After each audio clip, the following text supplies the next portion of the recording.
Yes. The Leaf Spring Army sends its regards.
Hello, everyone. I'm the Enforcer, and I'm accompanied by Enforcer Matt.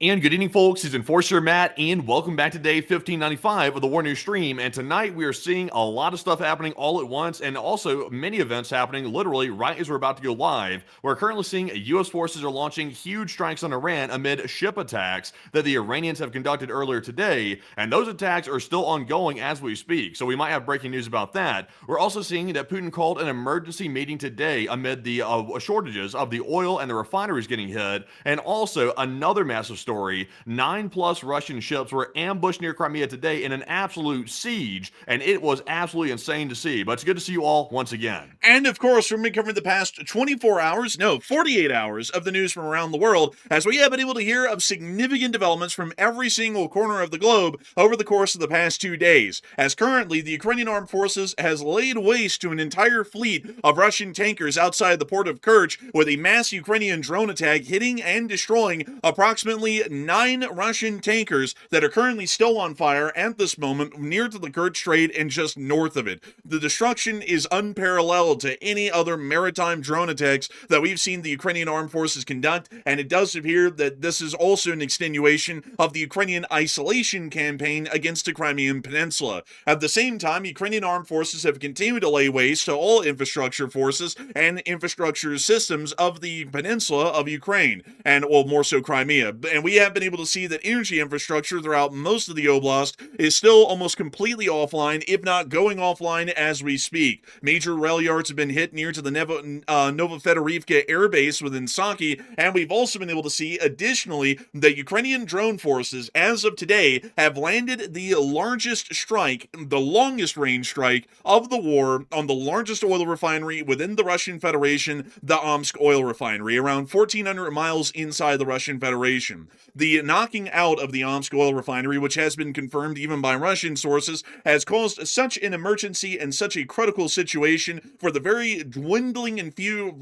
fuel supplies left within the country that Vladimir Putin has ordered an emergency meeting earlier today to be able to address the ongoing oil crisis and to figure out how to shift fuel around the country to be able to try and keep the dying nation alive as long as it possibly can. The fuel situation has continued to remain a permanent part of Russian discourse, and tensions continue to remain high throughout the entirety of the country as a result. We also have to mention that the Saratov refinery, far closer to Ukraine, was also targeted and hit quite heavily today as well by the long-range drone forces of Ukraine. Inside the Middle East, we have been able to hear that while we are on air, the United States Armed Forces, under CENTCOM's area of responsibility, are conducting a long and sustained airstrike campaign against IRGC and Iranian armed forces near to the Strait of Hormuz, with confirmed strikes being reported within Qashem Island, Bandar Abbas, and its surrounding ports, as well as the Sarik naval facility of the IRGC along the eastern coast of the Strait of Hormuz. Currently, the Islamic Republic of Iran has already started to turn on its signal jammers and has declared that they will respond to the U.S. attacks that have been conducted.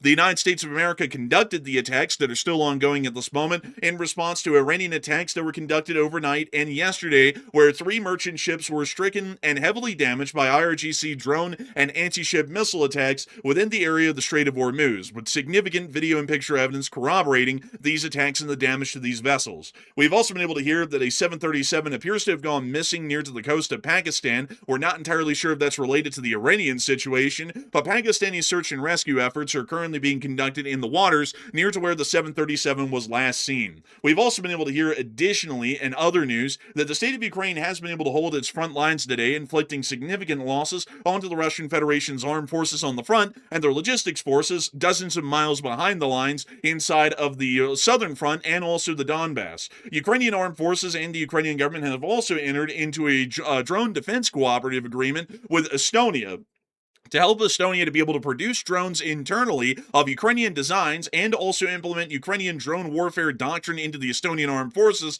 while Estonia, in return, will provide some of the completed drones to the state of Ukraine for Ukraine to be able to continue on their war effort against the Russian Federation. We've also gotten news today that the People's Republic of China and the People's Liberation Army Navy have conducted a submersible intercontinental ballistic missile launch from most likely a Gen-class nuclear-powered submarine within the southern Pacific, which was reported by the U.S. Department of State and the United States Department of Defense.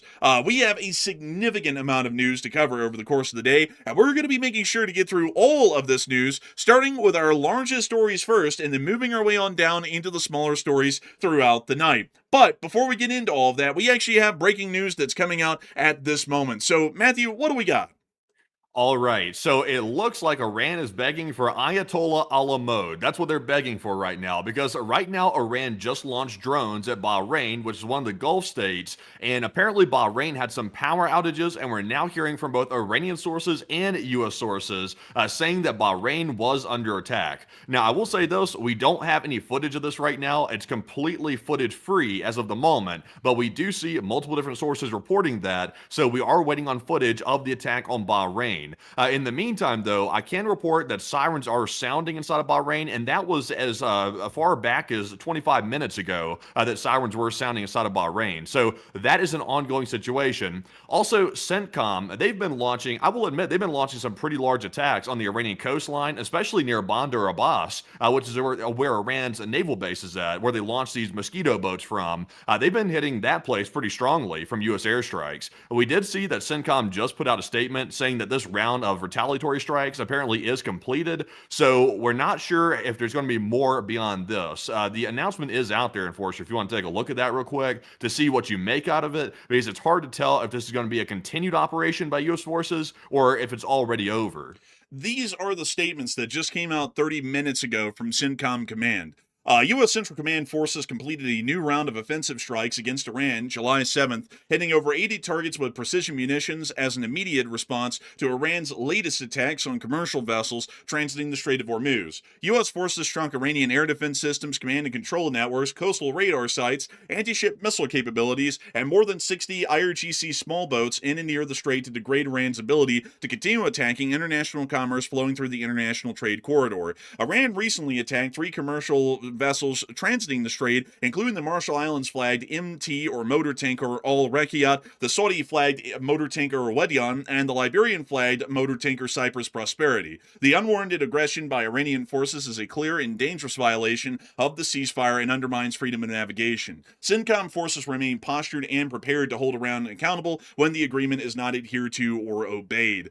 This final statement here is probably the most important one that we can see before we show any of the footage of them hitting any Iranian forces below. This statement here is actually a visible change in posture by the U.S. CENTCOM's force disposition, or more so how they're treating the Iranians whenever there is an armed engagement between them. And it's now moved from CENTCOM saying that the ceasefire is still intact and these are love taps, to this seems to be suggesting more of a threatening sort of a posture that if the Iranians continue such actions, or if the Iranians retaliate in any significant form, this may largely create a reaction or second wave of attacks by U.S. forces against them in the immediate hours to follow.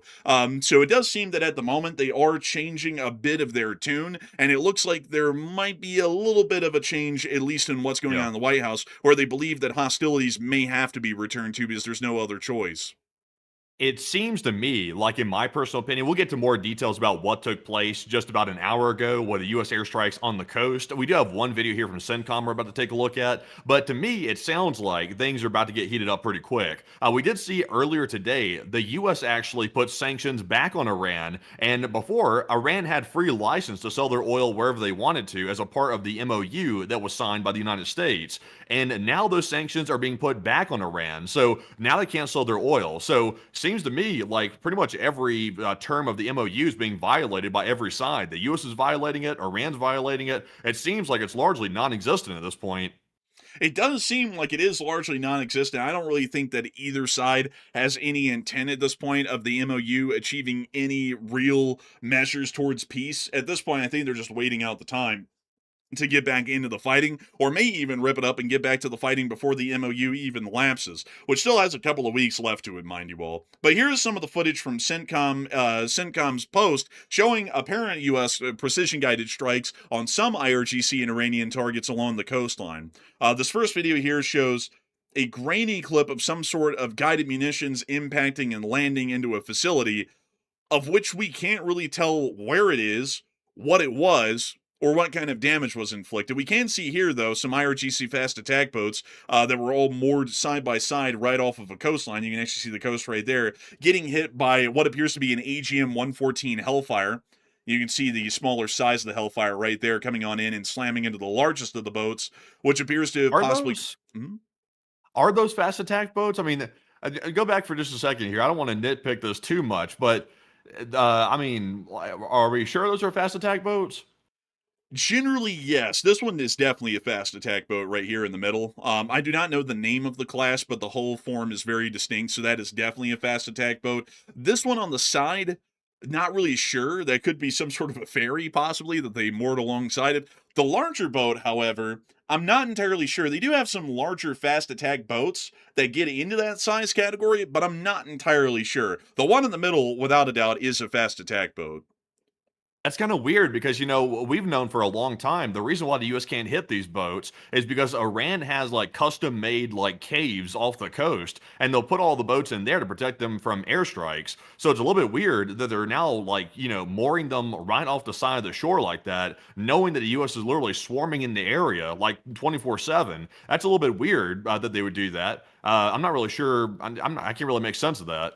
Well, it's a bit overstated, at least in public statements like from media and whatnot. The amount of these sorts of like boat caves that they have to be able to put the IRGC fast attack boats in. There are a lot of them that are stored in the wide open. I'll actually show y'all in a second once we round out this part of the clip where some of those storage facilities are. And considering that we did get to hear that there were explosions in Surik, these might have been incredibly close to Surik, or might have been in an area along that area of the coast. So to show y'all really quickly where some of the open air storage facilities are for IRGC attack boats, just make sure to cover the ground here. Moving us north out of the area of Surik town, down, where you can see a large fishing harbor, which generally houses a decent amount of fishing vessels, but you can also see some here that do appear to be involved in some IRGC operations. If we move a little bit further north of the coast, you can actually see the IRGC Surik Naval Facility, which we've seen at a multitude of times the United States hit this coastal search radar, and its antenna tower right here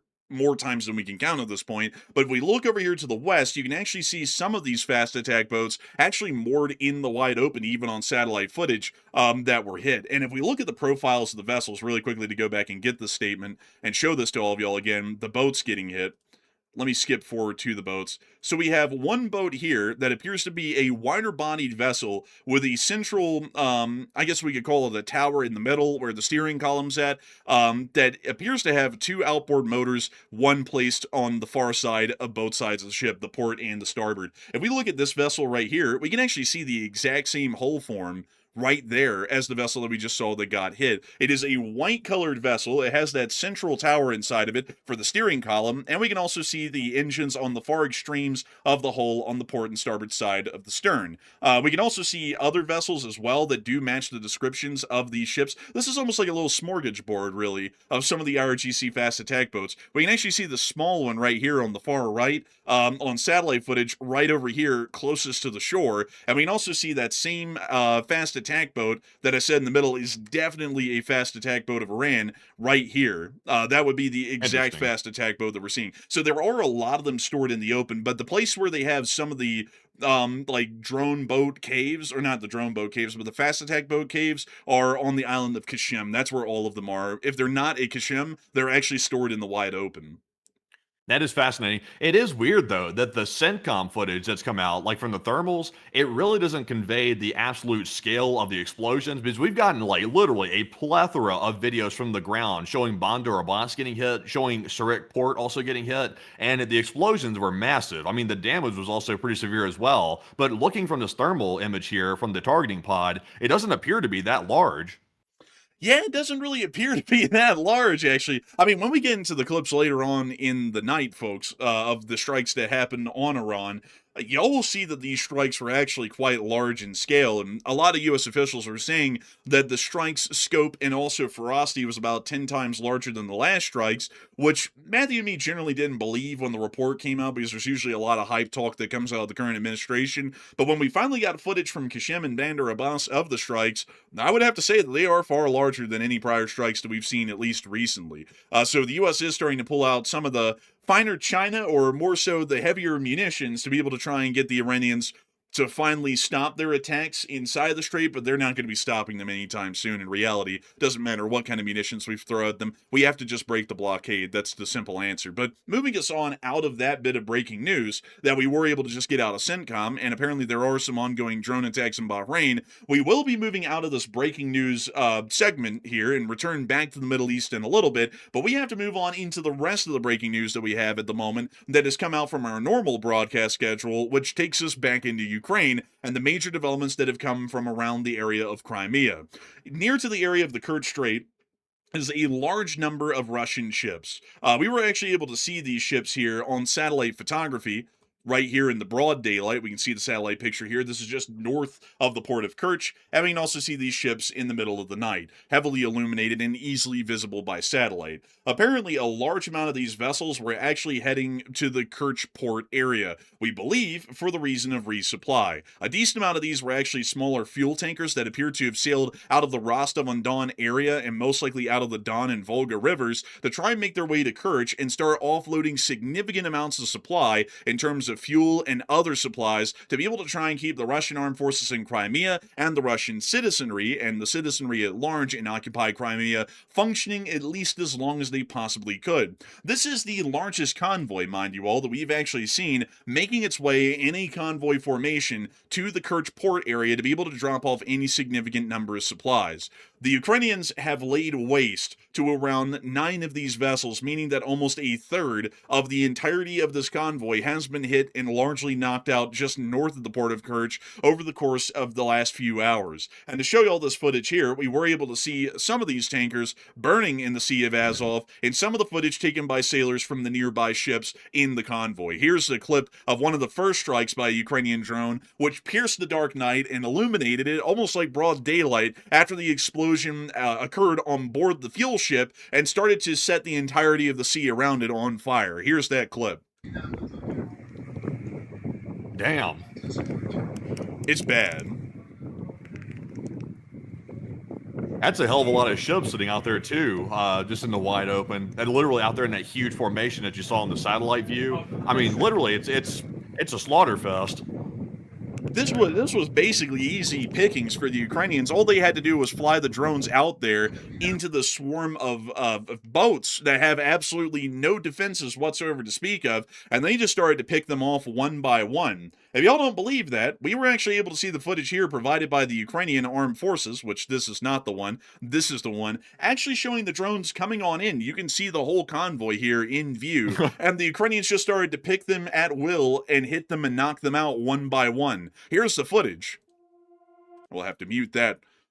But we see our first drone flying into the convoy, and we can actually see that these vessels are apparently on the move at some sort of a slower speed, and we also believe that some of them are at anchorage as well. Here's one of the first ones that caught on fire after a direct hit, and it appears that the first hit of the video landed on one of the smaller vessels. It appears to be some sort of an oil tanker, possibly near to the area of the bridge on the starboard side. Just bonkers. It's like, what was Russia expecting to do here? If these ships right here, we don't know if these are actually Russian ships. Like some of them, Ukraine alleges were Russian sanctioned vessels, that is, in the area. But some of these were just like dry cargo ships trying to come into this area. So I'm not sure what Russia's thinking. They should have known that Ukraine was going to try to hit them.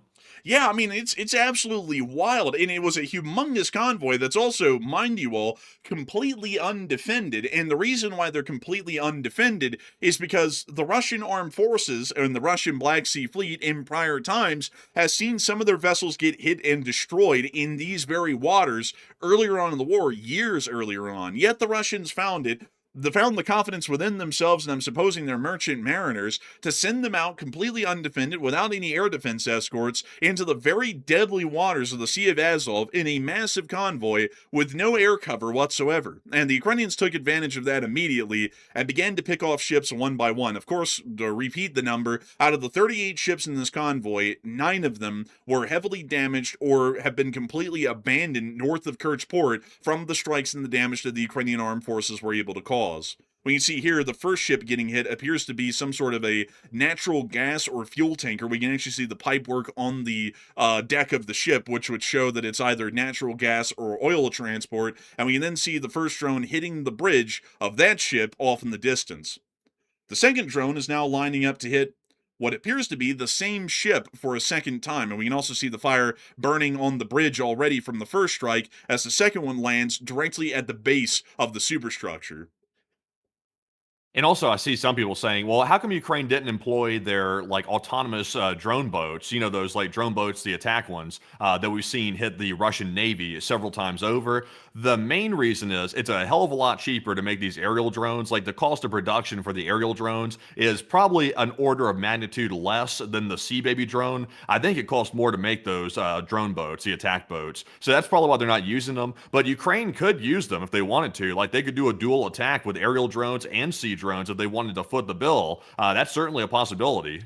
Sadly, it would be a little bit difficult to pull off because these ships were actually attacked within the mouth of the Sea of Azov. And considering that they're inside of the Sea of Azov, the Russians have largely turned the Azov into a bathtub. They control the entirety of the coastlines around the Sea of Azov on all sides, and they've also created significant defenses against the Kerch Bridge, which we can actually see on satellite here, which make it very difficult, if not impossible, for Ukrainian drones to sail under the Kerch Bridge and then on up and into the Sea of Azov. So for that reason, when we see attacks, usually within the Azov, at least at this point in the war, earlier on there were a couple of autonomous drone boat attacks that were conducted, but that was before the Russians set up unbelievably large anti-maritime defenses at the Kerch Bridge. Since then, we've seen that the Ukrainians are only able to attack ships within this area with their air-based drones, like we're seeing in this clip. If they were south of the Kerch, however, and this is something that, like, this is like the technicality of it. If they're north of the Kerch, it has to be by air drones.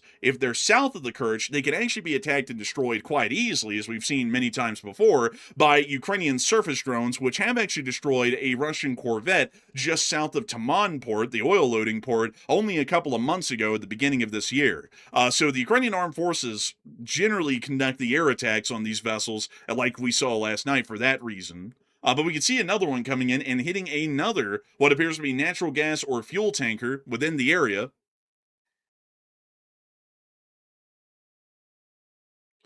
And we can see the drones continuing to fly in, completely uncontested. There's absolutely no defenses to speak of, and striking the ships at will. We see this one here below the drone is already burning profusely, and it's most likely being abandoned by the crew at that point in the clip.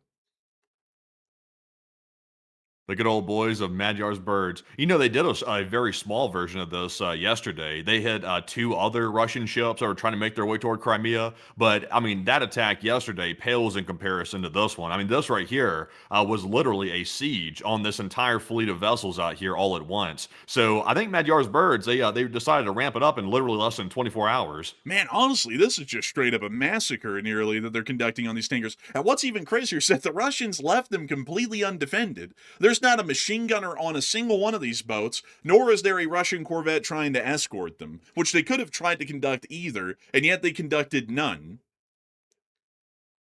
I think Magyar might be the most important man inside of Ukraine at this point when it comes to commanding the most potent attack forces, considering that most of the warfare these days is conducted via drone attack. It seems like pretty much every big move you hear in the war is Magyar's unit behind it. Yeah, it's crazy, honestly, because, when you look at World War II, you look at people like Erwin Rommel, George Patton, Omar Bradley, or, say, Charles de Gaulle as, like, the pioneers of armored warfare in their modern sense, high mobility sorts of battles. Now we see in the modern day that people like Robert Magyar are becoming the pioneers of the new age of war, which is drone warfare. And the Magyar's birds have been involved from their humble beginnings on frontline attacks, just dropping bomblets from DJI Mavics on the Russian forces below near to the Battle of Bakhmut, and now they've evolved all the way into conducting long-range drone attacks against dozens of ships within convoys heading to Crimea. I mean, it's really something else, something unbelievable.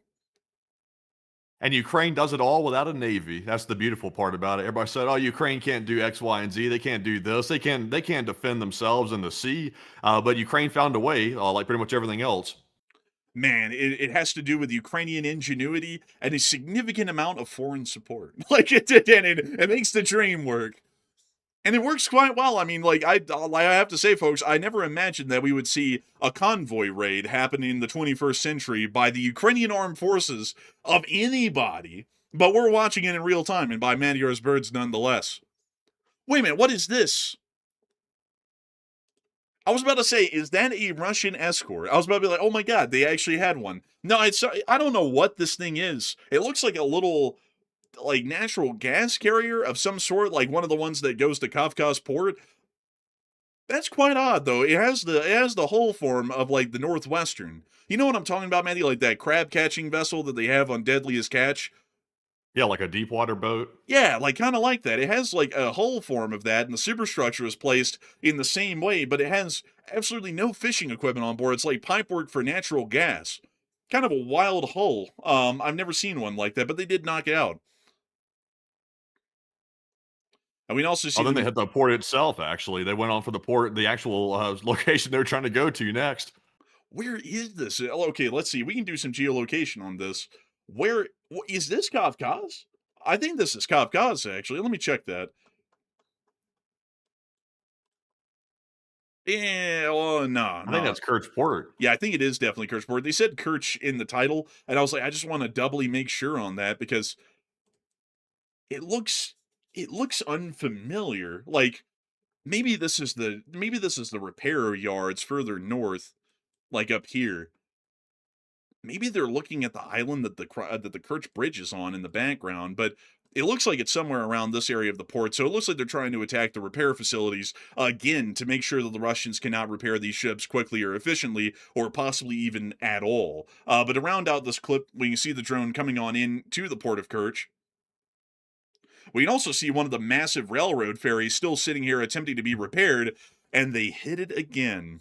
My God. Like, man, they just set back the repair schedule by months, probably. So that was the end of the attack by the Magyar's birds on the convoy and also Kerch port overnight. And a lot of people currently aren't talking about this blockade that the Ukrainians are conducting on Crimea. And the fact that the first Russian convoy, if we want to call it a relief convoy, trying to make it to Kerch, just had a third of its numbers wiped out overnight by the Magyar's birds and the repair facilities, and the railroad ferry that already had been damaged was hit once again in the port. A lot of people are wondering if the Ukrainian blockade is going to hold indefinitely, and the Russians will be completely incapable of either breaking the effects of the Ukrainian blockade or destroying the abilities for Ukraine to blockade Crimea. And Matthew, what are people thinking about that?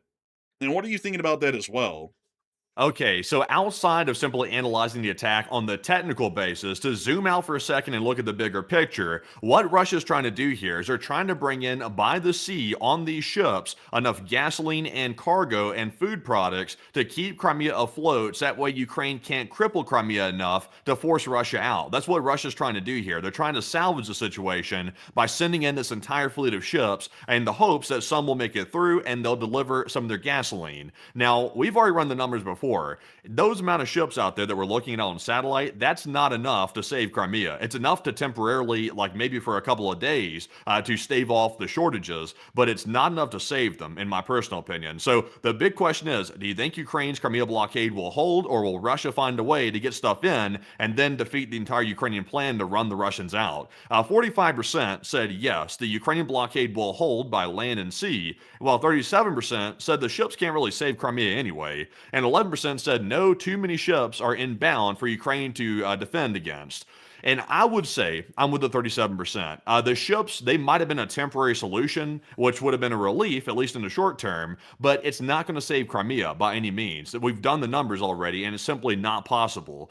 So unless Russia can find a way to get their cargo in, like across the Kerch Bridge, into like the area from the occupied Ukrainian territories, then they are screwed. Crimea is still going to be in the gutter at that point. So I'm with the 37%, but I will say this though, outside the ships not being able to save Crimea, I also believe that Ukraine's blockade will hold. I don't really see the Russians being able to get around this because Ukraine has an unlimited amount of drones and Russia doesn't have a defense. But Enforcer, what say you? I would be with a 45%. The blockade will hold, and I think that the failing of the convoy and the fact that Matthew's mentioning it is correct, that the convoy can only help out Ukraine, well, more so Crimea, for a couple of days before they once again run back into the very same crisis they're currently facing the breach of right now, gives us a clear idea that the blockade is going to succeed. Even if the Ukrainians didn't conduct the attack on the convoy last night and wipe out about 9 of the 38 ships in that fleet, the relief and the aid that they would have provided still would do really nothing in the bigger picture for Crimea. And also the ability for the Russian Federation to keep up this sort of a tempo for their convoy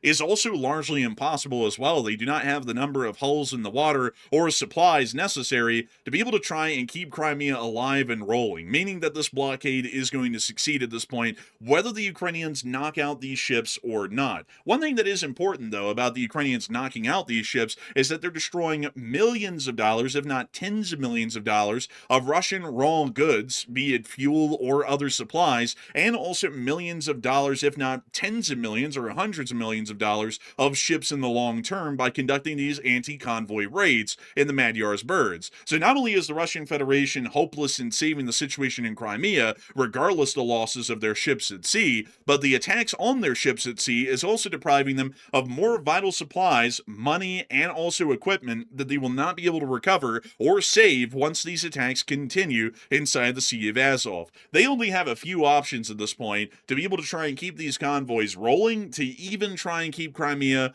alive a little. There's two. They can either put private PMCs onto these ships armed with machine guns and hope and pray that they're somehow accurate enough that they can shoot down these drones in the middle of the night, which is highly unlikely as we've never seen that work in anywhere else in Russia. Or they have a second option. They can take the very few ships that they have left in the Black Sea Fleet, the smaller corvettes and coastal patrol vessels, and they can send them all the way up to Rostov-on-Don or near to Taganrog, wait for this convoy to form, and then try and sail them down and into the area of Kerch with a little bit of air defense cover. The problem with that one, though, is that we've seen that several Russian corvettes and coastal patrol vessels have already been knocked down and destroyed on the west coast of Crimea by smaller drones at even smaller numbers than what we saw by Magyar's attack last night.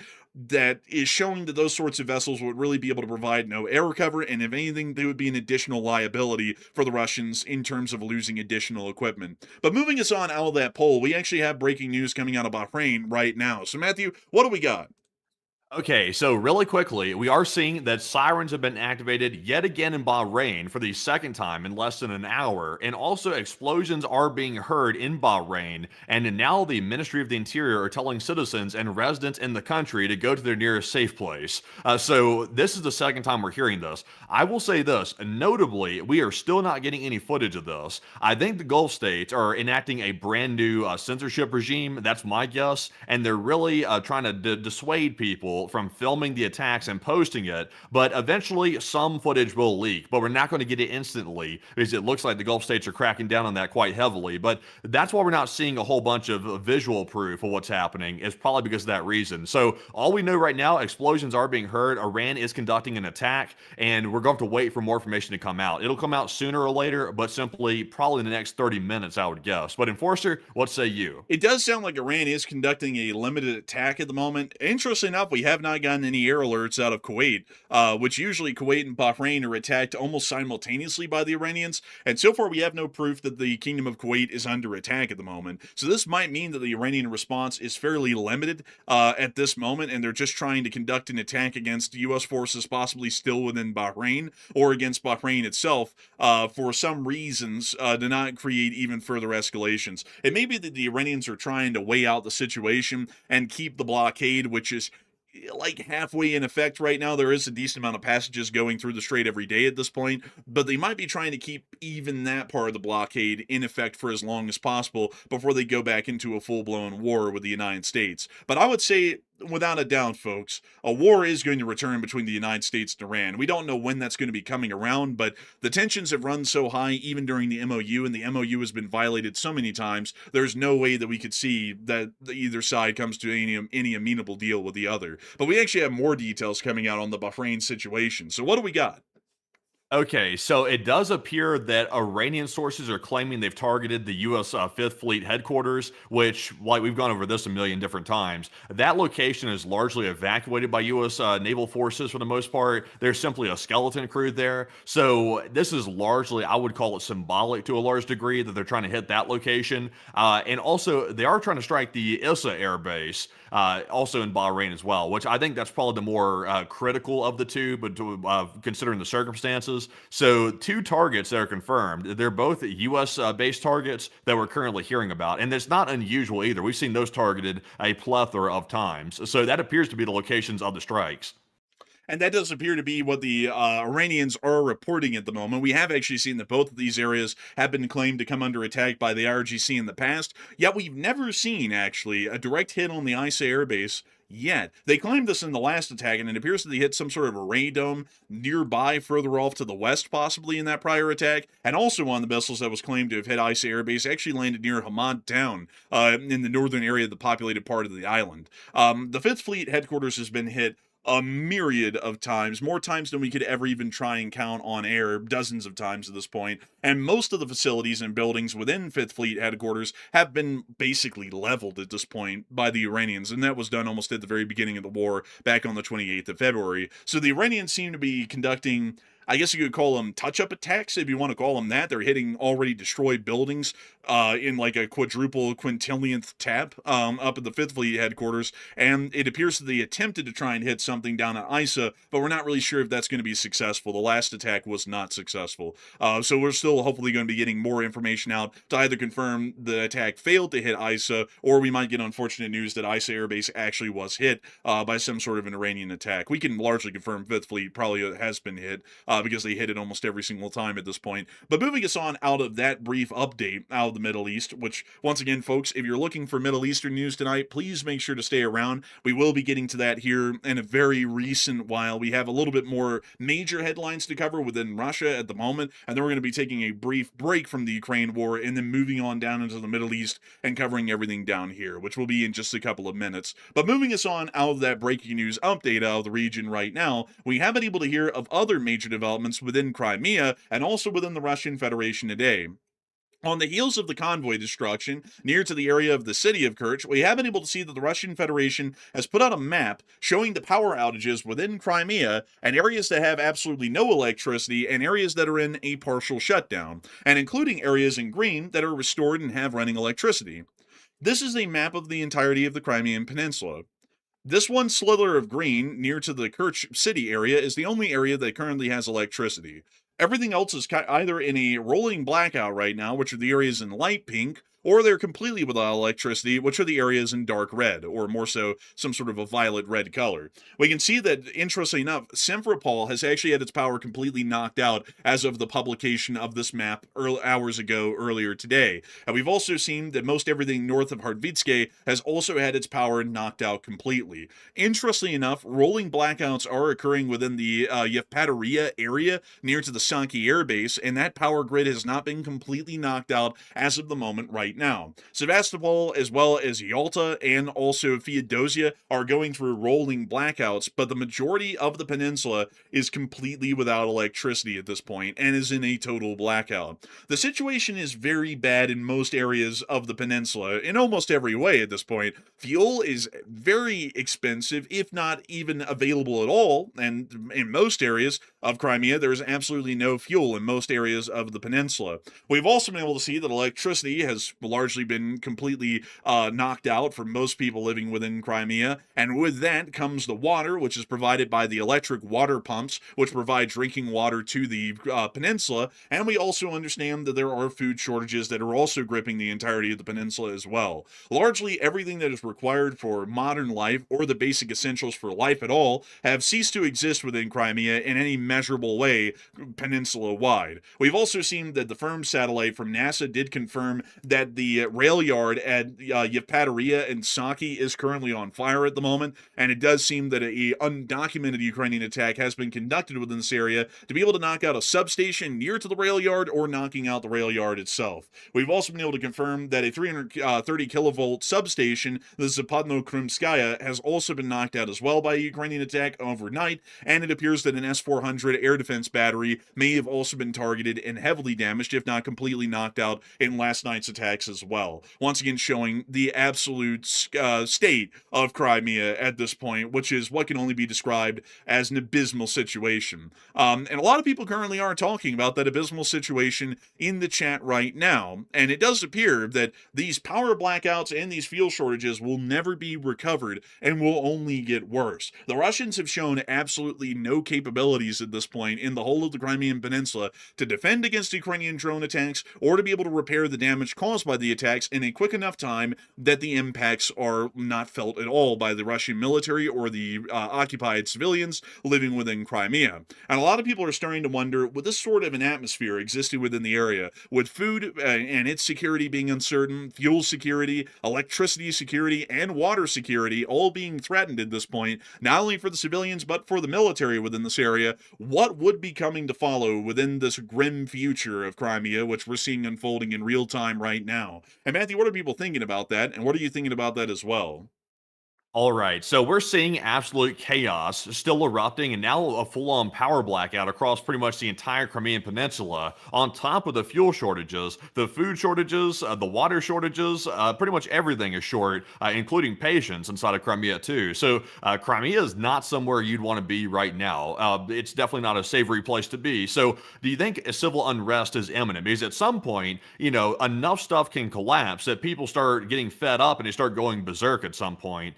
Because they feel like they're not being heard. So do you think unrest is imminent? 43% said yes, mass panic and riots are likely imminent against the Russian occupation forces. 28% said only isolated civil unrest will be happening soon. And 24% said no, the Russian government will keep the citizens quiet and basically suppress any type of unrest. And for the same exact reason that Russia can't get supplies into Crimea, that's the exact same reason they're not going to be able to suppress any type of dissent inside of Crimea either. They simply don't have the infrastructure to do that right now. And largely, the Crimean Peninsula is cut off from the Russian mainland for the most part. So if the Crimean civilians that are left there decide to start going berserk, there's really not much that Putin can do to put that down, at least quickly. He might be able to try to put forces in there later to put them down. But in the short term, there's going to be no solution to that.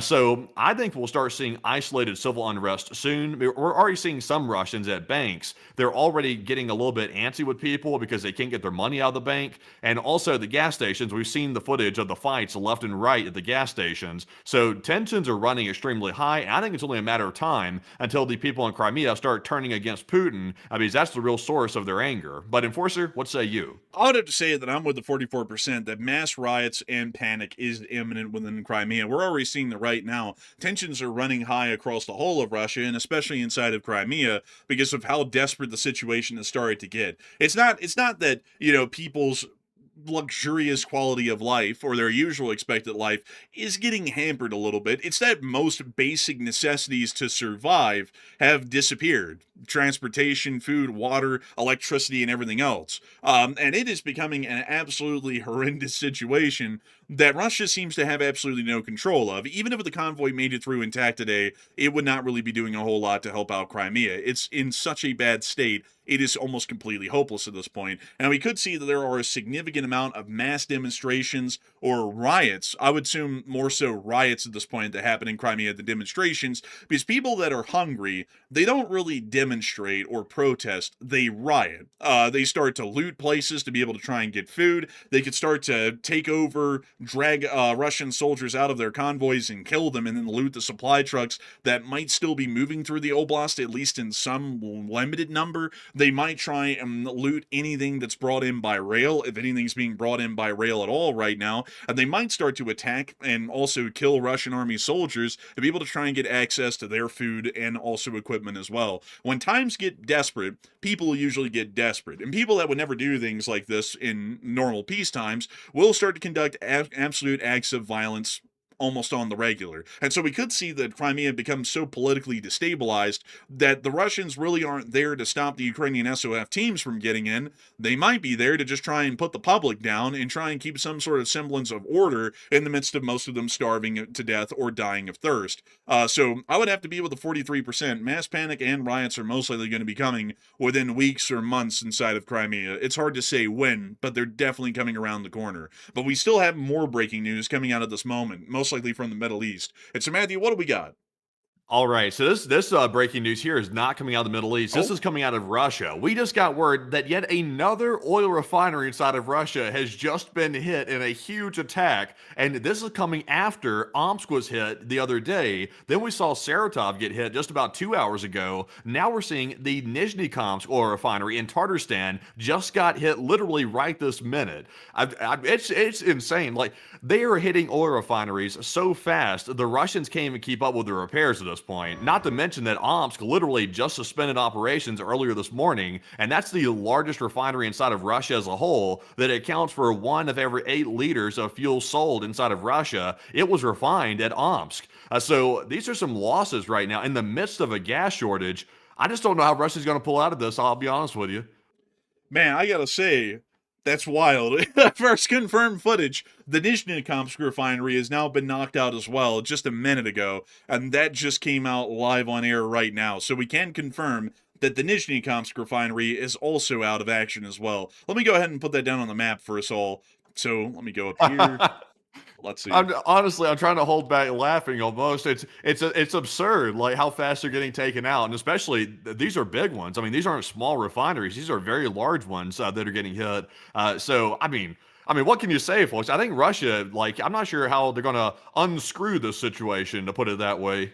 Just today, we've heard of 3 major hits. The Saratov refinery was knocked out. Now the Nizhnekamsk refinery was knocked out. And getting us into that major news that we're actually about to cover right outside of Crimea, the Omsk refinery has been attacked and destroyed today.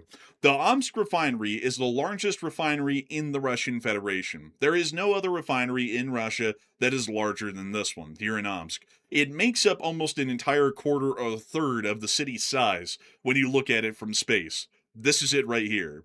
This refinery has been hit and knocked out today by the armed forces of Ukraine in what can only be described as one of the most impressive long-range drone attacks seen so far. This Ukrainian drone attack was launched at the shortest distance, 15 to 1600 miles away from the target site, and was able to make it not only across the whole of Western Russia, but well over the Urals and into Siberia by about another 1,000 miles or so to be able to make it to Omsk and knock out this refinery. Crazily enough, we actually talked about this very refinery a couple of weeks ago on air, where we were asking the question, what is the biggest refinery in the whole of Russia? And we found out it was this one, and we said, oh, well, you know, that one's still a good ways away from Ukrainian strike capabilities. It's 100 miles out of the longest range strike we've seen so far. And yet the Ukrainians did attack it and did blow it up today. Like, legit full on. This is the longest range attack. It actually boosted up their attack distance by several hundred miles. The longest attack we had seen up till this point was 1,350 miles into Russia. This one was 1,600 miles into Russia. So that's about another 250 miles added range of their drones that we never knew of before that they were able to possess today and prove they have the capability of in this attack. To show you another clip here from the Omsk refinery, that's the current state of the Omsk refinery from the pictures that were taken from the local citizens looking towards the refinery just north of the city. And we can see that most of it is mired in smoke, and from what we have been able to hear, reports did come out that the Omsk refinery did suspend operations following the attack, and as a result of the strike, the CDU-10 primary crude distillation unit, which accounts for 38% of the facility's production capacity and is capable of processing 24.5 thousand tons of feedstock per day, sustained damage and may be out of action for the remainder of the war. So around 30, like right now the entire refinery is out of action, by the way. The whole thing's been shut down. When they turn the refinery back on, which might happen in a couple of weeks once they conduct some temporary repairs, it will only be able to produce at maximum 62% of its capacity for refining on a given day. So this thing is taking quite some significant damage. If anything, in most of Russia, that's basically an entire refinery getting knocked out in terms of production refinery capacity at Omsk. Like, Omsk was a huge refinery and has taken what can only be described as crippling damage over the day, which we're always happy to see. We love to see it. And in the meantime, the fuel shortage has also gotten worse in Omsk. Surprise, surprise. According to statements today that were issued by some Russians, Topline, the largest gas station chain in Omsk, has completely stopped selling gasoline to individuals. Cars are arriving every minute, but they can't fill up. NGS 55 reports. The oil refinery also stopped dispensing fuel today, according to the journalists, and the Omsk refinery is the largest in Russia, processing 21 million tons of oil per year. It's a terrible state in Russia right now, unbelievably bad, and that's not even to mention that the Nizhnekamsk refinery, which we just saw on air, was just also hit and most likely knocked out today as well from that Ukrainian attack, and the Saratov refinery was also attacked today as well, a little bit earlier on. Here's some of the clips showing the attack on Saratov. Блять, минуту назад смотрел, нихуя не было. Oh, блядь. Пиздец, Oh. блядь. Все в дыму, нахуй горит, пиздец. Let's take a look at that again. Ah, there's the fireball. There's another one, fresh. Там пули летают. Чутка. Опа. Opa. Баба. Here's another one. Oh, Oh, an air defense missile. They had one. I can't believe it. It must have missed. It didn't work. Man, the story of the Russian air defense, if they ever even had any, it just doesn't work anyway, so what was the point?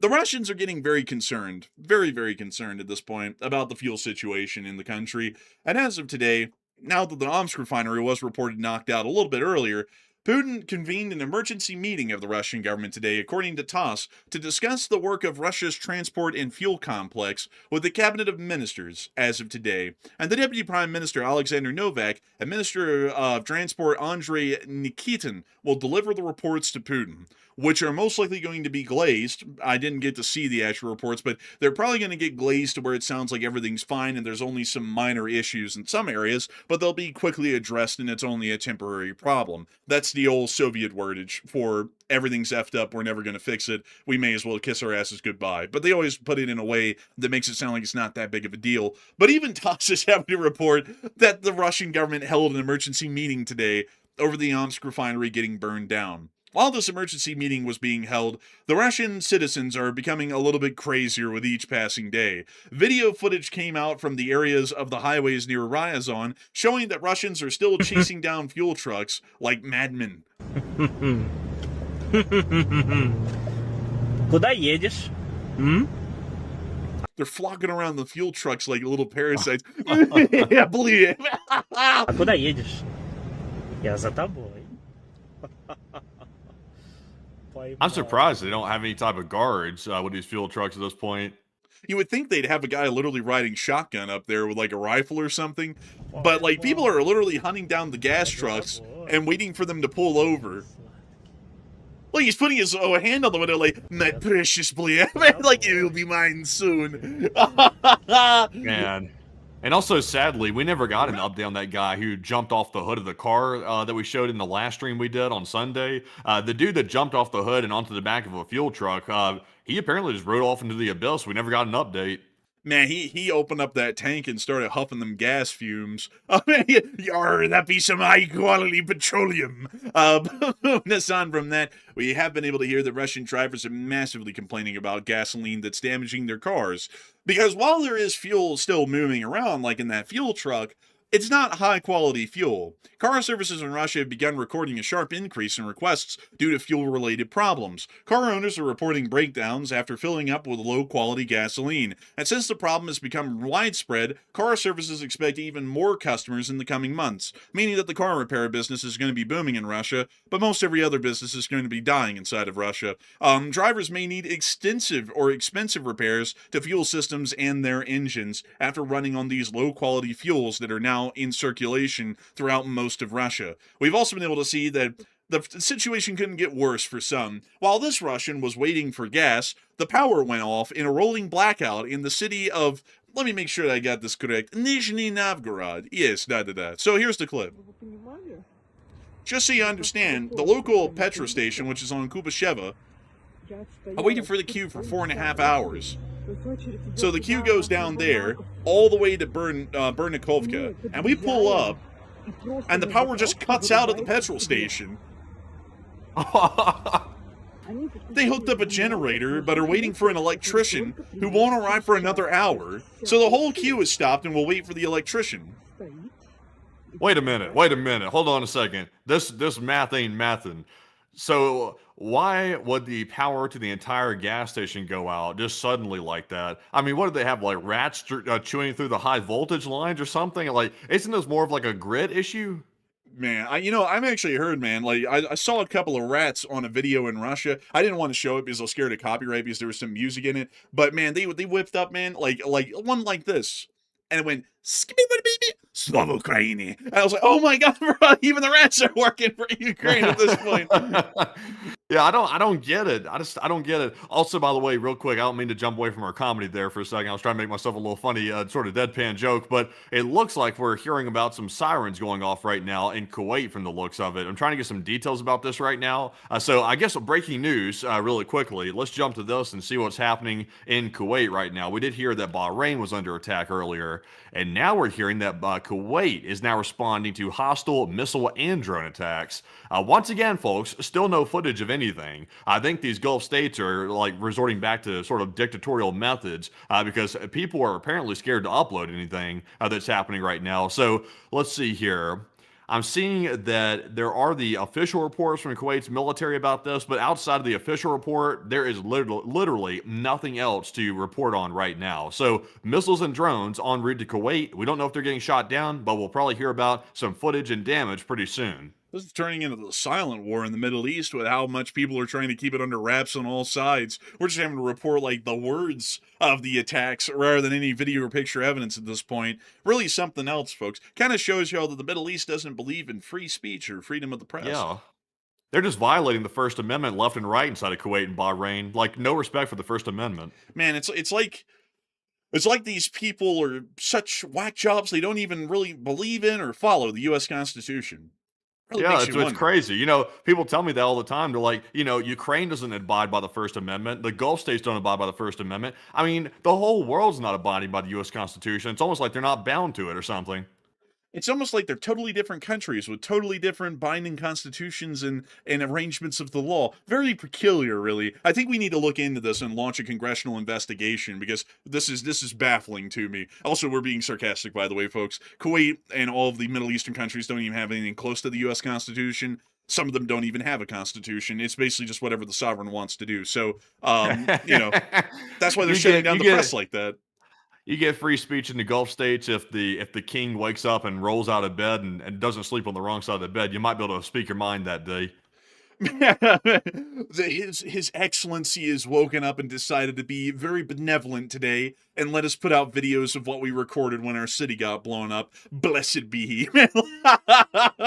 Oh man, we'll see. Hopefully we get some footage out of there, but we're getting nothing right now out of any of the countries that are under attack right now. But moving us on out of that little breaking news update in Kuwait, it actually is time for us to start kind of moving on down that way into the Middle East. But before we do have to speak about the fuel crisis that is still gripping Russia as of right now, and it's only getting worse. And we can see that Putin did hold a little meeting today, an emergency meeting, to try and talk about the crisis and see if there was any way to address it or fix it. And Matthew, what are people thinking about that right now, or what are you thinking about that as well? Okay, so y'all saw the headline from TASS. It was very mundane in the midst of this very critical crisis that Russia's going through right now. They say that Putin's convening a meeting tomorrow with the top cabinet members to brainstorm ideas to remedy the minor issues inside of Russia. That's the gift of understatement with that headline. That is definitely something that Russia would write. But after Russia's largest refinery shut down in Omsk, which literally, I want to repeat this stat because it's insane. It literally accounted for 1 of every 8 liters of gasoline sold inside the Russian Federation. That's how significant Omsk was. And it's been suspended indefinitely. We're not sure when it's going to come back online. And now we saw that Putin called that emergency meeting to fix the crisis. So what are your thoughts about that? It looks like people are across the board on this one. 36% said Putin is meeting with these officials to drastically escalate against either Ukraine or NATO, while 30% said Putin is looking to recruit outside help and will tell his people to go get help from India, China, North Korea, anywhere they can find it, even flip over rocks to find help. And 28% said Putin is simply doing it for show. And I honestly think he's doing this one for show. This appears to be completely for propaganda purposes. There's nothing that his cabinet members could tell him to fix the situation. Literally nothing. And I'll be honest, I don't even know what they could be talking about. It's like, I mean, what are they going to say? Like, we need to install drone nets? That doesn't work. We need to use more air defense? They don't have any more air defense. I don't know. We need to bring in more imports of gasoline. They're already bringing in all they can already. So, I mean, what can they do? I mean, nothing really, except they can meet to make it look like that there's maybe some planning in the background to give the appearance that they have it under control for the very naive Russian public. So I think that's what they're doing. I'm with the 28%. But Enforcer, what say you? I would be with the 28% as well. And I would say that was a pretty good way of looking at it. And I would have to say, folks, with my background in history, what they're doing right now is the Soviet governmental theater. That was a very big thing in most of the Soviet Union's history. If something went wrong, everybody would get together in a big presidium meeting and they would talk about it. Not that they'd fix it. They're just going to talk about it to make it look like they were going to fix it. It would be like, for example, here in the United States of America, like a nuclear bomb went off at, say, some military base that's holding one right now. Like let's say, for example, Freeport. It just blows up, wipes out the base, and wipes out a third of the city. So in the Soviet system, they're going to say, let's have a cabinet meeting and televise it. And they'll say, oh, well, minister, what are we going to do to address the situation? Well, Mr. President, or, Premier of Soviet Union, we will do everything we can to address situation. Currently, the great forces of our mighty Soviet Republic are on their way right now and are already assisting with the situation. It is a very minor one, only temporary, and the situation will be over very shortly. And that's what they would do. And it would all be just for the theatrics, for the public, to make the public think, okay, well, the government's on top of this thing. Like, they know what's happening and they're addressing it. And also, it doesn't sound like that big of a deal because we always trust the government. It's the Soviet government. You can't ever not trust them. And so they're clearly right. It's probably just a minor situation, but they care about us so much they're already on top of it and trying to fix it. That's the whole point of what they're doing right now in Moscow. There's not a way in hell, a shot in hell they can fix anything. Like, what are these ministers going to do? Shit out gas? Like, there's nothing they can do at all to try and help out the situation. The refineries are getting knocked out. The condenser units have been destroyed at most of these refineries, and their condenser units are incredibly expensive and also very difficult to replace. They're very hard to find, even for the most part, to even be able to replace what's been destroyed, meaning there's nothing that they can do. So these ministers and Putin are just up there at this meeting, or are going to be at this meeting, to talk about how the situation is temporary, it's only minor, it's only affecting a couple of regions in Russia, they're addressing it, and it'll all be over before Christmas. It'll be over before Thanksgiving even. It won't even be that big of an issue. That's what they're going to be saying. It's all just theatrics for the public. But moving us on out of that little bit of news coming out of Moscow, we have also been able to hear some major news coming out of the Middle East over the past 48 hours, and we're going to be making sure to get down there and talk about this major news for all of y'all, because I know that many of everyone has gotten a little bit fatigued of Middle Eastern news because it's very difficult to follow and it goes in every direction but one every other day. But we are going to be getting into it because there has been some very significant developments that have come out of the Middle East,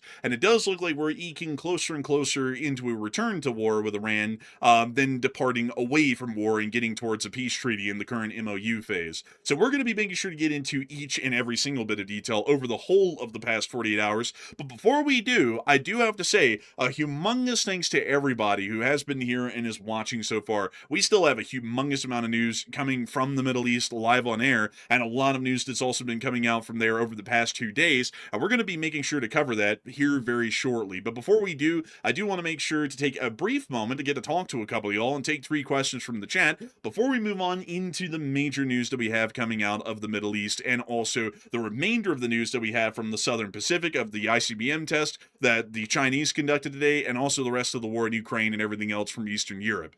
So before we get into all of that, Matthew, what do we got?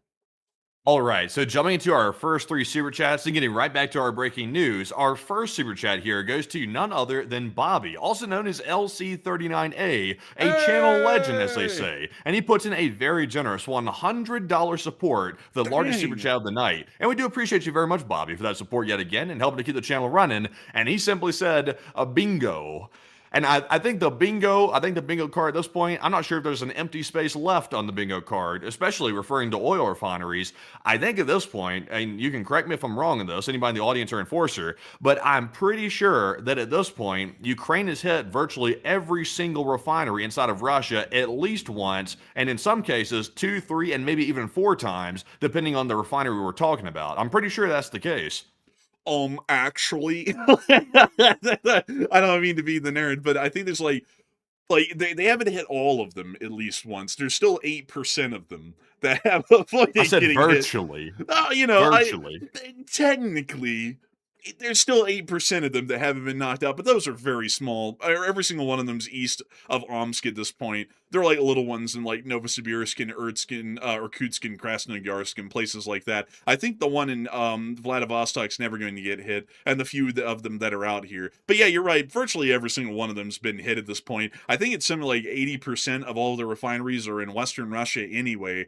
So considering that they've hit every single refinery in Western Russia at least once, they have hit 80% of them by default, and most of them across the Urals in Siberia, which are really just direct east of the Urals in between Omsk and Yekaterinburg. Those have also been hit quite heavily as well at this point. So it is basically 92% of all the refineries in Russia, which but working off a majority is well beyond the vast majority of refineries within Russia. It is virtually all of them. But I had to be a nerd, folks, there for a little bit and be like, oh, actually, 8% of them are left. But hopefully the Ukrainians will get those. But it's been crazy. I mean, like, the attacks that Ukraine's been conducting are unreal.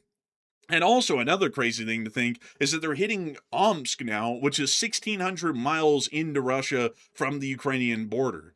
That's unbelievable. You know, if we put that into scale here in the United States of America, let's say there was an enemy at the gates in Vancouver. Like, so let's say that the Chinese took Vancouver over and they had these same drones. How far would they be able to strike into the United States of America with a range of 1,600 miles?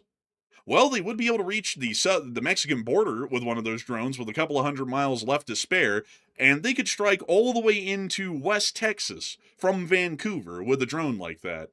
That's crazy when you think about it. That's Let's nuts. say for example they're in Montreal. Let's go with that as well to show this on an American perspective.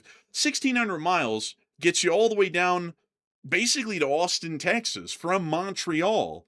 If China took over Canada and in a hypothetical war scenario, they would be able to strike and destroy any major industries within the entirety of the United States from Canada. There's basically nothing out of reach in the lower 48 at that point for a drone force. It's unbelievable Damn. the kind of capabilities they have in the Ukrainian drone forces. Yeah, it's really nuts. You know something else I just thought about though? Something we rarely ever talk about is the finances of the Russian oil companies. Because if you really think about how dire the situation's gotten for the Russian oil industry, their facilities are getting hit left and right. Like the refineries inside of Russia, they're all owned by various different Russian oil conglomerates inside of Russia, which largely props up the Russian economy to a large extent. That's why everybody's always mocked Russia as like the big gas station. Like, who was it? John McCain that said that, I think, back in the day. He called Russia a big gas station. Yeah, I think he was the yeah. one that said that. Yeah, but it's like, what do their finances look like at this time? They're not exporting hardly any petroleum products, so that line of revenue has been cut off. Domestically, they really can't sell very much. There's a shortage right now, and they really can't refine it either. And also, not to mention all the repair costs that they're having to repair these facilities over and over and over again. It's like, how are these companies not going under at this point? I mean, if they're not going under yet, they've got to be close to it. Well, you know, they've cut down a lot. They've tried to cut everything they can as possible. Like, they've cut down the work weeks to, what was it, like 3 the last time we heard it, and they laid off like half of their employees. So they've tried to trim everything that they can. I don't even think they're saving money at this point with that. I think they're still hemorrhaging money about as badly as they were. But the question is like, how big are their war chests, and how much longer can they keep going? Because eventually they've got to fold. I mean, they've got to just completely implode, and they haven't yet. So the question is, Yeah. why haven't they? It could be that they're just taking on wild amounts of debt. Like, it could be they're leaning on the Russian banks. Like I saw Brandon in the live chat said, if it's infinite bank loans, maybe that's it. I mean, really, that's the only realistic way I see them staying afloat. Is they're simply taking on massive debt simply to keep their operating costs functioning at that point, because they all have basic operating costs. They have to pay people, they have to repair stuff, they have to operate the refineries. All that stuff takes money, and if they don't meet their operating costs, I mean, that's when they go under at that point. So it must be the Russian banks are turning into everybody's savior at this point, and that's like a dog chasing its tail, because eventually the banks are going to have a problem, because if they're loaning out all this money and they're not really backing it with anything, then they're going to have a problem when people start running the banks at some point. They're not going to be able to pay out to the people trying to take withdrawals. Yeah, you know, you know, that is what they're doing though, when you come to think of it. Because remember, like, the Russian government was saying the banks will issue, it was like low interest loans to the major oligarchy companies like what was it, Gazprom and others like that. That has to be what it is, because there's no other way that they could survive this long. They don't have the capital passing through them at this point, and they're also hemorrhaging money so badly. They'd have to be getting money from somewhere, and I think the only place they could get it is from the Russian banks. Yeah, and also, I like Live Animal just mentioned it too.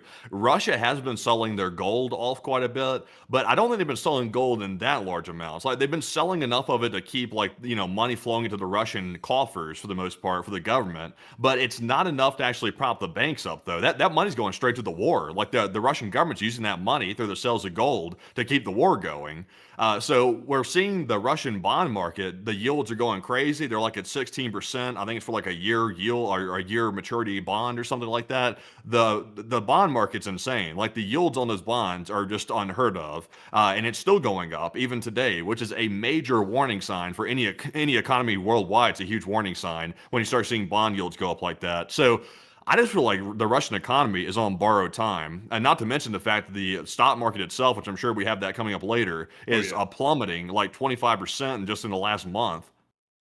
Oh, it's good. Man, we got that coming up later. We got a juicy one on that. It's in Moscow. We'll have to get back to that after the Middle East segment, but we have quite an interesting amount of things to talk about with the Russian economy today. Not just that, but a little bit extra. But a humongous thanks to you so much once again for that support, Bobby, or LC39A, and hope of this channel to keep on running, because if it wasn't for folks like you, we wouldn't be able to make this channel possible to keep it running and report the good news when it comes out. And a humongous thanks to you so much once again. I hope that has addressed that incredibly well.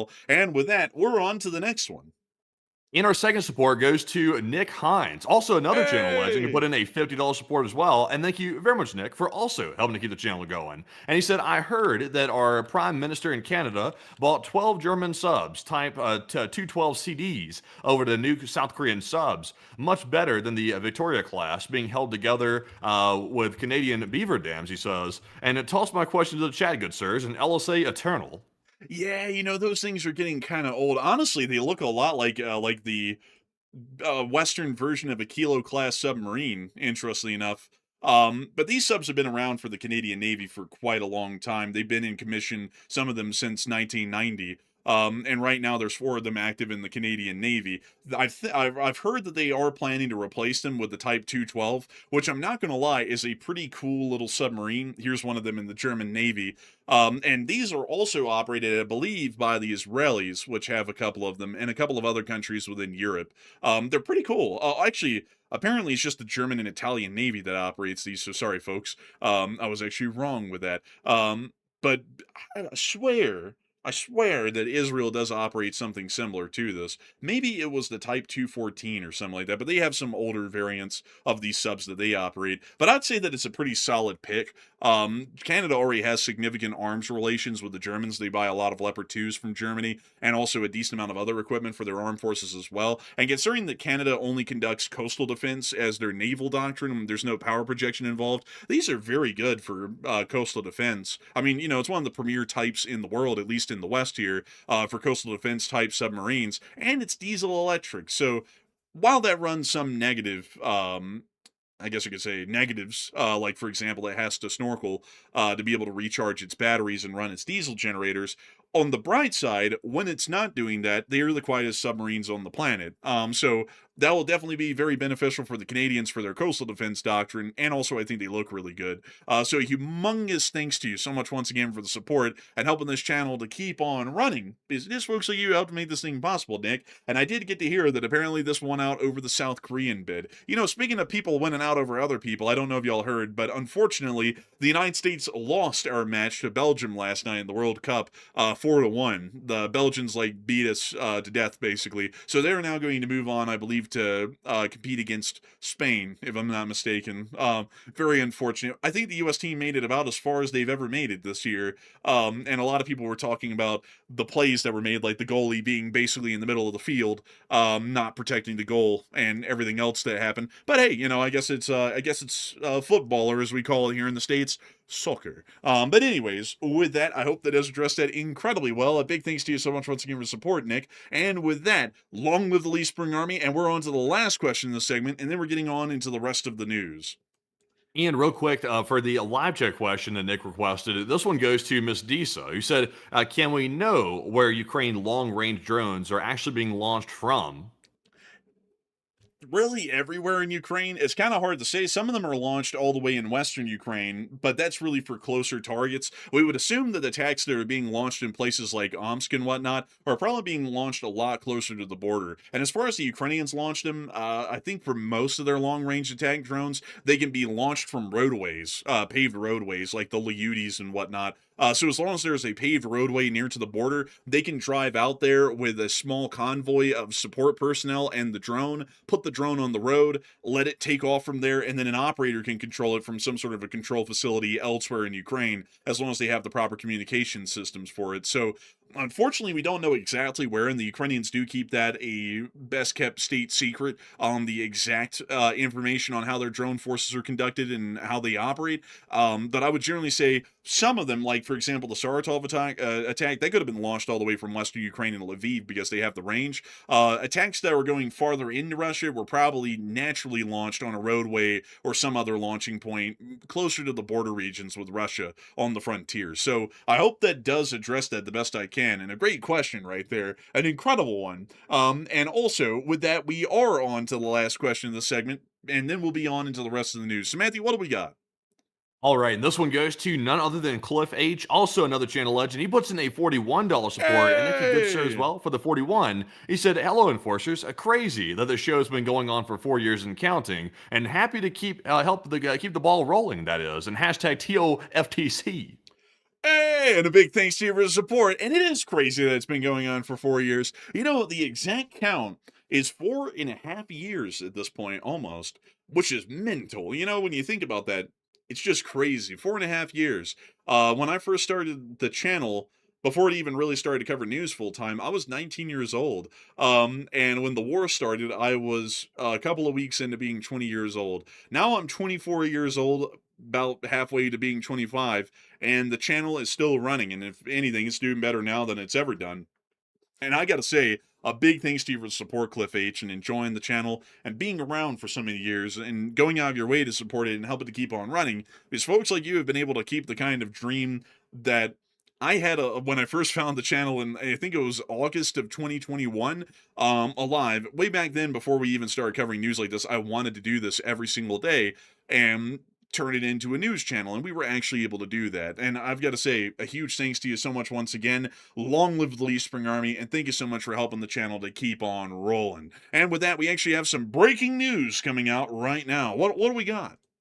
Oh, breaking news! Breaking news! Well, we do have some breaking news, though. We've gotten our first, I'll be honest, kind of vague images of what's happening, but we have some visual confirmation, so we can report that here on the channel. We see some interceptions over Bahrain, and also in the image we're currently looking at right here, this is showing allegedly 4 Iranian ballistic missiles launched from the Fars province that were en route to Kuwait.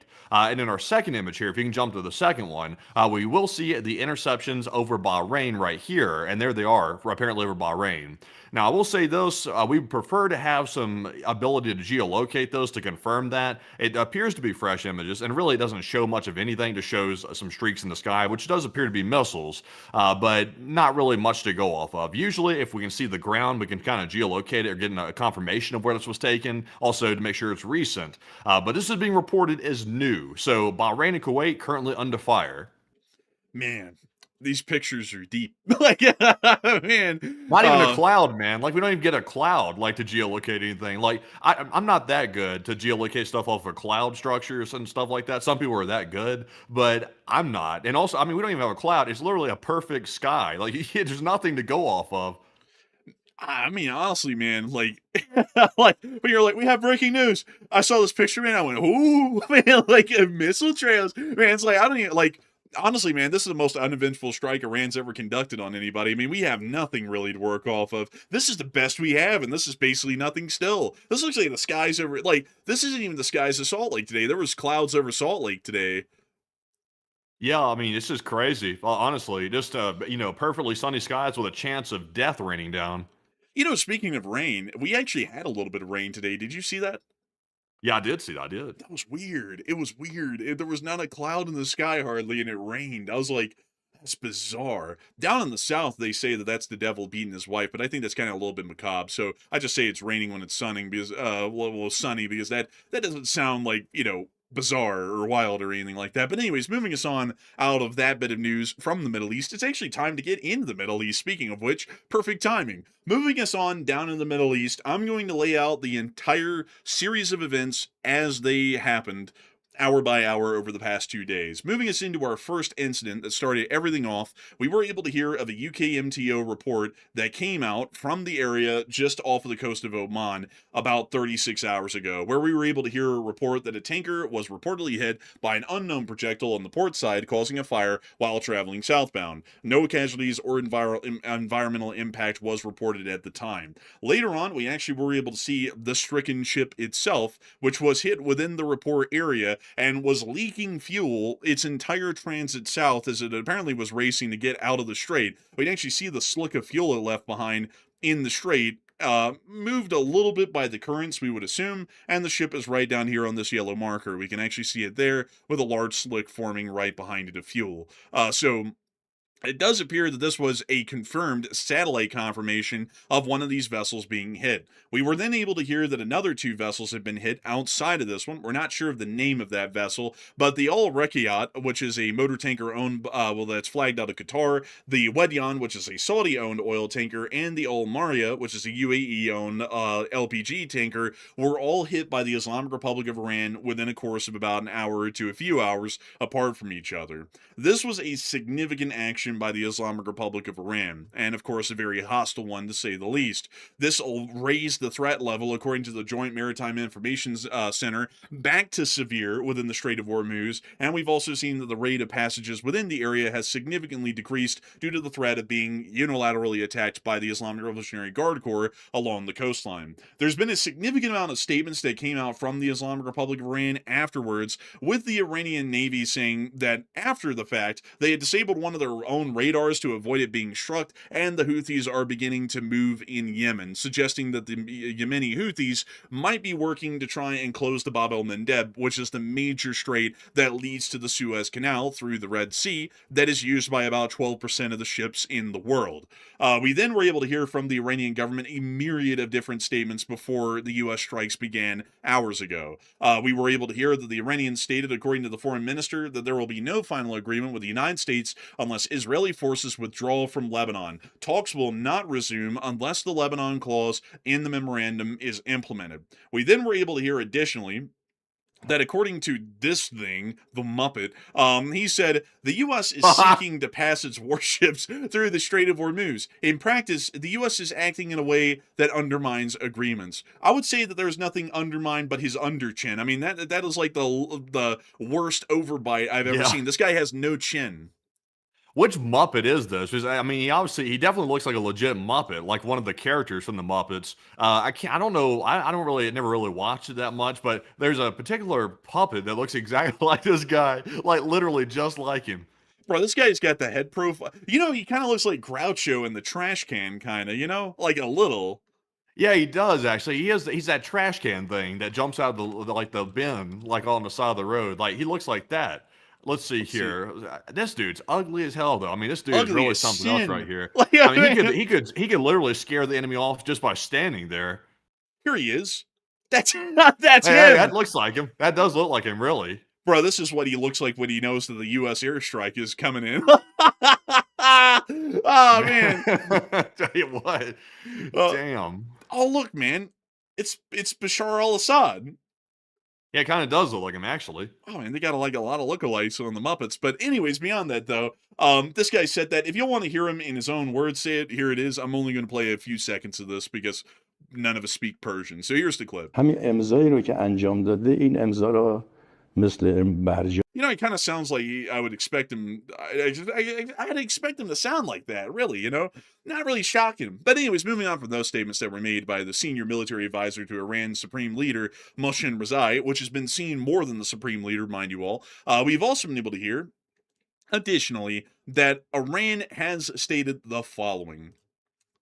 Well, actually, let me get to what happened before we get to this one. This one's kind of skipping ahead. So now that we have the Iranian statements that came out before the U.S. strikes, it's now time for us to get to what happened afterwards. The U.S. started to strike the coastline of Iran, including Qasem Island, Bandar Abbas, and the naval base near to Sirik. Largely the same lists of targets that we've seen in prior attacks. The interesting fact about this, however, is that the attacks were far larger in scope than we had seen before. The CENTCOM had started off earlier on, stating that the strikes were punishment and not proportional and would not be over for some time. And we did see that these strikes lasted for hours. We were still on air and the strikes were still ongoing. The U.S. strikes in Iran, according to one U.S. official, are 4 to 5 times bigger in scope and power than the previous strikes 10 days ago. And to move y'all into the footage here, because I know that we're talking about how big and powerful these strikes are, here are the clips from Kashima Island showing some of the impacts, filmed by a local. Ya khuda, ya khuda. Oho, oho. Kharsh hai gano. Naya, naya. That looks like air defense on fire. Waran. Man, like, honestly, the proper sound for that. Meanwhile, in Bandar Abbas, we can only describe a scene of pure destruction. The port is on fire right now in Bandar Abbas. Largely almost the entirety of the waterfront at this point has been hit in some extent, and we also were able to see more footage of the port on fire from someone driving near to it in their car.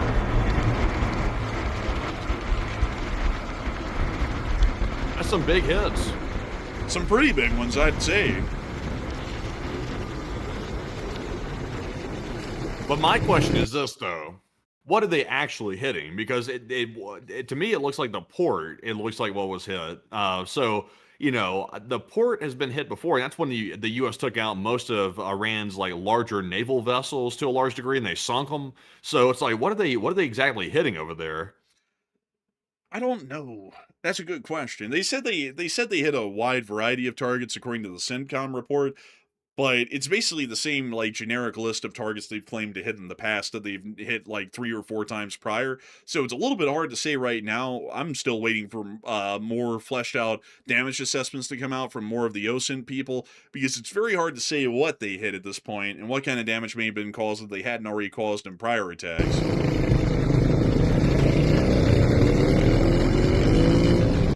Moving us on from that clip, now it's time for me to get y'all into the real ones that were juicing it. Here's one of the clips of the explosions within the area of Bandar Abbas.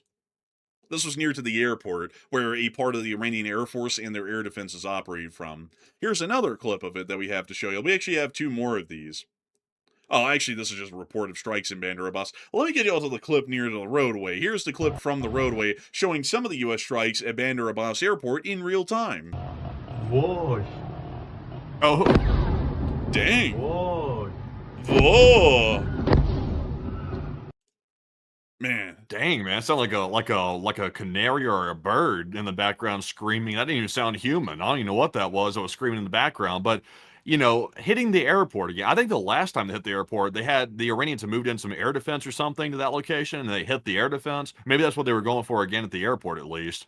I think so. I think they were going after air defense. I think most of the targets were air defense and coastal defenses that the Iranians had within the area.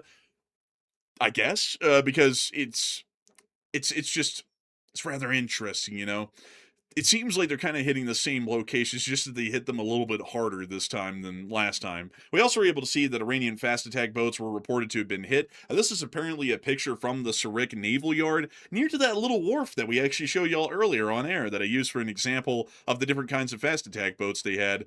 So it's apparently taken, the picture's taken from somewhere over here in this little area where they have like a repair dock for their attack boats, and they're looking towards to the moorings because you see the little bridgeways that they have right there, right here, and there's a fire at the base of it. So we can confirm that there has been some damage within the Sarik naval facility that the IRGC uses. So in general, the U.S. strikes were pretty significant. Not large as in anything new, but there was a lot more munitions used this time than we saw in prior attacks.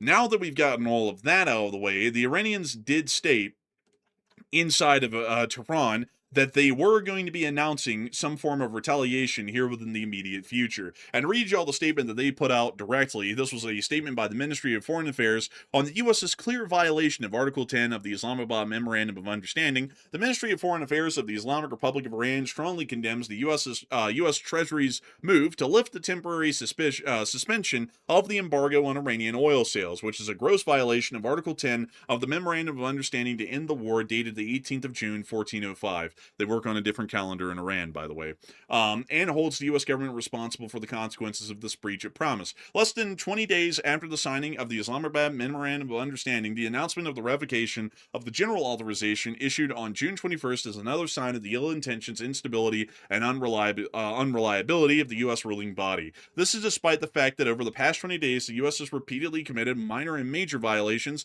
of various articles of the Memorandum of Understanding, either directly or through the actions of the Zionist regime against Lebanon. Since the signing of the Memorandum of Understanding on June 18th, the Islamic Republic has tried in good faith and using all capabilities to fulfill its obligations in accordance with the Memorandum of Understanding. However, the U.S. government, as usual, has simultaneously violated its obligations and sought to justify them with various excuses. The Ministry of Foreign Affairs of the Islamic Republic of Iran, while warning of the consequences of America's breach of the agreement, will take any action it deems necessary to protect its interests and national security. Largely, a very diplomatic way of saying we're going to start blowing stuff up, which is what they're trying to do right now in Kuwait and Bahrain.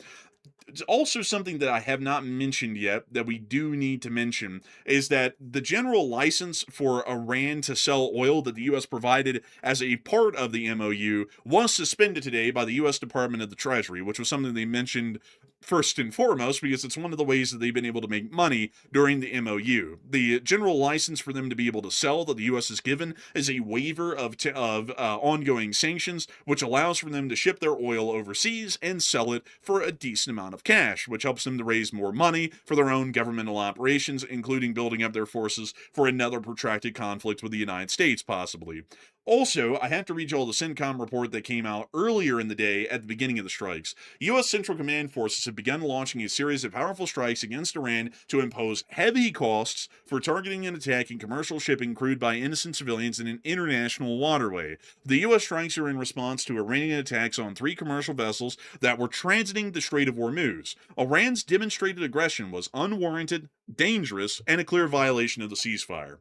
Very interesting wordage. It's largely a repeat of what we had already read off earlier on in the show when they put out the statement live. Additional addendum, I would suppose, that's a little bit lengthier. But it appears that the U.S. is saying that these attacks are to punish the Iranians for attacking the ships within the Hormuz. And also, another important thing that we need to point out is that CENTCOM has called this action, or largely the justification of this action, a protection of the innocent civilians in an international waterway. That's very different than the wordage that has been used by the U.S. government prior to where they say that Iran can control the strait. It's just that they don't want them to charge fees. Now the U.S. Central Command is saying that it is an international waterway, which sounds to me like we're starting to back off some of the clauses that we gave Iran in the MOU to where we said they could have control of the strait, which is quite smart. That would be stupid to let them control the strait. But right now, a lot of people are talking about the actions that the United States has conducted and what the Iranians will be doing in response within the near future because of the U.S. strikes that were conducted on them just hours ago for the Iranian attacks that were conducted on the merchant ships in the Strait of Hormuz about a day and a half ago. So, Matthew, what are people saying about that right now, and what are you thinking about it as well? All right. So after getting past all that yapping that the Iranians were doing in their letter, I'm not sure if they had AI help them write that, but they should have gotten some help from somebody. That was awful. But U.S. forces have struck Iran's coast. We've seen all the footage of that, and they're continuing to attack for several hours. So what's next? 41% said Iran will start large-scale attacks very soon, while 32% said this is really just more love taps, really. That's all this really is behind all the smoke and mirrors. And 20% said the U.S. will continue attacking Iran. And I'm with the 32%. I think this is more love taps. They're bigger love taps, I will grant that, but it's still love taps nonetheless. Because if the U.S. meant business, they'd be hitting Tehran, they'd be hitting every major city inside of Iran if they meant really business. We're seeing them hit the exact same places again, simply with bigger bombs this time. So it's like a more forceful love tap. This is what's known as a toxic relationship, by the way. If you have fighting like this happening, where you're putting warheads on foreheads right on the coast, and you're calling this a love tap, that might be a toxic relationship. I think that's probably what we have here. But Enforcer, what say you? I would say there are many relationships like that, but they're not good. I would say that this is the memorandum of understanding is basically over at this point. I mean, all of y'all know that, don't y'all? I mean, it's quite clear. If everyone's bombing each other in the middle of the quote unquote ceasefire for the MOU, is it really an MOU anymore that we're trying to get towards a peace deal with? Because every single day, almost every other day at this point, the Iranians are attacking us to puff up their chest and show that they're stronger than us, and therefore we need to make the deal more so in their favor. And then we bomb them in response to show them, no, no, no, the U.S. is actually strong, and y'all need to lean our way and start agreeing to things that would be in our favor. And that's clearly not the grounds to make any sort of a peace deal in. Clearly. If anything, we're basically in the war still. It's just that we're not saying it's a war. We're just bombing them sporadically and saying, oh no, the ceasefire is still in effect and the MOU is still ongoing. The truth of it is, folks, this MOU is about to collapse. It's clear. I mean, maybe it will make it to the end of its term, but the war will resume. There's no way in hell that this is just going to keep going in the state it is. It's impossible. The deal can't die. The MOU, it has to stay. We can't let Iran go. Come, baby, come back. Baby, come back. We gotta keep Iran. They're my best friend. It's just a lover's quarrel. That's what they call it, a lover's quarrel. Some love taps. You know, when you have a couple, and they hit each other and punch each other and beat each other. It's just a little quarrel. That's all. It's not toxic. It's just the way it goes. Every once in a while, you just got to go in and say, here's the knuckle sandwich, and every once in a while it kind of works. Other times they hit you with a frying pan, but then you just hit them harder. That's what we say. That's what we say. They called me up and they say, sir, the Iranians, they blew up another boat. And I say, let's bomb them again. Maybe this time they'll learn. And then we bomb them again, and then they claim that they've learned, and then they blow up another boat, and then we're back to square one. It's kind of like that old fireworks show thing that we had over Washington that turned into a giant glowing orb of fire. It's kind of like that in the Strait of Hormuz every night. They hit a boat and it just kind of goes up like that, and then we have to bomb them again. It's just insane, really, if you think about it. Like, I will say this, they haven't described these most recent strikes that we just saw a couple of hours ago. They haven't described those as love taps, but give it time. Give it time. We might hear the statement. You never can tell if it's going to come out again, because I think Iran's trying to keep this thing generally in check, like somewhat. I think they're trying to keep this thing floating along so that way they can buy themselves some more time. And the U.S., I think there was some quote from some unnamed U.S. official earlier. They're saying that Iran's not hearing us, so we're going to turn up the volume so that way they hear us. But I don't think there's anything that you can do to make Iran hear you. That's why they're extremists, and that's why they're hardliners, and they're not going to change. So I just think that at this point they're stuck in a lover's quarrel. The one side's not ready for the divorce, and they're just staying in this toxic relationship because one side's not ready for it. They won't just quite end the thing. They're going to keep it going at the expense of both of them. You know, I'm very well versed with women. Women love me. Women love me. They call me up from all over the country. And as I always say, many people know this famous quote, grab him by the peace deal. Grab him by the peace deal, and let's just bomb him again and see what happens. Maybe they'll listen to this time. Turning up the volume isn't working, though. I think we can all agree on that. You know, it's like bombing them over and over in the three same spots is turning up the volume. And after every time we turn up the volume, they blow up another boat in the Hormuz. It's like they're not listening clearly.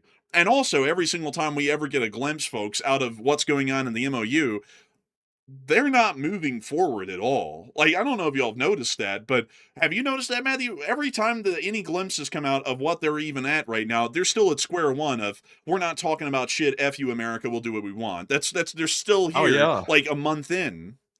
Well, I'm not sure if you saw it or not, but at the funeral for the late bastard Khomeini, they had some very, very aggressive signs they were holding. I can't even repeat what was said on the signs, but it was threats toward the U.S. officials. And the threats are the worst type, by the way, that I can't even repeat. And that was all over the place at these funerals for Khomeini. So for these people to really want a peace deal and to be allegedly agreeing to an MOU and trying to work with the United States, they sure do want some vengeance. I mean, they're out for blood to really want peace. Yeah, I would agree. It seems to me like our only path is continuing the war. And as far as continuing the war, folks, to explain what we mean by that, it's not just, we want to see war continue. Because some people will say, oh, the enforcers always want war to continue because it's good for business. And to respond to that, like really quickly, for people who say that, if the Iran war ends, there are like 9 other ongoing wars in the world right now. We would just move on to one of those. Like, we don't need to rely on the war in Iran continuing to be able to run a show. There's a million wars going on, and there will always be more of them. But with Iran, however, the war has to resume because here's where we're at right now. The Iranians will never open up the Strait of Hormuz in goodwill. If they do, they want complete control of it, so that way in the future, when the U.S. does something that they don't like, they go, we don't like that, we're shutting down the Hormuz, we're going to screw you all over unless you back off of whatever we didn't like. And that doesn't even apply to anything in the Middle East. They could use that power arbitrarily at any point they want because we've given them that ability by international law, or largely by our agreement, which would be the treaty. That is a bad position to be in. We're basically giving Iran the ultimate leverage over the United States and all of our allies for the rest of history, from what we could tell, without that ever being changed. So we cannot let that happen.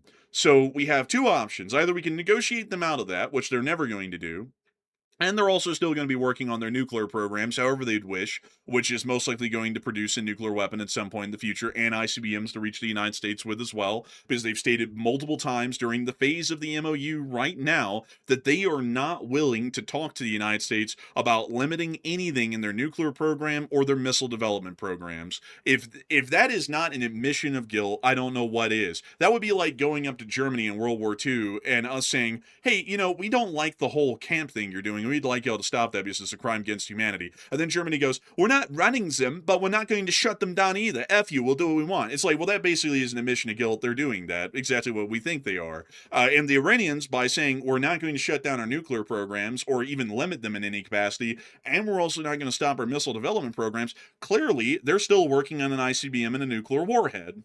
That just makes sense. Who cares about the whole Israeli side of things that Israel might get nuked? They might nuke us. And with an ICBM, they've got the ability and the means to do that. That's a significant national security risk for us, completely throwing everyone else out in the Middle East.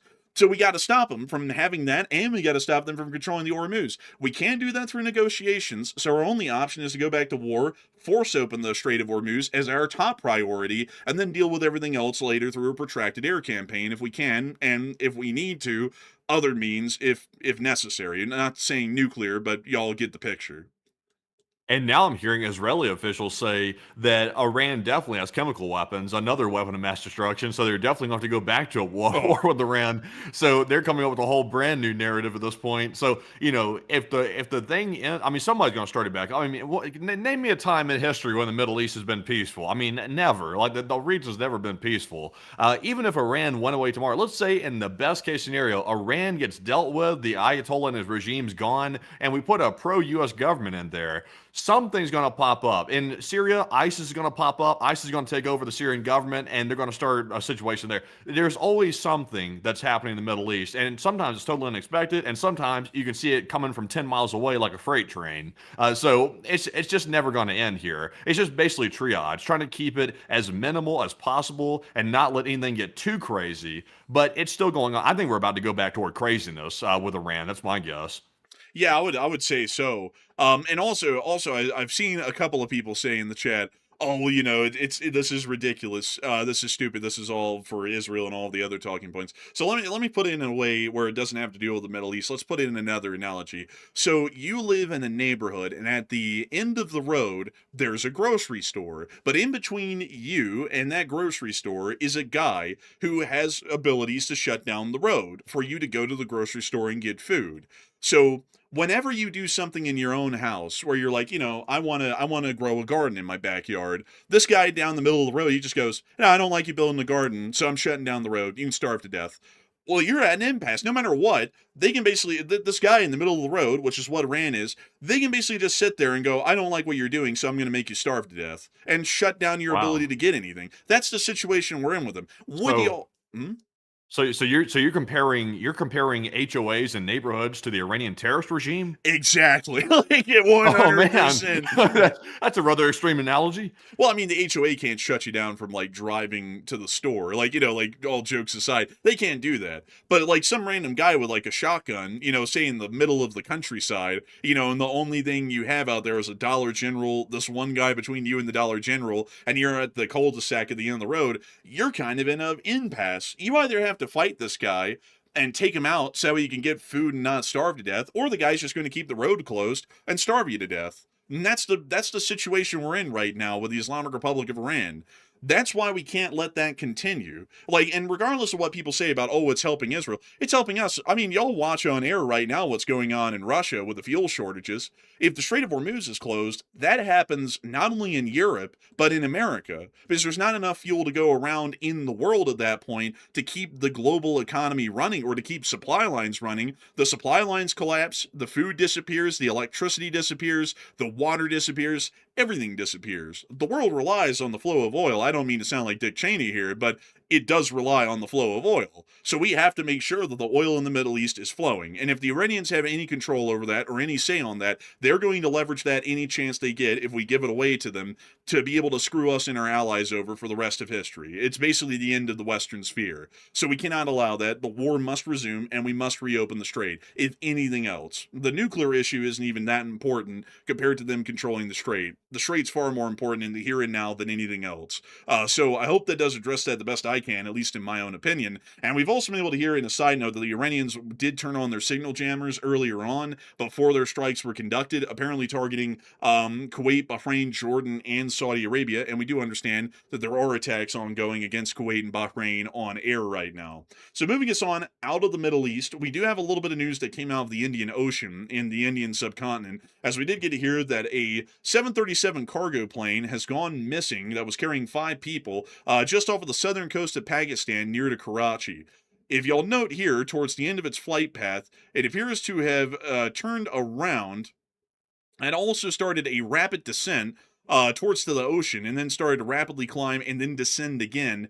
And it's unknown exactly what happened to the aircraft. We did get to hear, however, that the Pakistanis have launched a search and rescue operation off of their coastline near to where the aircraft was last seen to be able to see what happened to the aircraft. Because it does appear that by all transponder data, the aircraft took almost a hook U-turn, almost a complete 180, and then rapidly dived towards the surface of the water, possibly suggesting that the aircraft has crashed. We're not entirely sure, though. Also, a picture of it is right there. It's that tiny little picture. It's a K2 Airways cargo aircraft that was in flight. Kind of wild to hear of a 737 cargo aircraft. Usually they're a little bit bigger than that. But apparently this was a smaller one that was attempting to fly from Sharjah in the UAE to who knows where. I actually don't know where it was going. But moving us on out of that bit of news, it's now time for us to move on into the Southern Pacific to get to our ICBM news over the day. Here is a statement from the U.S. Department of State. This is a statement by Tommy Pigou, who is the spokesperson. The United States monitored China's test launch from a submarine of an unarmed intercontinental range ballistic missile, which landed in the southern Pacific Ocean. At a time when the United States is working harder than ever to prevent nuclear proliferation, China is doing the opposite. Beijing's rapid and opaque nuclear weapons buildup is of great concern to the region and the world, and we continue to urge China to engage in meaningful arms control discussions and commit to a regularized notification arrangement for all intercontinental range ballistic missiles and space launches consistent with commitments made by all other P5 members. The United States remains steadfast in our commitments to our allies and partners. A little bit interesting of a statement. From what we know, this was a already in service ICBM by the People's Liberation Army Navy that was fired off from one of their nuclear submarines. And I do have to say that it is an interesting statement because it was only a couple of months ago that we launched a Minuteman III ICBM that was unarmed in a test firing at Vandenberg Space Force Base. So I don't really know if we're working off of the rules for thee, not for me concept that we always talk about here in foreign policy on the channel.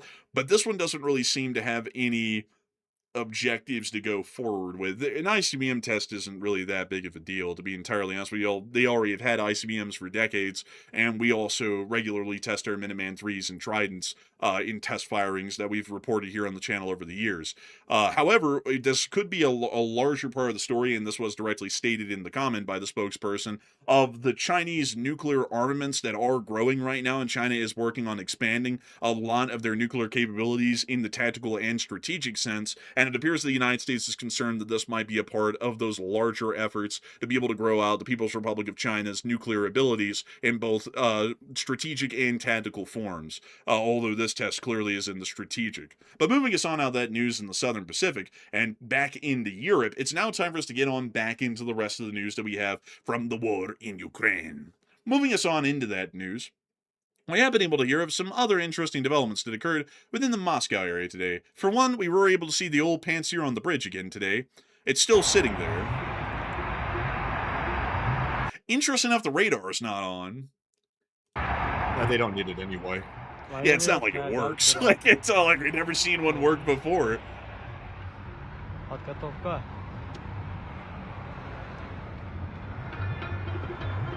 Oh, this guy's like hitting that that old Mumbai type beat. Yeah. Oh man. Bro, that's crazy. I wonder. Like, I yo! wonder. You know, I wonder if this is another one of the foreigners that Russia was talking about. You know how Russia was going on that absolute like crusade against the foreigners because they were filming stuff inside of Moscow. I wonder if this is another case of that. The Russians are going to be yelling from the rooftops again if they find that out. Bro, that'd be crazy. Dude, the guy gave himself away. He said, with the like, bro, it's like, why in the world would you play that type of music when you're filming the clip or any music at all? You know, it's like, that's wild. But anyways, moving us back on into Moscow, we were able to hear that the stock market has plummeted today. Well, not just today, but over the past whole month. In 45 days, the Russian stock market has dropped 25% of its market value. And this is the stock market from about the beginning of May right here. That's about the beginning of May. It was at 2,700 points. Now it's down to about 2,100. So over the course of about 45 days, it's dropped about 25% of its value, market value. It's not good. You know, most of the time when stock markets, you know, they fold like this is usually called like a Great Depression or something like that. I think the U.S. stock market had a crash like this in 1929, which is what led to the Great Depression. But for some reason in Russia, this is only a temporary economic issue that currently economic experts are looking at and attempting to address, and it will only be a small problem, and then they'll be able to ensure that the stocks only rise. As a matter of fact, some Russian officials put out this graph today, which is actually the graph upside down. And when we look at it from that way, it does look pretty good. But sadly, it's just not the case. It's this way. It's not looking all too good. We've also been able to hear additionally out of Moscow today that apparently the Russian government has stated that they are prepared to use nuclear weapons only if their very existence is threatened. Which is the existential threat to the state doctrine. Russia will never start World War III, but will take whatever measures are necessary to ensure its own security. So what they're kind of saying here is that we are willing to start World War III, but we'll only use nukes if we're absolutely threatened, if there is an existential threat to the state. You know, that's very interesting, Matthew. Didn't we say something about this the other day when we were talking about the hypothetical war with NATO? Where I said, you know, they would get into it, they would probably start the conflict, but then once NATO starts pushing them back, which they would go, oh, existential threat to the state, y'all are pushing into Russia, we're going to nuke everyone, and then try and get some sort of a negotiated settlement. Yeah, I mean, this is essentially still like preemptive nuclear doctrine if you really think about it, because Russia sets the definition of what an existential threat actually looks like, and that doesn't mean they're only responding in defense. I mean, it doesn't say if nuclear weapons are launched against us, then we'll retaliate. It says if we feel that our existence is threatened, then we'll use them. So, I mean, that's essentially preemptive. Kind of in a way, but our nuclear doctrine is also worded very similarly to that, at least like our written doctrine that we speak of, is that if there's an existential threat to the United States, like the U.S. government is about to cease to exist, we can nuke someone.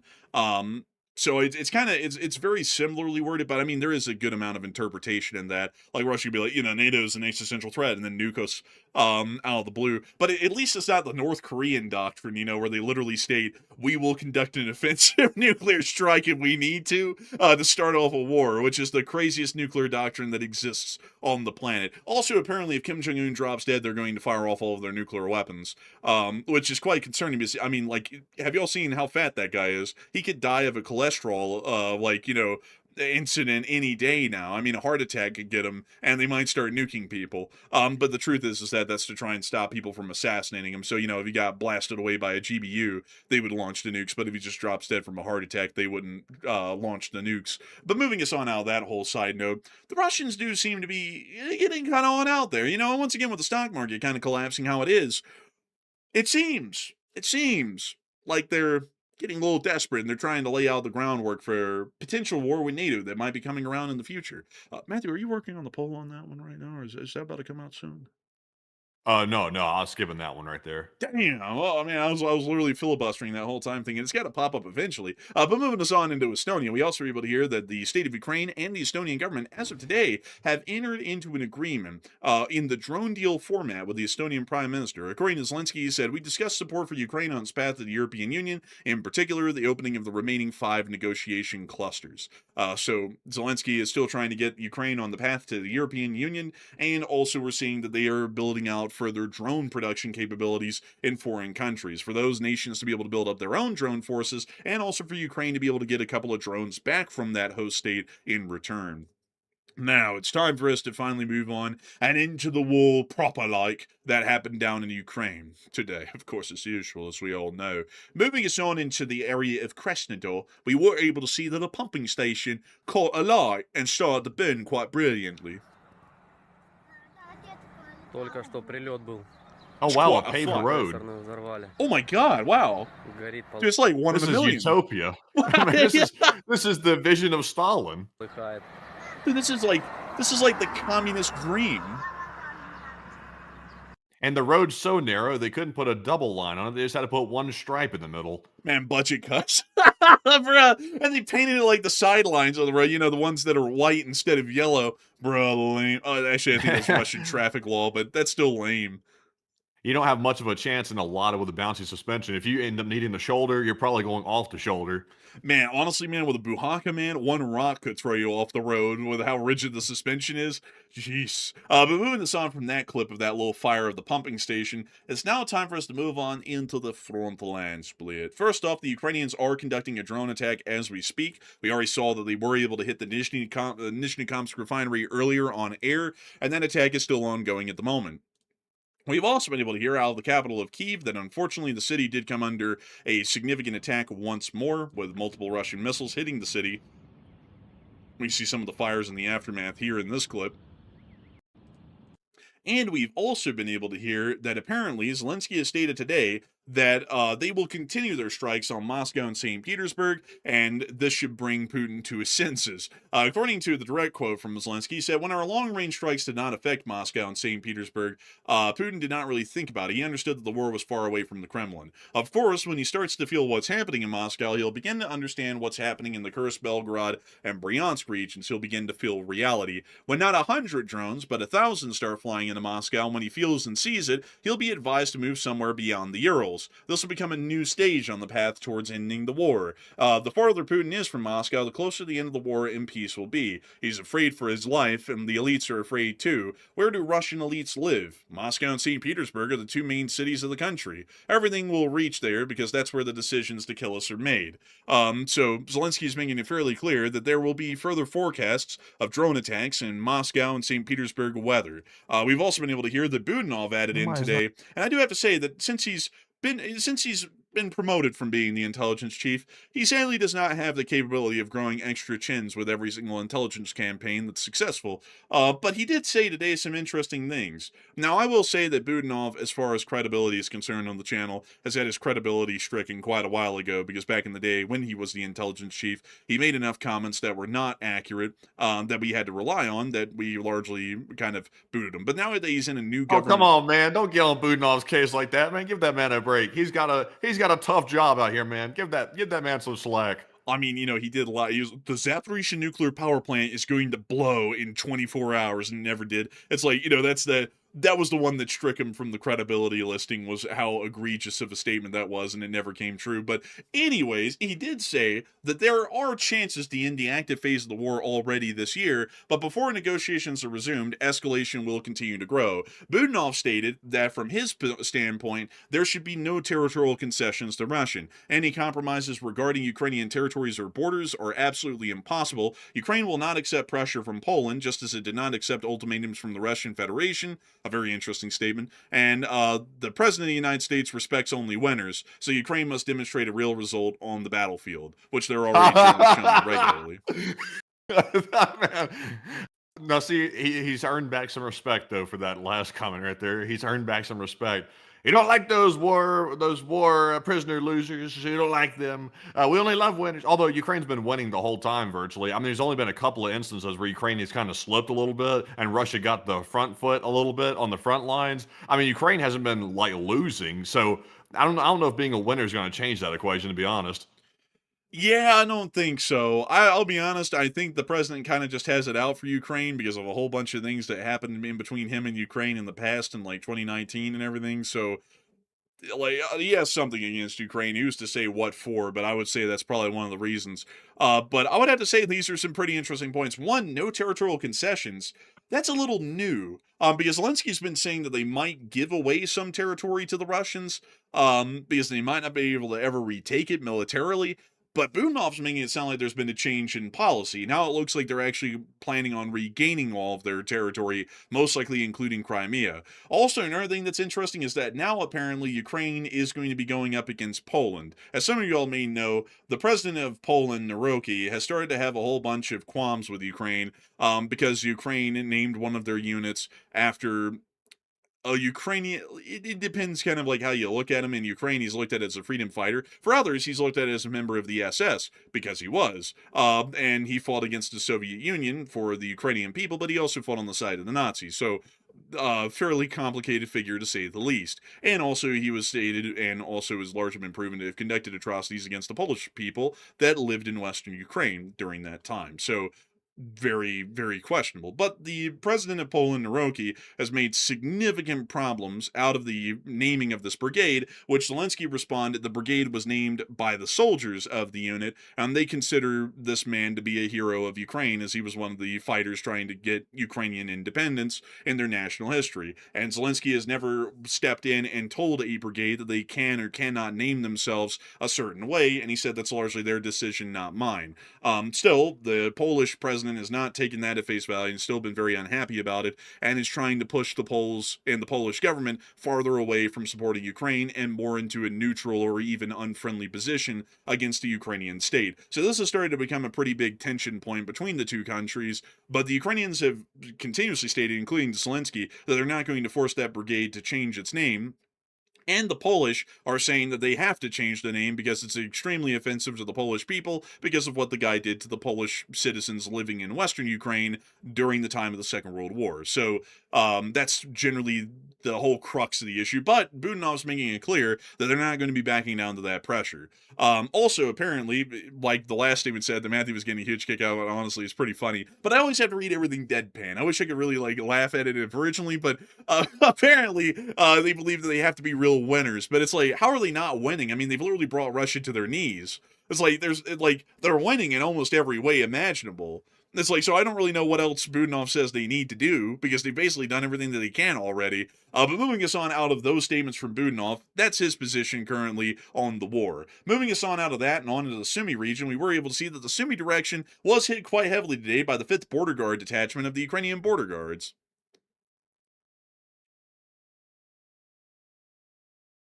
We see them here dropping bomblets on a multitude of Russian positions. And it is very interesting to note that the Ukrainian police and the border guards have become active fighting units, and have been throughout the war. Quite effective, too, I might add. Interestingly enough, though, the Ukrainian police are far more hands-on than the border guards. The border guards use mostly drone forces. The Ukrainian National Police just straight up use infantry in infantry battles, which is something wild to watch. I would say they're probably some of the best infantry in Ukraine at this point. They are pretty good. They are. I was trying to do some research here because I see a couple, like one or two people in the chat are saying, honestly, Poland's right. The Poles hate Ukraine, and also they're very upset and they side with the Polish president on this matter. I don't really see any polls suggesting that. I was trying to see if I could find them. If somebody could point me to them, I mean, I would be open to see those polls wherever they're at. But I'm not seeing those anywhere about the issue. Generally, in the past, I mean, Poland's been very much in support of Ukraine, and also they've been a huge instrumental factor in transporting NATO-supplied weaponry across the border into Ukraine, and also, donating I think 4 billion euros worth of equipment themselves to the Ukrainians. So I'm not sure why everybody would hate Ukraine, and all of a sudden a new president comes in, there's a little spat, and now all of a sudden everybody hates them. Like, that wouldn't make much sense. Yeah, I would have to say. Also, another thing I got to say is that heroes of a country are, kind of questionable, depending on if you're not in that national group. Because, I mean, a lot of people here in the United States, they look at Andrew Jackson as something of a significant American historical figure because he was the one who won the Battle of New Orleans against the British Army. And also, on top of that, he was a fairly important president of the United States of America as well.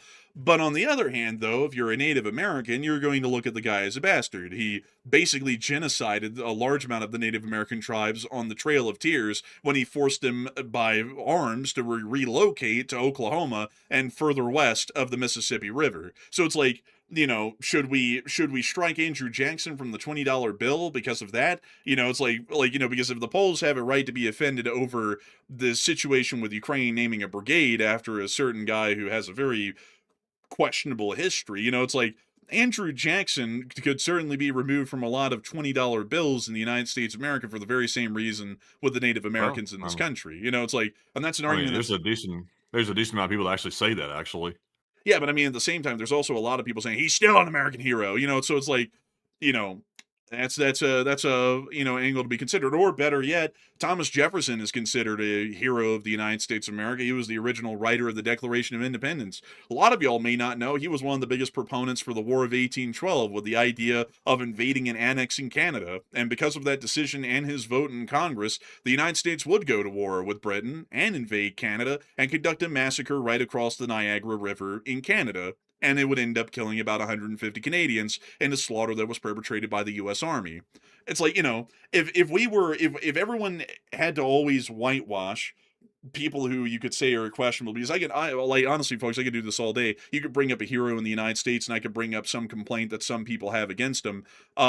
You could end up whitewashing basically every single political figure or historical figure in the United States of America because every Oh single yeah. one of them's done something questionable in their lives. So I would Well, say that nobody's a saint. No, nobody's a saint really. And also, by the way, it's like, in the scheme, I mean, what Europe's experiencing right now is a return to a wartime environment. So it's like in the middle of a war breaking out in Europe, which has been going on for 4+ years in Ukraine. It's like, is it really time to start getting offended about the names of units and start messing up an entire relationship, which is defending Poland? Because I mean, if Ukraine falls, I mean, Russia's right on Poland's border at that point. So is it really worth getting that offended over it and going that berserk that a Ukrainian unit named themselves something that offended some Poles? It's like, if I mean, the alternative is you stop supporting Ukraine, and let's say it's bad enough that the Ukrainians start losing, then Russia somehow takes Ukraine. I mean, then NATO, Poland, and everybody's in a much worse situation just because somebody's feelings got hurt. That's kind of goofy. Yeah, and also on top of that, it's like, you could get the entire continent to collapse at that point because the Turks could go, the Polish named some of their units Hussars, and the Hussars slaughtered our brethren at the siege of Vienna in the 1600s. They need to rename all of those units, or we're cutting off all relations with Poland. We're leaving the EU, we're leaving NATO, we're leaving everything. And then Germany could go, these people did this and that to us throughout history. They have to rename their units. Otherwise, we're leaving the EU, we're leaving NATO, we're stopping support, we're doing everything under the sun. I mean, Britain and France could go on forever just about the names of their normal units. Like, you have to get rid of the Black Watch because they slaughtered a whole bunch of French at the Battle of Waterloo. So we cannot have that. Y'all got to get rid of them. Like, you could, we could go on and on and on in between every single country on that. And I'd have to say, I would have to say, I get that there's an argument around this very checkered guy that the brigade was named after, but at the same time, destroying the entire relations that Poland has with Ukraine over that. it seems to be a little bit blown out of proportion, to be entirely honest. Like, if Ukraine took a stance where it's like, we hate the Polish people, we want them dead, then I get it. Like, that would definitely make a lot of sense. But a brigade being named after this guy, who is quite questionable, it's like, it is what it is, at least in my opinion. But moving us on from that, and on into the rest of our news, it is time for us to get on into our location unknowns. We were able to see the Ukrainians are also implementing transport bikes for their supplies, which we saw in this clip right here from the Phoenix unit. There it is, the bike with trailer. Oh, wow, it's not even an e-bike. Man, not even an e-bike. They got that comfy seat, though. They got it really rolling with that. This is like something you see like some lady like cruising around the town to go get some groceries on or something like that. But they've converted to the wartime setting. Man, really, honestly. We also got to see the Russian casualty report over the past 24 hours. And, oh boy! Wow, 5 Bobcats today. 5 of them. It's like that old Subway special. But tell us more. And over the past 24 hours, according to Miss DC, keeper of the records, 5 anti-aircraft is tied for the 5th highest daily loss, and 15 ground robotics complexes is the 3rd highest loss, which is not shown. And special equipment is back on the menu, which we are happy for. And over the past 24 hours, we were able to see that 1,200 Russian troops were wounded and killed, along with 5 APCs, 399 supply trucks, 9 main battle tanks, 57 artillery pieces, 2,129 drones, 37 cruise missiles, 5 anti-aircraft warfare systems, and 5 Bobcat skid steers. All in all, not too bad. Moving us on from that, and on into frontline area, Belgrade did see that one of their gas facilities cooked overnight. Drone hit it.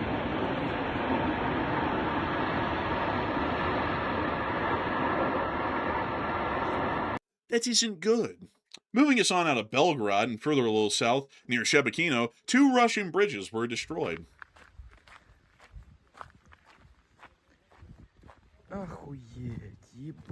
This is the first one. And then this is the second one. Didn't the Russians like purposely explode these though? Like I heard that they purposely hit them.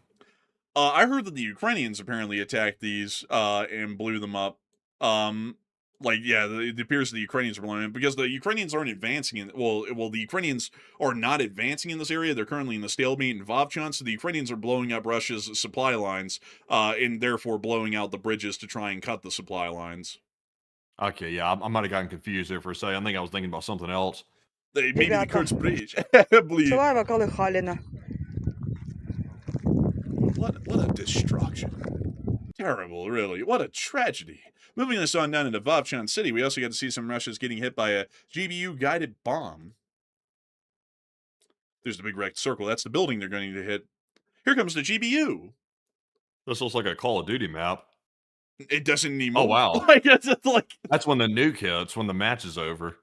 Tactical nuke inbound! Man, I hate the Call of Duty voice lines. They're so stupid. Oh, and there's the little fellow that did it. That is a F-16. Oh, magic. Beautiful. I love to see it. Moving us on from that, and on out of the area of Volchansk, we also were able to see within the Kupiansk area that Ukraine was dropping some anti-personnel mines. They do this every once in a while, just to kid around with the Russians. An anti-personnel mine is a very antisocial weapon. It does not like personnel. It does not like people. Man, They dropped a whole bunch of those antisocial ones. This is HR's biggest nightmare. Look at it. Just dropping tons of those. Look at that. Oh, they just dropped a brick. I think that was like an anti-tank mine, like more so than an anti-personnel one. But here they are at work on the field. See them walking around out there, and it shocks them, really. It surprises them. They just don't expect it. But moving us on from that clip, it's now time for us to move on further down the line and into the area of Dobropilya to show you all a daily drive of the Ukrainians making their way to the front line.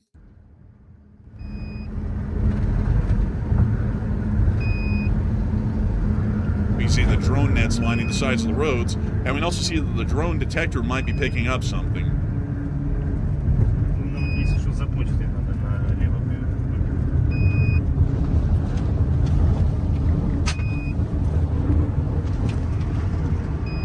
They're flying down this road.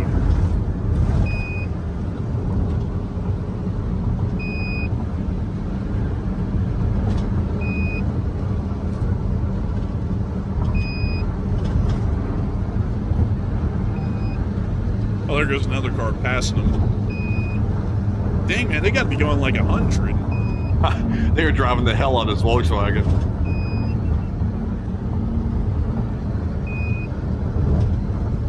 And meanwhile, this guy is scrolling the gram over there. He's doom scrolling.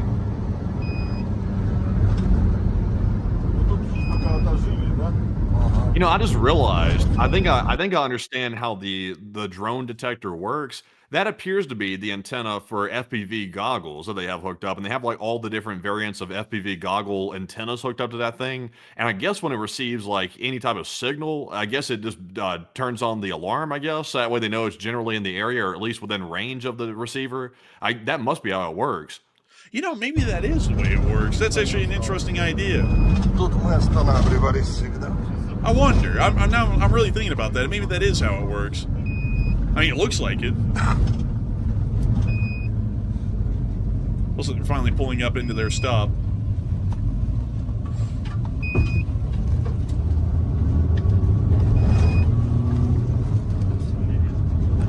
Oh, it's a manual too. Man, this guy's got the whole deal going on, man, a manual and everything. Meanwhile, in the rear line area near Kurakovo, we also did get to see the 14th Brigade cutting off Russian logistics. We see here the drones going in manual now against this vehicle on the side of the road, and now we can see them going after another.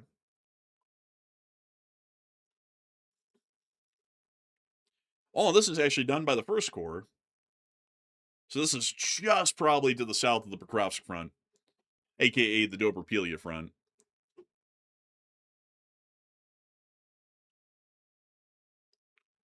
And now they're going after a Bulhanka. Little hunky. Oh, they blew that one up quite nicely. We see them now finding another vehicle here to this lake. Look at it. Did you see that the AI identified it as a vehicle? Like it literally labeled it as a vehicle, and it even has another identifier behind it. That's kind of interesting. Yeah, it looks like it was trying to say like light vehicle, like LIT VEH for like light vehicles or something like that. What does it say on this one? Oh, it just said manual. It didn't really identify that one well. Yeah, it says vehicle LIT. It must mean light. That's impressive to me. I know that's like kind of primitive, like for AI. Like AI can easily like, determine what something is like that. It's not too difficult, but it's still impressive that Ukraine has programmed that into their drones natively. That's pretty impressive. Yeah, it's really wild, honestly. It's really impressive stuff. Like to think that they're mass producing this sort of a deal, like the drones that can operate the software and that the software works pretty well. And it looks like they're able to easily sparse out, even at a distance, what vehicles are involved in military or fuel transport and which ones aren't. Because the ones that aren't involved, it doesn't highlight them at all. Can you imagine that too? These drones just simply fly around, I would assume on pre-programmed routes, or either they simply run around trying to discover targets. And I would imagine it probably sees the target, it labels it, and probably sends an alert and stacks it in an organization column. And the Ukrainians can then probably pick and choose which ones they actually want to hit and which ones they want to let go, which is pretty efficient. It is really efficient, really one of the cooler systems we've seen. We also get to see the 33rd Assault Regiment striking Russian forces around the area of Velika Novosilka today with more conventional drone forces. They have upset the Russians. Oh, there goes a mortar shell. And another one. Here's a little Russian fire team walking into this destroyed building, and there goes the Ukrainian bomblets right on top of them. Oh, that was dead on. I wonder if any U.S. companies helped Ukraine with that AI technology for the targeting. I have a hunch that I think they might have. I just have a very interesting suspicion.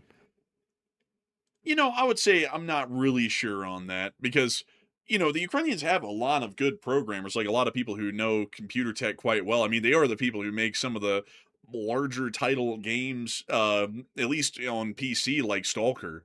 And they make that entirely in house. And I would think that if they have the kind of programming and computer knowledge to make games as impressive as those, they probably have the knowledge to make AI programs like that, maybe. I have a feeling for a system this complex, I think they might have had some U.S. help with it because there was rumors out there that Ukraine also had help with their Flamingo missile. That was a rumor at least. It's never been proven, but there were some rumors that the way they were able to produce that Flamingo and develop it so quickly is with some U.S. help on top of their native planning that they were already working on. So I think they might have been assisted with the AI. Maybe so, yeah, it probably could have been. I wouldn't doubt it. We also got to see on the H-20 highway a Ural 4320 that had been hit and was burning after a Ukrainian drone attack near to the area of Mariupol. What was that? What was what? So I heard something go bang. I don't know. Nothing went bang in the clip. It was completely quiet on my end. I think you're hearing things. I mean, I heard something. It sounded like maybe a mouse slamming on a counter or something like that. You slam your mouse over there or something? No, I literally nothing happened at all. Hold up, let me. Nothing went bang in the clip. It was completely quiet on my end. I think you're hearing things. Let's So see. I think they might have been assisted with the AI. Maybe take a so, listen. yeah, it probably could have been. I wouldn't doubt it. We also got to see on the H-20 highway a Ural 4320 that had been hit and was burning after a Ukrainian drone attack near to the area of Mariupol. There Yeah, it I can was. hear I it heard it there. right there. Nothing Yeah, there it happened in real was. life though. That's weird. Like I Yeah, maybe see, I'm it's not like crazy, man. You're crazy. maybe it's an artifact or something in the audio. Like I don't know because I didn't hear a squat on my end. Yeah, I don't know really, but whatever it was, it's gone now. Man, that's bizarre though. That's weird. But anyways, moving on from that, we also were able to see the 425th attacking more Russian defenses near the city of Mariupol. Someone said, make sure y'all not on Iran's list. I'm sure we're probably there. We're on the Russians' list. I'm We're not sure definitely about on China. North They keep their Korea's. list a little bit quiet. North Korea, I'm sure they want to get us good. Someone tried to get in my Facebook account yesterday, and that's the third time they tried to break into one of my accounts. But I have my stuff pretty secure, so it's kind of hard to get in. So I caught it before they were able to get anywhere in there. Not that there's anything in there that's going to do them any good, but I guess they're wanting to get in and see who my friends was and stuff. And then message you as one of your friends. Man, like, hey, could you give me money? Like, no. Actually, that was me. I forgot to tell you. I was trying to get in. Wrong location. I know your technical skills. I know what you're capable of and not. You don't know how to spoof a location, so I know it wasn't you. Oh yeah, well, where was it? I don't know if I want to say that. It didn't happen to be in Rostov-on-Don, did it? No, it wasn't Rostov, but it was somewhere else rather interesting. Oh, interesting. I think I'm kind of getting the. Is it what I'm thinking? It's actually here in America. I'm thinking a certain thing. Is it what I'm thinking? Like if you get what I'm saying, like putting the things together. Is it? Just say it, and I won't confirm or deny, but just say it. I can't say it on air, but it's recent things, recent developments. We talked about them before the show. Was it something to do with that? No, man. No. Whoever's doing this had some technical knowledge. Whoever's doing this, because they spoofed a location. They got into the account, but they hit the two-factor wall, and they weren't able to get past the two-factor wall, which is usually where all these attacks stop at for the most part. So they were. That's where it. Also, I get notifications too. If somebody tries to log in, and I automatically get people locked out if it's a login from an unfamiliar location. So they messed up. They should have spoofed the location where I actually am, and maybe they could have gotten in. Maybe. But moving on from that, we also got to see the Luftwaffe unit hitting the Russian forces. So here we go. Oh, every time I see this unit, man, I get a huge laugh out of that symbol in the bottom. It's unreal. Jeez.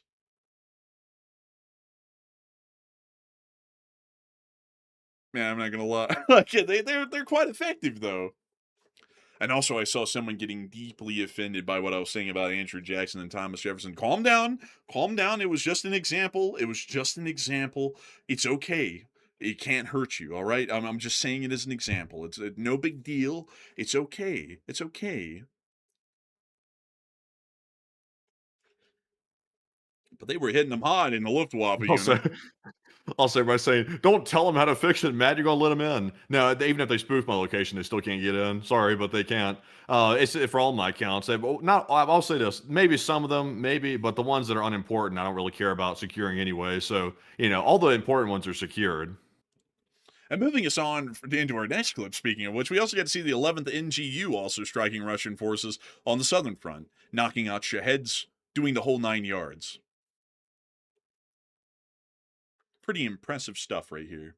But we're going to skip past this clip because it's mostly just the same drone footage that we've seen before, and we're going to move on up and into the next segment of our stream, which is where we get to talk to each and every single one of y'all. I do have a marker for the speech from President Zelensky on this day, but it's actually yesterday's speech, so we don't really have a speech for today. So with that in mind, we are going to be moving immediately on into our question segment to where we get to talk to each and every single one of y'all, and boy howdy, it's going to be a blast. But before we get to that, I do have to give a humongous thanks to the 19,500 people who were here tonight at the peak, and also the 110,000 people who watched the stream before the news ended. We're about to be moving on into our second segment of the stream, where we get to talk to each and every single one of y'all. And I've got to say, folks, that it is an absolute honor and a pleasure to know that we were able to cover the news once again for all of y'all, and hopefully it was as well researched and well covered as y'all were hoping and expecting for. And so, with that in mind, Matthew, please take it away. What do we got? All right, so it's now time to get into our super chats, live chats, and Morse code decoders of the stream. And in the meantime, folks, if you're wondering, well, Matt, what's happening? What happened to all that breaking news? It just went quiet. What's happening? What's going on? I mean, tell us something. There's really not much going on. It looks like it's calmed down for the moment. I did see some video of some explosions in the sky in Bahrain, but it's nothing to see. It's just the same pictures we saw, just in video format. So, nothing really significant to show. So the breaking news is largely over for now. I would imagine that's going to be probably it for the night, but you never can tell. They might get spicy maybe during the middle of the day in Tehran. I think in Tehran right now, it is currently just about 8 in the morning, I think, or something like that. So it's daylight time over there. So nothing to report. But moving on to our first of the super chats of our last segment here. This one goes to none other than Slow Sparks, who puts in a very generous combined $100 support. And thank you very much, Slow Sparks, for that generous support. They put in a super sticker of the YouTube creature riding the rocket out into the distance, and it looks like, unfortunately, he might not have made it on the rocket. But thank you very much, Slow Sparks, for that. And Enforcer, what say you? I gotta thank you incredibly for the support, Slow Sparks, and putting that blasted creature on a rocket and blowing it to smithereens.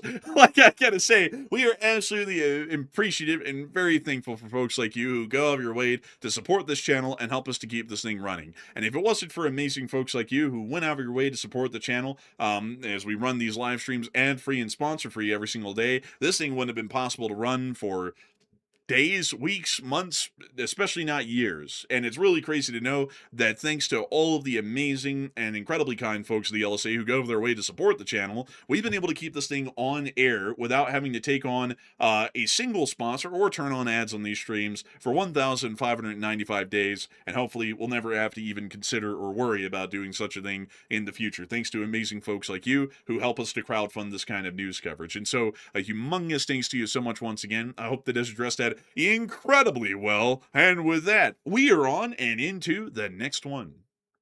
And our next one goes to SFPG. And thank you very much, SFPG, for that $50 support. And we do appreciate that very, very much. And he said, I hope the fourth weekend was good for you boys. And tell you one from the chat, and LSA, and glory to that worm.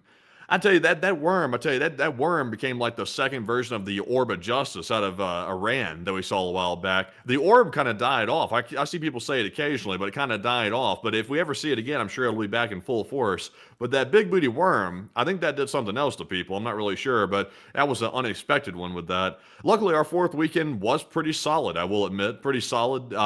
Never got that lobster roll, though. I'd like to get back by there to go get that. We showed up on the 4th. On the 4th. It was actually that day, actually. And it closed literally right as we showed up at the door. And we were going to get that because Ross said, go try it. And he put in a super chat for it. And we never got to try it. And I actually have the hankering for it now. I really do. And we just never can get around to getting it. But Enforcer, what say you? I really did want that lobster.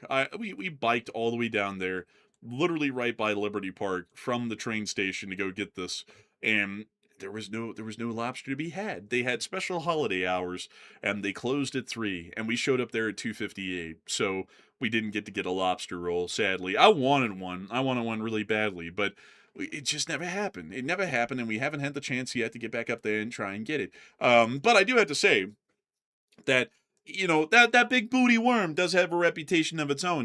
That big booty worm be something else. A lot of people remember it. I think it made people feel kind of funny. But hey, I got, like, it is what it is. Some worms be like that. They kind of be freaky like that. But beyond that though, I do thank you incredibly for the support and helping this channel keep running. And outside of that, like outside the big booty worm and the Freshies lobster, the 4th of July weekend was pretty good, and of course the Monday kind of adds into it. I really didn't do anything on Monday. I kind of just spent the day just sitting around, doing nothing. I didn't even weather a rail car or anything that day. I've got, like, I don't know what it is, but every once in a while, and it's the medicine that I take, it kind of makes me feel like worn out in waves. And on Monday I was just like, damn, I feel like absolutely spent. So I just had to sit around and kind of like do nothing. And I gotta say, folks, that's something that's really annoying. Like, that never happened before I got on this medicine, and now this medicine will literally just come through and just like wipe me out on any given day. Man, you're kind of like Vito from The Sopranos. It was the medicine, Tony. I was taking the medicine and it messed up my head. It messed up my head. You remember that? I think so. Yeah, I think I remember that. But do you know what he was saying it about though? About having that wire on him or something. No. That was about the security guard. Oh, I guess you could say he was greasing the union. Catching, not pitching. That's not funny. That's not funny. He's a family man. Like, and then he went on up into like the Hamptons or whatever for a little bit, and then he came back and got beat to death. He's gotta go. Yeah, man. And then Borgo, I'm not being disrespected like that. I spent 30 years in the can. Man, they always said, even with that, Tony never had the makings of a varsity athlete. Never. But beyond that, though, I'll tell you, man, like, I gotta say, like, I didn't believe the blood pressure medication side effects things, because you don't know, one of the side effects is that it can make you quite fatigued, like, where you just, like, wake up some days and you have, like, no energy. And initially, when I started taking it, it never made me feel like that. But after taking it for months, every once in a while, including today, honestly, I'll just wake up and I'll be like, dang, like, I feel like I have not really a lot of energy to do much. And so sadly I didn't really do a lot of money, but it's still enjoyable. I got on my computer and like played like Train Sim World and a couple of other things. So I still had a fun time. It's just that I didn't really do anything that I wanted to do. But a huge thanks to you though for the support and helping this channel to keep it running. And I hope that does address that well. And long live the Lee Spring Army and long live the Republic. And with that, we're on to the next one. And moving on to our next super chat here. This one goes to John Bernard. And thank you, John, as well, for that generous support right there. And we do appreciate that very much. And also, did we get that live chat for the last one, by the way? I don't think so. Let's get that real quick. Like, yeah, let's get that. I don't think we got that. So, John, we'll be right back to your super chat. But to grab that live chat real quick in honor of the last super chat we just got, the live chat question is going to go to Kessler, who said, would you say Ukraine's a good example of what good patriotism and pursuit of liberty looks like from a country's perspective? Generally, yeah, I would say so. Like, a country has to be very proud of itself, and there has to be citizens in that country, a large number of them, that would be willing to fight and die for it to keep it free and also maintain what it is. So I would say that as far as a country in their early years that's trying to fight for their survival and their liberty, I would say, yeah, they generally fit the description. They look a lot like the United States did in its early formative years in its fight for liberty in the American Revolution and then later on in the War of 1812. Although the War of 1812 really had nothing to do with American liberty, it had more with us trying to annex Canada. But outside of that, though, I would say, yeah, they generally seem to be more in line with that. And, a lot of people don't know about the tribulations that went into the American Revolution. A lot of people look at the American Revolution in this real whitewashed way, where the Continental Army and General Washington and the Continental Congress were just like these amazing folks. But there was a lot of things that went on back then that some foreign people would detract the United States and say, oh, well, they're kind of like barbarians. One of the big things in Britain, actually, was that they want to expand across the Appalachians and into the Indian territories and start wars with the Indians, which some people said, oh, that's absurd. They're not wanting to do that. And then when we got our independence, y'all know what we did. We went right across the Appalachians and we went to war with all the Indians and started pushing them across the Mississippi. So, like, that was something they were talking about in Britain, even during the Revolution. And then we went and did that afterwards. So, kind of a little bit of an interesting side note with that. But anyways, Outside of all that, I would say, yeah, they generally do fall within that kind of description of an early country in their formative years trying to fight for their independence and freedom. So, a big thanks to you so much once again. I hope that does address that well. And with that, we're on the next one. We also have that 20 from John Bernard once again, and thank you, John, for the support right there. He said, is Ukraine's ability to target infrastructure so far into Russian territory the result of technological advancements of the drone tech, or are the Russians just that incompetent? It's really more so technological advancements than Russian incompetence for the larger degree, because in the earlier part of the war, Ukraine wasn't even able to reach the Urals. I think the farthest they were able to reach into the country was Ryazan or Saratov, which were at the absolute peak of their range. The fact of the matter is that a lot of the attacks that happen east of the Urals, it's really more so Ukrainian technological advancements, because the Russians don't even have an idea, and haven't for most of the war, that Ukraine could ever even cross the Urals, much less hit something on the other side and blow it away. So I would say that it's more so technological advancements by the Ukrainians than anything that's leading to the achievements that they're seeing in the here and the now. So big thanks to you for the support. I hope that has addressed that question well. And with that, we're on the next one. And our next one goes to RCH Technologies, who puts in a 20. And thank you, RCH, as well, for that $20 support. We do appreciate it. He said, Iran is like a mound of fire ants. They won't stop. They don't negotiate. They don't care. It's time to have to deal with the situation for that mound. An old cure for the fire ants in Texas is to put hot bacon grease on that mound. I don't. I don't think hot bacon grease would work on here, like on the IRGC. But I would generally agree with the sentiment that we do need to get back to fighting them. There's no way to make any sort of a peace with them. They're never going to listen to reason. They've made that very clear. So our only option is to get back into the war and win it, and hopefully see that the president steps back enough that he doesn't get involved in the war planning like he's the greatest general on the planet, because he sure as hell isn't. And let the generals that are career professionals plan and execute the war, and we'll see success quite easily. Success that he'll be able to take credit for if he wanted to, which he certainly will, but he won't be involved in absolutely obliterating any chance of success that we might have. So I would agree with you completely on that, RCH Technology. And a big thanks to you for support and helping this channel to keep it running. And I hope that does address that incredibly well. And also, I saw someone say, let's see, someone said something about, let's see here.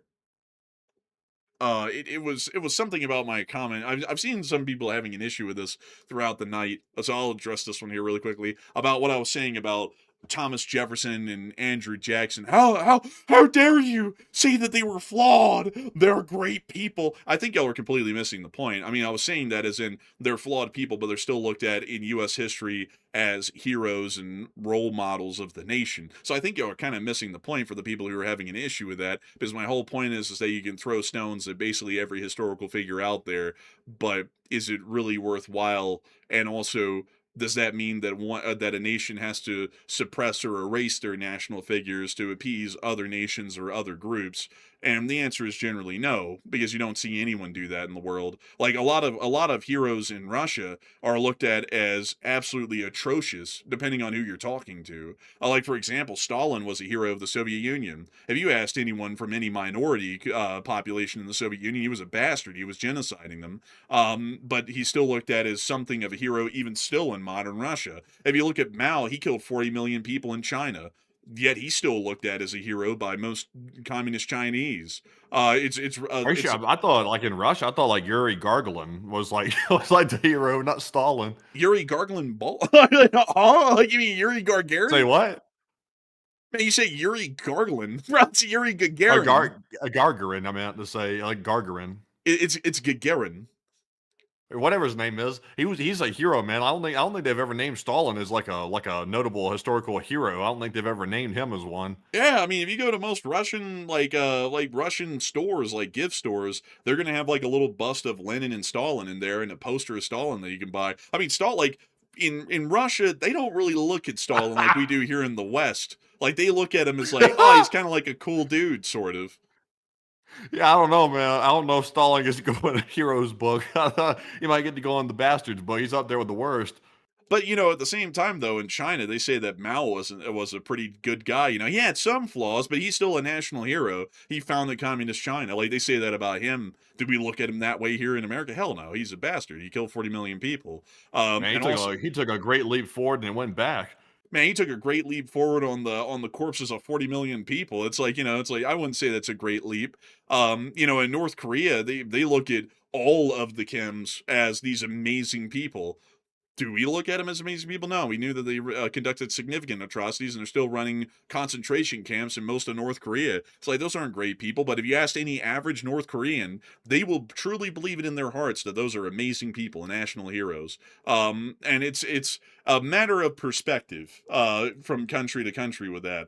And that's something I think that a lot of people kind of lose in the modern world, is that a hero in Poland is going to be a villain to the Turks, kind of a deal, and it's going to be like that for everybody everywhere, because a hero to some is a villain to others, depending on how you had to deal with them. Like in Britain, for example, George Washington is decently respected, actually, in Britain in the modern day, but it could have gone the other way. They could look at George Washington as a villain, a criminal. It's just that luckily they didn't, because of how history has evolved over the years, and how their outlook and concept on the United States has also changed greatly with that as well.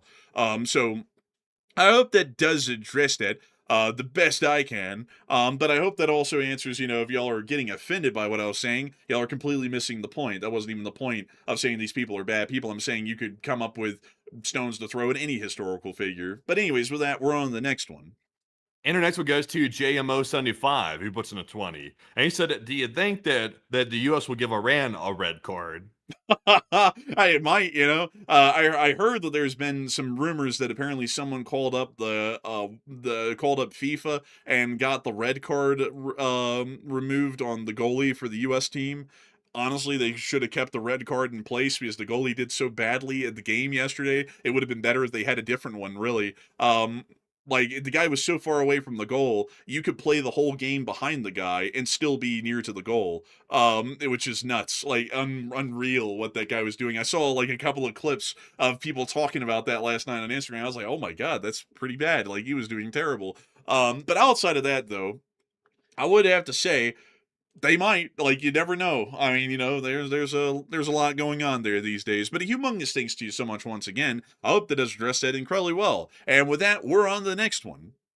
All right, so our next one goes to none other than Steve T, who puts in a 20. And thank you, Steve, for that $20 support. He said, do you think NATO countries would send Ukraine Patriot missiles in exchange for them hitting the military bases? And what range drones are needed for where aircraft will launch from? That's a good question. And I would say it depends on the NATO country. If they're running low on Patriots, they might not, because right now the U.S. isn't able to resupply them with Patriots because of the giant backlog that exists here in the U.S. because of how many Patriots are used in the war against Iran. So they might not, depending on the country. But if they have some to spare, they could send them to Ukraine. On the other hand, Russian aircraft operate from most every airbase within about 700 miles of the Ukrainian border, because most of Russia's tactical aviation, if we want to call it that, only has a range of about 700 miles or so. So as long as the Ukrainians have a drone that can be launched anywhere in Western Russia, in theory, they actually could target and destroy any aircraft of the Russian Air Force that are operating against the state of Ukraine. So I hope that does address it the best I can. And a humongous thanks to you for that support and helping this channel to keep on running. And with that, we are on to the next one. We also have a 20 from RCH Technologies yet again. And thank you, good sir, for the second support of the night. He said, so this is what the start of World War III looks like. World War 12. We fought the 11th one last week. Man, World War is coming out like the iPhones. Man, honestly, man, like, I've never heard of such. World War 11 really gives me faith in our representatives in the Congress and their intelligence. We need that democracy update. Push it to the phones. Legalize comedy, legalize comedy. Because of course comedy's illegal. No, it's just your jokes suck. Let's just be real here. It's not that the comedy's illegal. It's just that the jokes aren't landing. That's the problem. Man, I mean, you know, it's completely legal in America these days. You know, it's completely legal. Man, the dude's joke's so bad he thinks comedy's illegal. Man, honestly. But you know what is legal these days? Being a permanent victim in your head. Like that guy. Like, man, legal is coming. It's like, it's already legal. You could joke whatever you want. Like, it's like, Man, they've been trying to ban him from comedy for so long. Is that the jokes weren't landing that he thinks is illegal? Man, I remember the one time he went on SNL, man. I mean, SNL has been on a low for a couple of years, but that was the lowest low I've ever seen. Like, not a single joke I mean, landed. Like, they were have you, terrible. to be fair, if either one of us went on there, we'd probably bomb out too. Like just do awful would be my guess. But it's like at least we know that. At least we're not going on there thinking we're like doing fantastic and it's like falling flat and like dropping and flopping like a carp on the floor. But it's like I mean the dude went out there and did the whole cringy thing. You remember the one where he went out there and was like at some like conference or something talking to people and he was like, "I am become meme," and it like literally didn't fall. It fell so flat nobody like reacted to it hardly at all. That's basically everything he does. Remember when he did the balancing fork trick at the White House dinner, and everyone was like, "Yeah, that's great," and like they just ignored him. Yeah, it's like, if you're a really good technical mind, the odds are you're probably not going to be really good at like being a stand-up comedian because usually highly analytical people are not the most funny people in the world. They're usually quite, unfortunately quite bland, but not in a bad way though. They have their strengths and weaknesses just like anybody, but it's like you're not a stand-up comedian. Yeah, sadly, we're not stand-up comedians either. We just make shitty jokes endlessly here on the show, and some of them land, but a lot of them don't. But I know that, and we play to a dead room too, so we're kind of used to it. So if they don't land, we already expected them not to. But beyond that, though. Yeah, that was a tough one. That was a tough one there, really. But I would say RCH Technologies. Yeah, we're kind of in like the starting phase of World War III. All jokes aside about the World War XI deal, we kind of are in the starting phases of World War III. It could go to where we go into World War III, or we might avoid it by a hair. This is very similar to the times around the Cuban Missile Crisis, where it could go either way. We could go into a full-blown war with the Russians or anyone else in the world, like Iran or China, and turn that into a world war, or we might be able to avoid it somehow. Maybe, which would be the much preferable option rather than entering a world war, because a world war could lead to nuclear conflict. But a huge thanks to you for the support, RCH, and help with this channel to keep it running. And I hope that does address that incredibly well. And with that, we are on to the next one. And our next one goes to Robert Betancourt, who puts in a 20. And thank you, Robert Betancourt, for that support as well. He said, Kateri Katawita Day, 14/07/26, with parades and food, saint of the environment. Interesting, Robert. I have a feeling that that's a Japanese thing. Let me go look at that. Let's see. Let's take a look. Actually, no. This is actually a Canadian thing. Known as the Lily of the Mohawks. Interesting. And she was canonized in 2012. That's really cool, actually. I didn't know about that. And I gotta say, a big thanks to you for support and helping this channel to keep on running and sharing such an interesting thing with us. I had never even heard of that before, Robert Betancourt, and I'd have to say, I'll have to look into that and do some research on that. That sounds like a very interesting holiday up there. And so a big thanks to you so much once again. I hope that does address that incredibly well. And with that, we are on to the next one. And thank you very much for that support once again. And we also have a 20 here from U8I2, and they put in a 20. And thank you, by the way, for that support right there. They said Russia's having a hard time with the drones being sent over. Is it because they bob, weave, change direction, and altitude? It's really honestly, man, even if they, honestly, a lot of these drones just fly straight in. Like there's no bobbing, weaving, changing directions, ducking, dodging, or anything like that. They fly straight in with no opposition at all. Really, it would be better if they bob, weaved, and changed directions. At least the Russians would have an excuse at that point. I mean, generally they don't do a lot of that. Like that's like we see it a little bit, but even then it's kind of rare. Usually they just beeline it to their target. The fact is that the Russians have no air defense, and if they do have air defense, it's usually ineffective or inaccurate to the point that it may as well not even be there. So that's really more so the problem, is that the Russians have such bad air defense.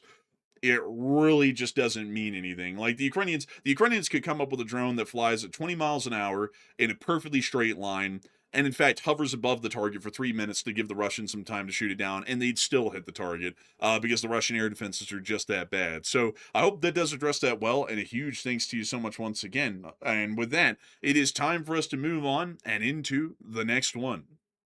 And we also have a 20 from Nathan Ringerwall. And thank you, Nathan, for the 20. He said, it may just be wishful thinking, but I think if Putin started threatening NATO with nukes, people around him might decide not to go down with his ship, and Putin might just get the Moscow treatment. I mean, I wouldn't doubt that really, because a lot of people in Russia might be, realizing at that point we're all going to die because this guy doesn't want to let go of power. Maybe we need to remove him from power outside of his choice, so that way we can all survive. And I would think that that's actually a pretty decent probability that that could happen. I don't think that's out of the realm of possibility whatsoever. And I got to thank you for the support, Nathan Ringerwall. And I would hope that the chance that that could happen is the chance we see happen in real life, and hopefully they would succeed. So a huge thanks to you so much once again. I hope that has addressed that well. And I also see a lot of people talking about, so I don't know what's bringing this up, but for some reason, Matthew and all of y'all are talking about age limits for people in the Congress. I don't know what in the world would make anyone think about age limits. It's not like anyone's on death's doorstep right now that's like in the Senate or the House or anything, but I would say, folks, that my 2 cents on that, just to add into the discussion that I'm seeing in the chat, would be, why in the world do we need age limits when the voters ought to just be voting these people out? Like, that's really more so my take on it. Instead of adding restrictions to the Congress on voting out old people, why don't we just, have voters that will vote them out and replace them with someone else? That's what I would say. Because I get it completely. Like, I get y'all's arguments, and I get the frustrations on why y'all want to see age limits. But still, it's like, we have an effective defense against 90-year-old people who are like basically almost dead being in the Senate or the Yeah. House, which is just not voting for them. What's wrong with these people, though? I mean, if you're basically walking around with one foot in the grave because you're so old you can't hardly function, and you don't have the dignity to step down and simply resign and say, "Look, my time's obviously passed here. I can't even function like with basic bodily functions. It's time to go." I mean, does nobody have any dignity anymore? It's like, have some dignity for yourself. It's like, don't go out embarrassing yourself. You're in such foul shape that you can't even function normally, and you want to try to, be a senator or a congressperson. It's like, come on now. It's like, have some dignity and also self-respect. Yeah, I would agree. I also saw someone say that's such an ageist attitude. Well, I mean, if you know the guy we're talking about, he's literally like almost dead in a hospital right now. There's rumors that were going around that he was brain dead. I mean, it's not ageist to say that when you get that old, you might not mentally be there. I mean, it's not an ageist thing to say I mean, that there's not really that many 30-year-olds that have dementia compared to people who are in their 80s. I mean, that's just more so a yeah, medical statistic. and also, nobody really considers it ageist that you have to be 35 years old to run for president. Like, technically, the inverse of that would be, well, how come a 25-year-old can't run for president? Like, how come I can at 25? Me personally, I would say it seems like a decent age limit. Like a minimum age, 35. I actually agree with the minimum age limit, actually, as a 25-year-old person here in America. I actually agree with the 35-year-old age minimum. I also think there should be a maximum, too. I mean, it should go both ways. I would say that there shouldn't be a maximum, because it's like, what if Shouldn't be a there maximum. no, because it's like, what if there is a 75-year-old guy out there who's in great health, sharp as a tack, and the age limit was like 70? It's like you could vote that guy in. He actually would be probably a reasonable person to vote in. But it's like, on the other hand, if you have a guy who's 75, he has to use a walker, and when you ask him, "Where are you at?" he goes, I'm in Chinatown, and he's like in the middle of Congress. It's like, maybe not vote him in. Maybe he needs to be voted out. It's like a case by case basis sort of a thing. But you don't get that case by case basis sort of discernment these days in the voting Eh. base. They'll look at those two guys and go, they're literally the same, when they're definitely not.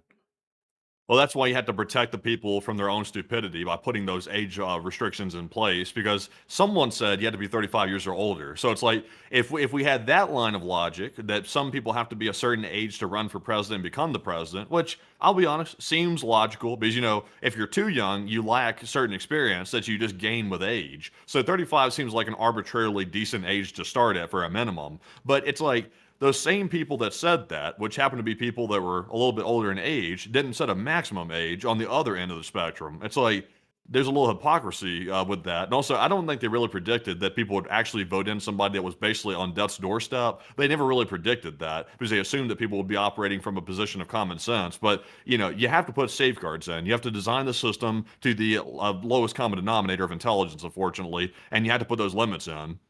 Well, yeah, but if we work off of that, shouldn't we restrict everything else? Freedom of speech, the right to bear arms, all that, because people are too stupid for their own good? I mean, like, with that kind of a I mindset, mean, you there could are. go.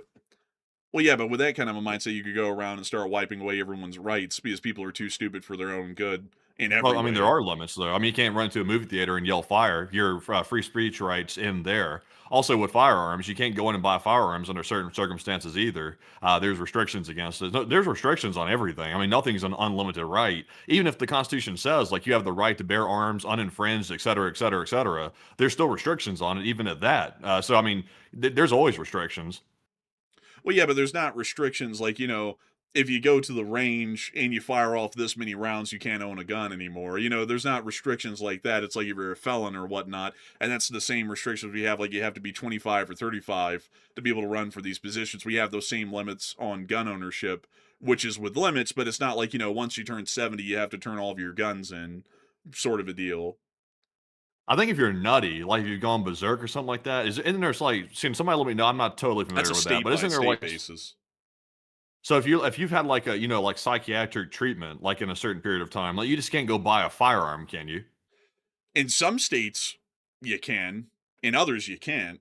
Like federally, like there's I think a restriction to that, but I think in some states, and I think I'm getting confused here because there's a lot of nuance to that. I think at the federal level, if you're like diagnosed like as like a schizophrenic or something like that, you can own a firearm. But at the state level, like if you ever have been proven to have like anger issues and that's been proven by a psychiatrist, I think in some states that can actually bar you from owning a firearm, but it's state to state. Like some states don't have the restriction. Like Alabama didn't have that restriction, but Colorado does. I think is the case with some of that. But like there are restrictions, sure, but usually there's restrictions to how old you have to be to do something. There's never like a thing where it says once you get this old, then that liberty or that right ends here. And I think that it really ought to be more so up to voters to have the discernment to vote the people in or not, and they ought to have a little bit more knowledge. Like, if you have someone like, say, Mitch, who's literally like basically falling dead and, just like pausing for minutes on end in press meetings, it's like maybe he doesn't need to be voted in again. He's clearly hardly mentally here anymore. On the other hand, though, if you have somebody like, I don't know, I mean, like, let me think of some older ones. Kennedy from Louisiana or Schumer, who are fairly old, but they're still mentally there. It's like, you keep voting those people in. Whether you agree with them or not, folks, what I'm saying is that those people still have some mental presence about them where they can actually make decisions and they can actually be mentally present in there. On the other hand, though, people like Mitch who are hardly here anymore, it's like he's like nothing against him, but he's mentally falling apart. I mean, clearly he can't stay around for any longer. That's not a competent elected official. He can hardly even think or talk for any moment of time without, going into some sort of a mental lapse. That's not really a congressional sort that doesn't have congressional qualities to it. It doesn't have governmental qualities to it, is what I would think. Yeah, I mean, me personally, I think there should be a maximum age limit. If there's a minimum, there should be a maximum, in my opinion. And also, I see some people saying term limits too. I mean, term limits would also be good. I mean, it should be. I mean, in my opinion, I think these public positions should be highly restrictive. They really should. People shouldn't be able to make a career out of it. Like they really shouldn't. Not they should have a main career and they do this thing on the side. Like you don't have to be a full time like Congressperson. Like that's not what that position was intended to be. It was like almost like considered like a part time position. Like you go there when it's in session, you leave when it's not, and you work your schedule around that. And if you can't manage that, then you don't take the position. That's as simple as it was. But these days, people get in there and they're like hit the lottery. It's like a lifelong career. They get rich off of it because they start doing speaking engagements, selling books, maybe doing some illegal stuff possibly in there too, depending on who it is, and also taking a salary on top of it. And then they play stupid political games, get nothing done in the process of it because they're too entrenched. So I think there should be some restrictions. I like the thing is like I get people are saying that because of the problems, but we wouldn't have any of the problems and we wouldn't need the restrictions and people would just vote these folks out.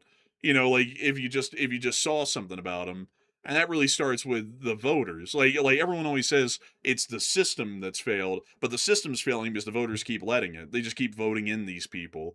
We wouldn't have these people Well, around to talk about the voters voted differently. Well, get this though. Let's address the term limits thing for a second. I know it's separate than the point you're making, but I see people talking about it.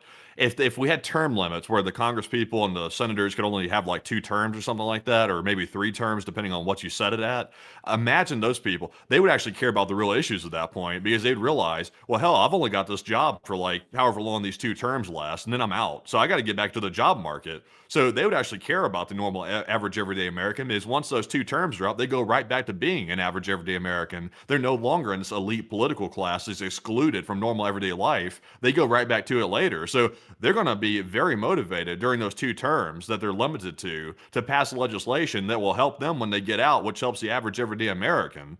That's why our system's broken. It's because we don't have basic limitations on it like that. We don't restrict super PACs from donating heavily through corporations to the politicians. I mean, we don't. I mean, it's basic restrictions that we're missing that would fix our system dramatically. It wouldn't make it perfect, but it would dramatically improve it.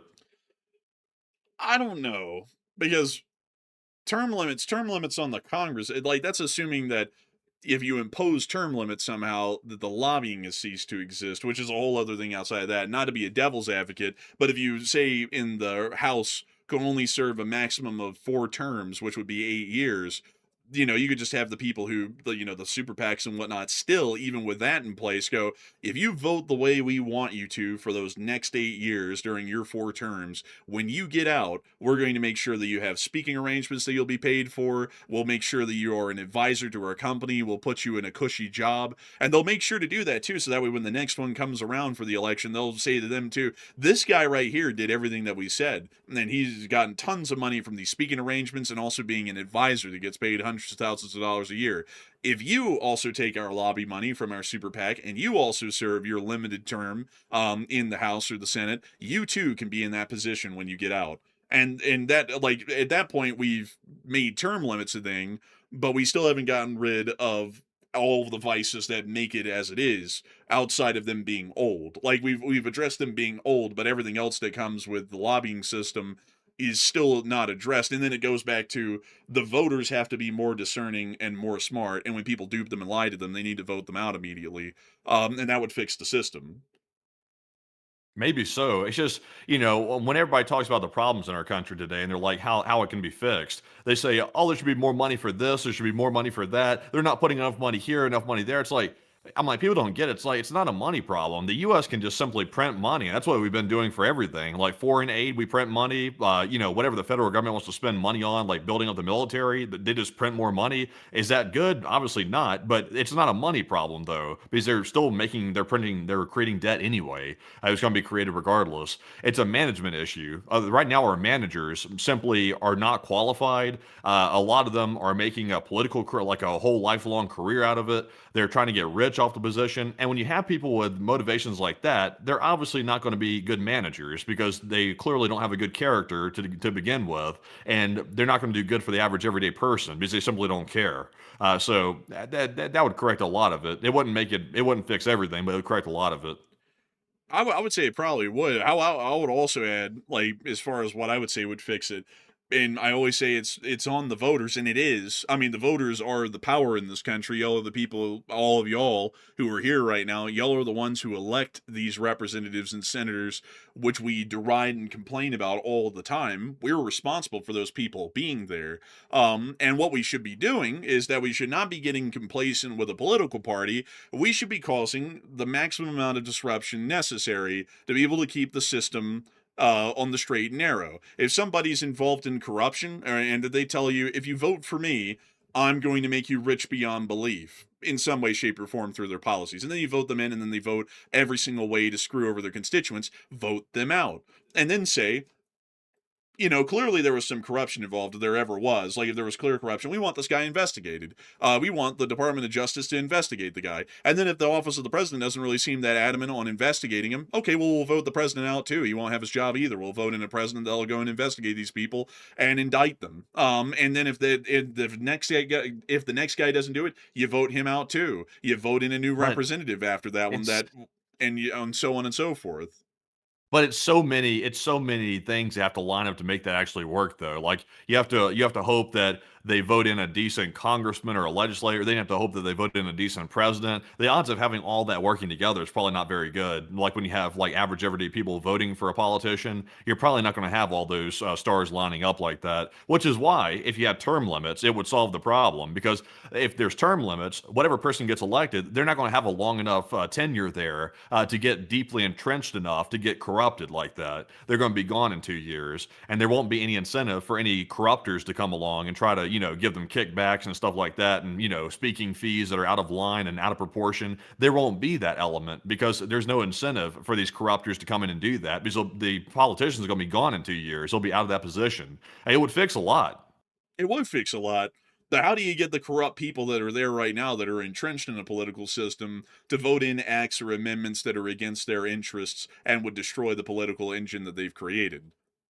Well, I mean, to kickstart it, the people have to kickstart it. That's the bottom line. The democracy is the rule of the people. So the people eventually have to get so sick of the corruption and the lack of like any type of progress that's being made domestically in the country. They have to get so sick of it that they demand that the politicians actually make that change happen. Which it has to start with term limits. It has to start with, for example, getting the money out of politics, passing common sense restrictions like that is what has to happen first. But it has to get kickstarted by the people. If the people don't have the will to do that, or they don't have the ability to organize to do that, then it's not going to ever start. But then you go back to what I'm saying. It's on the voters.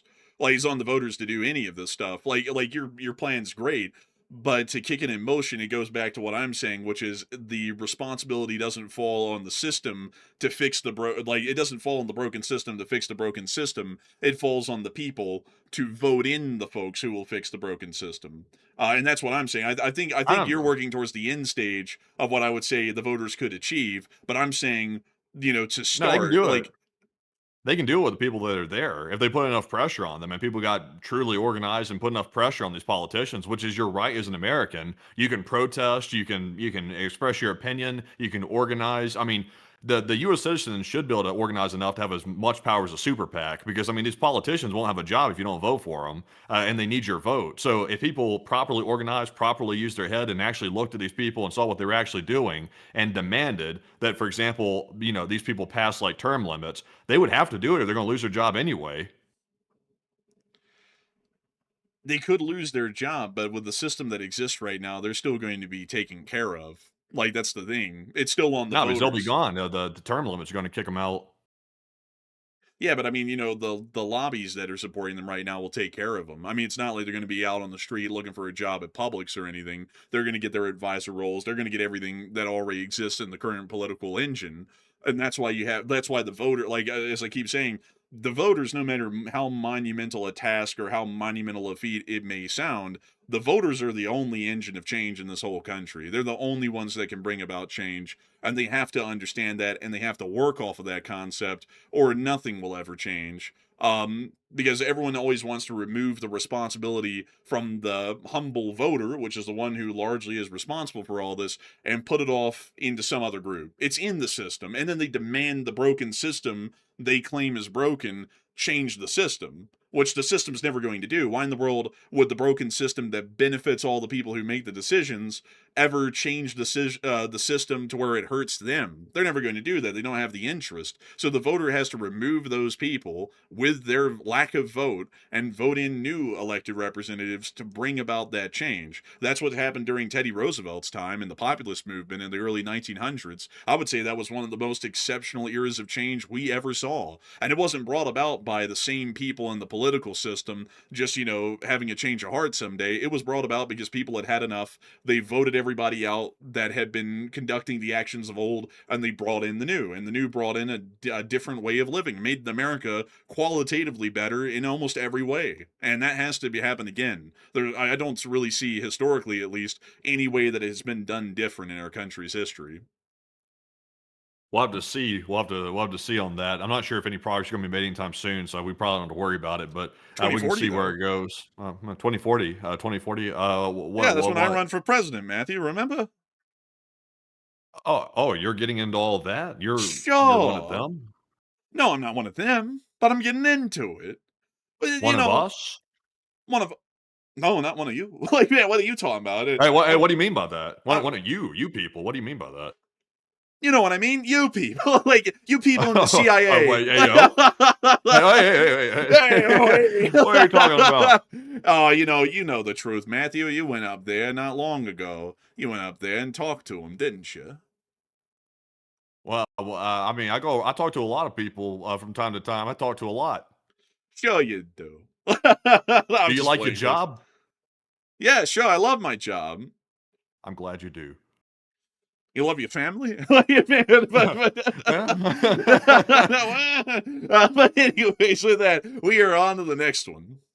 And our next one here goes to none other than a Blind Man who put in a 20. And thank you very much, Blind Man, for that support right there. He said, hello, enforcers in LSA, and listening to you guys while staying late, doing maintenance because the morning shift didn't. And love all the work you do. And say hello to the Marmot for me and take one from the live chat as well. LOT, LSA. Don't you hate it when the morning shift people don't do squat? Like, they always leave it for, like, the late shift people. I remember that in the jobs that I worked back in the day as well. Whenever you were doing the late night stuff, you had to do everything. When you were there in the morning, you had to do literally nothing. And if there was something wrong, leave it for the late people in the late shift or the night shift. It's like, man, that sucks. Like, that's so lame. But beyond that, though, I do thank you incredibly for the support. And we thank you for listening while you're staying late. We hope that we've been keeping you in company and helping you to pass the time. And of course, we can always get the Marmot, Alan the Marmot. Oh, hello there. Hey! Hello there, Gavin. It's been a long time no see. He got put in prison because he slandered the king. But he came out here because he was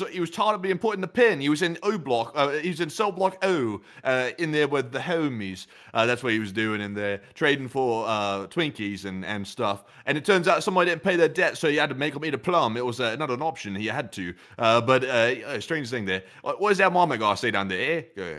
Crack addict here. Aw, man, I'm not a marmot, I'm a fly. Aw, man, I've just been sitting down here tweaking off the nines. Aw, man, sitting here absolutely juicing. Oh, and I'm not talking about them steroids. Aw, man, whip out that horse tranquilizer because I got a race to win to the bottom. Aw, man. Oi, Governor, it's a strange thing, that trank. It does a strange thing to a person. It puts them down, that trank. It's a little bit of a strange thing that has them tweaking on the sidewalks and stuff. It was a strange thing, that, sir. It really is. Oh man. But beyond that, that is Alan the Marmot and the Fly. And I hope that you enjoyed it greatly, Blind Man. And also, we will make sure to take a live chat in your honor. So, long live the Leaf Spring Army. And what do we got from the live chat, Matthew? And the live chat question goes to Vibin Waves. He said, does any of this Iranian turmoil help Russia, or are they totally out of gas to sell regardless of high prices or low prices? Actually doesn't really help them that much, really. Iran is a bit of a liability right now because they're going up against the United States, which is the head of our sphere. So as far as the power displacement, Iran is technically underpowered, so Russia kind of has to get into the proxy situation that we're in with NATO, where we give more so with Ukraine, where we give weapons to Ukraine to fight Russia. Russia kind of has to do the same thing, but with Iran, and they're so stretched, they really don't have the capability to. And also, Iran doesn't really have any good capabilities to transport refined fuels to Russia. So if anything, Iran's more of a liability right now to the Russians than a benefit. So I hope that does address the live chat well, and a humongous thanks to you so much once again for that incredible support, Blind Man, and helping this channel to keep on running. And with that, we are on to the next one. And our next one goes to Rognok the Destroyer. And thank you, Rognok, for that $25 support right there. And we do appreciate that. And he said, I love the channel. And you guys are the best out there for honest news. And thank you for that, by the way. It's kind of you. He said, if Putin is overthrown, do you think whoever replaces him will end the war? Or will it be someone who escalates the war significantly? Usually, and also thank you for the kind words, by the way. That is incredibly kind of you, and it means a lot to us. And to answer your question, make sure to pay you in return for your kind words. To answer your question, largely yes. They probably would be more de-escalatory, and they probably try and round the conflict out. Usually, with the ebb and flow of politics historically, at least internally, and also in foreign policy, whatever the actions of the last person were are usually reversed by the next person in line. The gulags of Stalin ended under Khrushchev. The kind of liberalism of Khrushchev ended under Brezhnev. And then the more authoritarian kind of government under Brezhnev ended under Gorbachev. And then the entire system ended under Gorbachev, and then it went into a very weird system that then became authoritarian immediately, and it's remained that way till this day.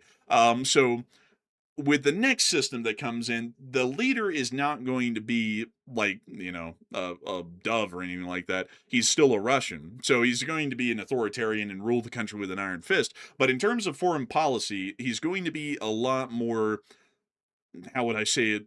Liberal, probably. He's probably going to be one who doesn't go into the idea of, we need to create a Russian sphere, we need to destroy the West, we need to, put America on its knees. It's probably going to be more so along the lines of, we need to end the war with Ukraine, we need to try and reconcile with the West and grow trade relations with them, if possible.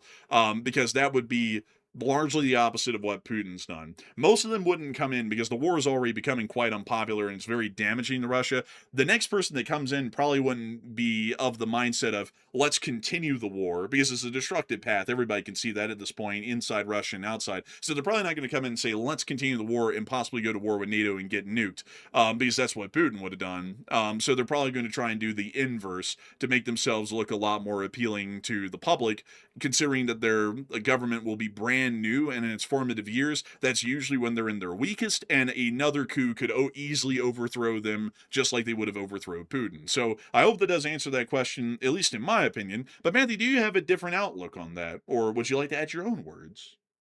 Yeah, I could add a few words, Mr. Senator, if you'll give me just a moment to collect my thoughts here. First of all, I'd like to thank you for the question. Number one, it's a privilege to be asked a question. Not everybody wants to ask questions these days. It's an uncommon thing to see people ask questions like that. Besides, I do appreciate the sentiment. But I'll say, me personally, I think that you're 100% right. It'll probably be the opposite of whatever we have now inside of Russia. So it'll probably be somebody that wants to end the war. They'll probably try to campaign or platform themselves on that. But for now, though, I think Putin has entrenched himself so much, he will not be going anywhere anytime soon unless there's a overwhelming sentiment against Putin and everybody starts rising up all together. He'll probably be remaining there until, he passes from old age. Well, thank you for that question, Mr. Secretary. And I do have to say that you look absolutely amazing with that little bow tie that you have on that suit. Now, I was really wanting to get into the actual questions. Do you eat babies? Do you eat babies, Mr. Secretary? That's how those congressional hearings always go. Well, First of all, Mr. Union Leader, I want to say you put a post on Facebook talking about you going to throw a fade with me. You want to do it right here? Yeah, we can do it right here if you want. All right, okay, then let's just fight right here. But stop it, U.S. Senator. U.S. Senator, sit down. Man, bro, it was that day that Bernie was speaking straight facts. Bro, dude, man, honestly, man, that was the wildest crossover I've ever seen. It's Bernie's in his shit, talk down a fight. That was wild. That was crazy. It's like we got a union dude over here who's acting like, at least acting like a mobster, the way he's like personifying himself. Then we have like an ignoramus up here talking about his Facebook post and how he wanted to throw a fade or run a fade or something on the street. It's like, what the hell's going on in here? And that was the one man, regardless of what the hell you think about Bernie. It's like, if Bernie sounded like a reasonable voice right now, just on a personal level, it's like I mean, most people in there should be like, what the hell are these two guys doing about to get in a fight right here in the middle of the legislature? Like, come on. Right, you got the union man about to throw hands, you got the other guy about to throw hands, then you got the Democrat and Socialist. All right, let's sit down. You're a senator. Dude, the craziest thing. Man, honestly, sometimes congressional hearings are like a comedy skit of their own. Well, honestly, like SNL can't even top them. Every time I see SNL do them, it's like they're downplaying what happened. It's like, no, you gotta like trump this thing up. It's like a whole deal. It's crazy. But man, oh man, I kept thinking back to that. That was crazy. There was another time where that happened kind of like recently, but they weren't like squaring up or anything. They were just yelling over each other for like the whole congressional hearing. I think that's every congressional hearing, though, at least of late. Almost all of them are like that. But anyways, enough. Yeah, I once saw a judge go out to the hallway and beat somebody's ass in the court. Wasn't that in Florida? Yeah, it was. I think it was. It was in Florida. Yeah, it was like, yeah, it's crazy. Like when people start thinking they get a little too much power, like the power goes to their head, and they start getting goofy. It's like, 'cause judges will show up, like that one I'm talking about. Basically, let's go out in the hallway and fight. It's like, what the hell is wrong with you? It's like, you're a judge. It's like, yeah, this isn't time to fight. So if you want, also, by the way, you shouldn't even be fighting in your free time. I was about to say, if you want to do that, do it in your free time. It's like, you don't have the temperament to be a judge if you're fist fighting people. Also, you don't have the temperament. I don't know, but you don't have the temperament either to be a lawmaker if you want to go around fist fighting people. It's like if you have to resort to primitive methods like that to get your point across, then you're probably not a good enough communicator to be in a position like that. Man, that was like every judge in Alabama. They all had that mentality. I didn't see any of them fist fighting in real like in person. Everybody usually cowered down for the most part, but they were definitely belligerent. Man, that's something about like the southeastern part of the legal system in this country is that a lot of them are just, especially the judges, they all have to act like they're a hard ass on everybody. Like no one gets any favors. They're just a hard ass on everyone. Um, and the best way I can describe it is that it's kind of a mentality that permeates the South that you get shit on your whole life. So when you get to move up the next run, you get to shit on everyone else below you that was once like you. It's really weird like that, It's like that in most everything down there, at least from my experience. Not that I was in court for anything, I just happen to see it every once in a while or hear about it every once in a while. And it's always something. I was in court once as a paralegal, and I was sitting out there. You know how they have the benches, like out there in the the audience area. I was Yeah. sitting like in the front row. And I was holding some stuff, files, organizing them, stuff like that, doing my job as a paralegal.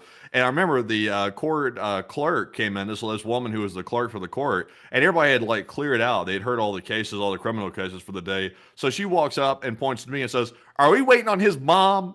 And I was like, "Lady, I'm a paralegal."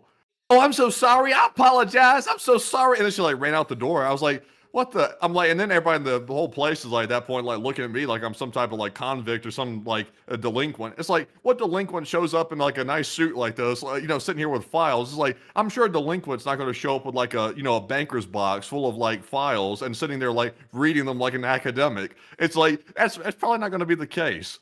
Man, if someone was waiting for their mom, you know what they're gonna have? They're gonna have that broccoli haircut, especially nowadays. They're gonna have that broccoli haircut on God, bussin' cuh. And then probably like, and they're probably in like a sweatshirt. Then they're probably waiting for their parent. But yeah, I mean that was stupid. I remember you telling me about that. I was like, that's stupid. I was like, why the hell would they Bruh. ever think that? Had the whole place laughing. Like I just turned around and looked at everybody and just sort of like shook my head like, what the hell? Like I guess I look like a delinquent, I guess, and sitting in the front row up here. Man, they was getting me good in that court. Honestly though, the lady was embarrassed as hell. She was more embarrassed. I wasn't embarrassed by it. I was just like, what the hell? And then she like got so embarrassed, her face turned red. She apologized, yelling across the whole courtroom. And then she ran out the side door. I never saw her again after that. I think she went home. Man, what ran all the way home? I think so. Oh man, it was crazy times back in Alabama. But anyways, with that, we are on to the next one. And our next super chat here goes to none other than Blind Man, who puts in a 15. And thank you, Blind Man, for the second support. He said, got a movie recommendation. The Lost Battalion, 2001. Now a weird TV series, Lex, 1970, 1990, 1997, 4 seasons. Now back to work, and thanks once more.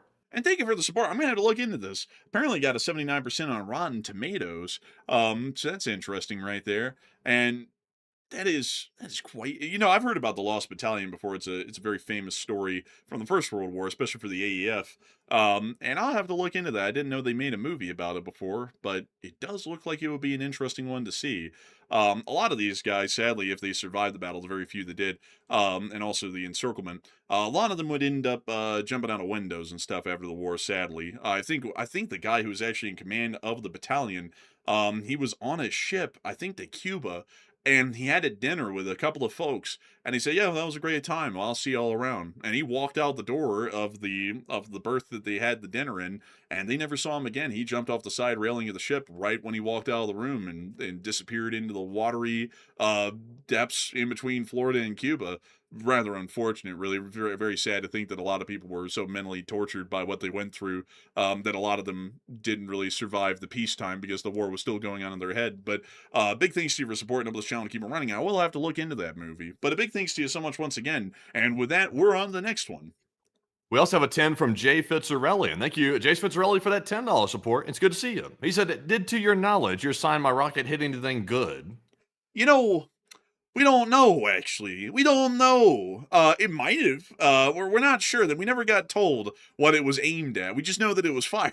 Like that's really all we know, sadly. But I do think you're incredibly for the. I think it turned out to be the shell that changed the war. It turned the whole war around. Man, it was that war-winning shell. It was the Yeah, I think shot it that was. turned the war. It said, Leave Spring Army sends eastward guards, and they fired and the whole war changed. Man, it turns out that they hit like the Russian Minister of Defense and his whole staff, and the whole thing turned around overnight. And next thing you know, Jeb's a millionaire. But big thanks to you so much once again for support. And sadly, we actually don't know what it hit. I hope that it hit something good though. But a big thanks to you for support. And with that, we're on the next one. We also have a 10 from Leesburg Paranormal. Thank you, Leesburg, for the 10. He said, what do the Marmot and the Fly think of us selling the F-35s to Turkey?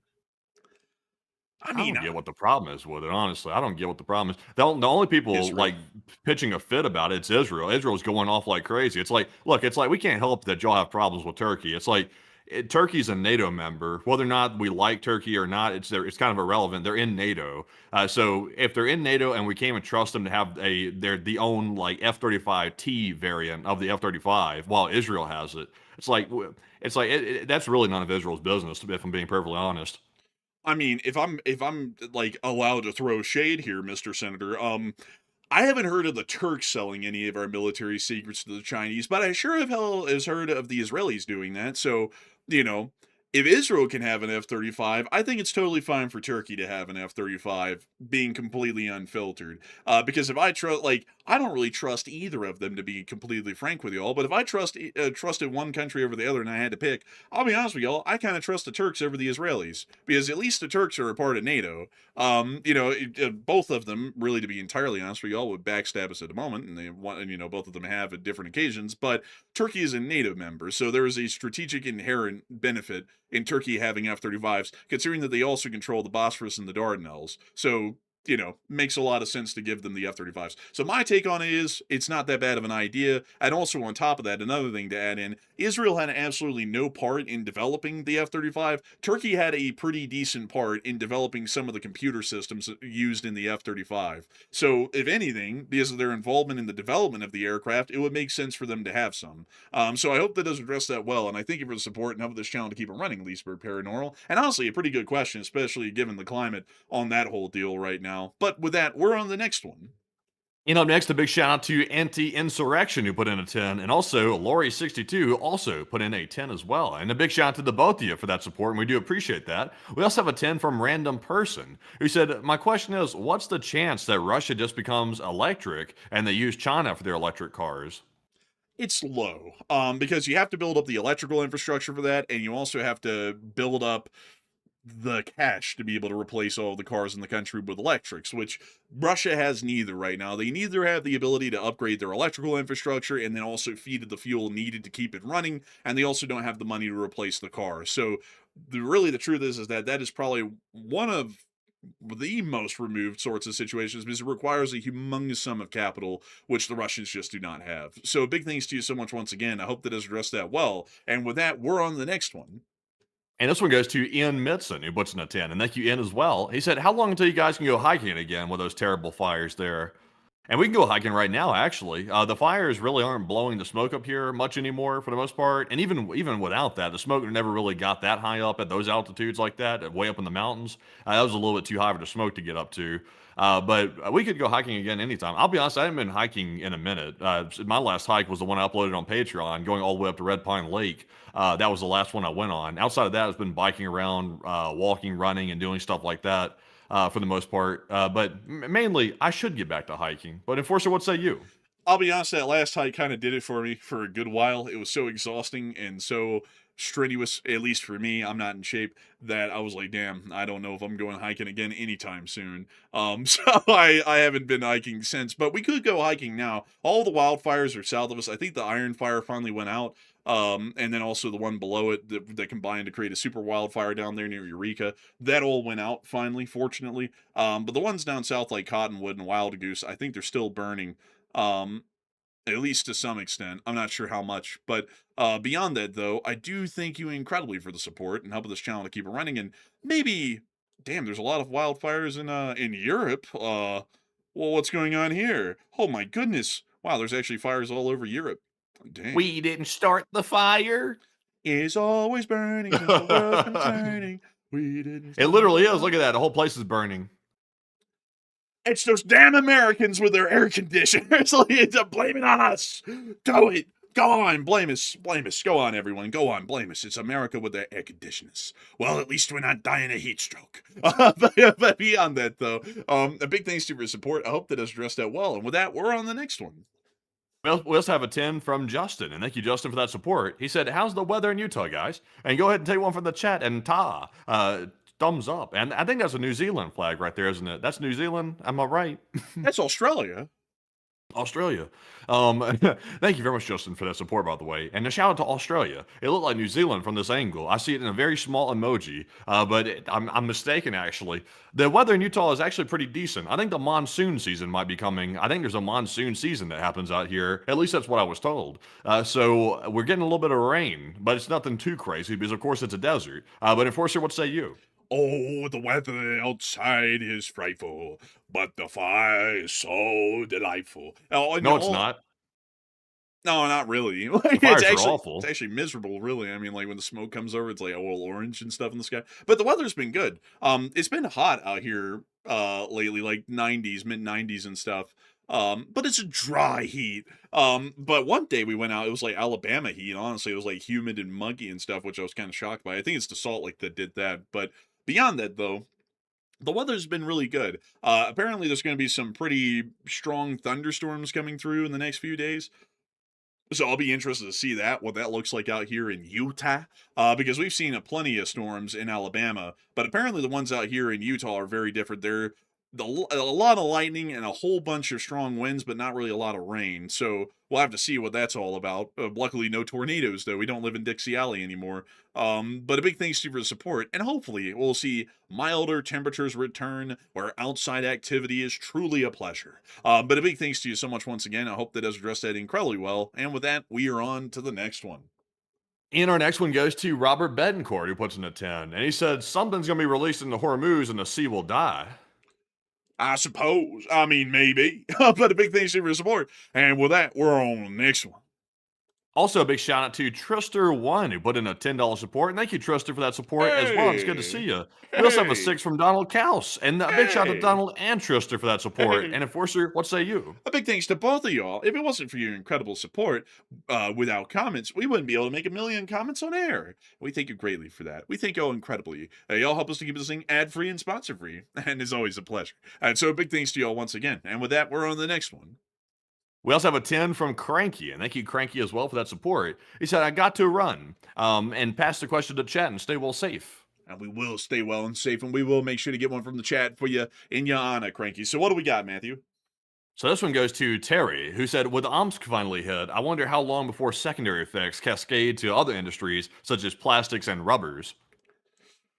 Well, I gotta tell you, Russia's not a big fan of those rubbers. Just not a big thing for them. Look at it, the rubber industry doesn't really succeed well there. But it probably will be pretty immediate. Those industries are already getting affected pretty badly, so they'll probably get slammed by the Omsk refinery shutdown because that was a very important refinery for the Russians. But a big thanks to you for the support. I hope that has addressed that well. And with that, we're on the next one. And our next one goes to Live Animal, who put in a 5 and said, "Ramzan Kadyrov pleading that he's being forced by Putin to fight elections, or is dovish posturing to Chechen factions by subtly bad-mouthing Putin." Honestly, that whole business about Ramzan Kadyrov coming out and acting like, "I'm being forced to run again, Don. It's a strange thing, Don. I have to run again and win 99% of the vote. It's such a shame. It's such a drag on my life." It's like, come on. It's like, nobody's buying that bullshit. But Enforcer, what say you? Man, Kim Jong-un, oh no, worries me. I have to run for election again in 4 years. Man, it's like, come on, you're like, it's rigged. You won 105% of the vote. I think the last time, though, shockingly, you only won 99.6%, if you didn't hear. So what happened to the 0.4? Oh, they went to the death camps. But like, outside of that whole deal, actually, there's some democracy in North Korea. 0.4% of the population didn't vote for Kim Jong-un.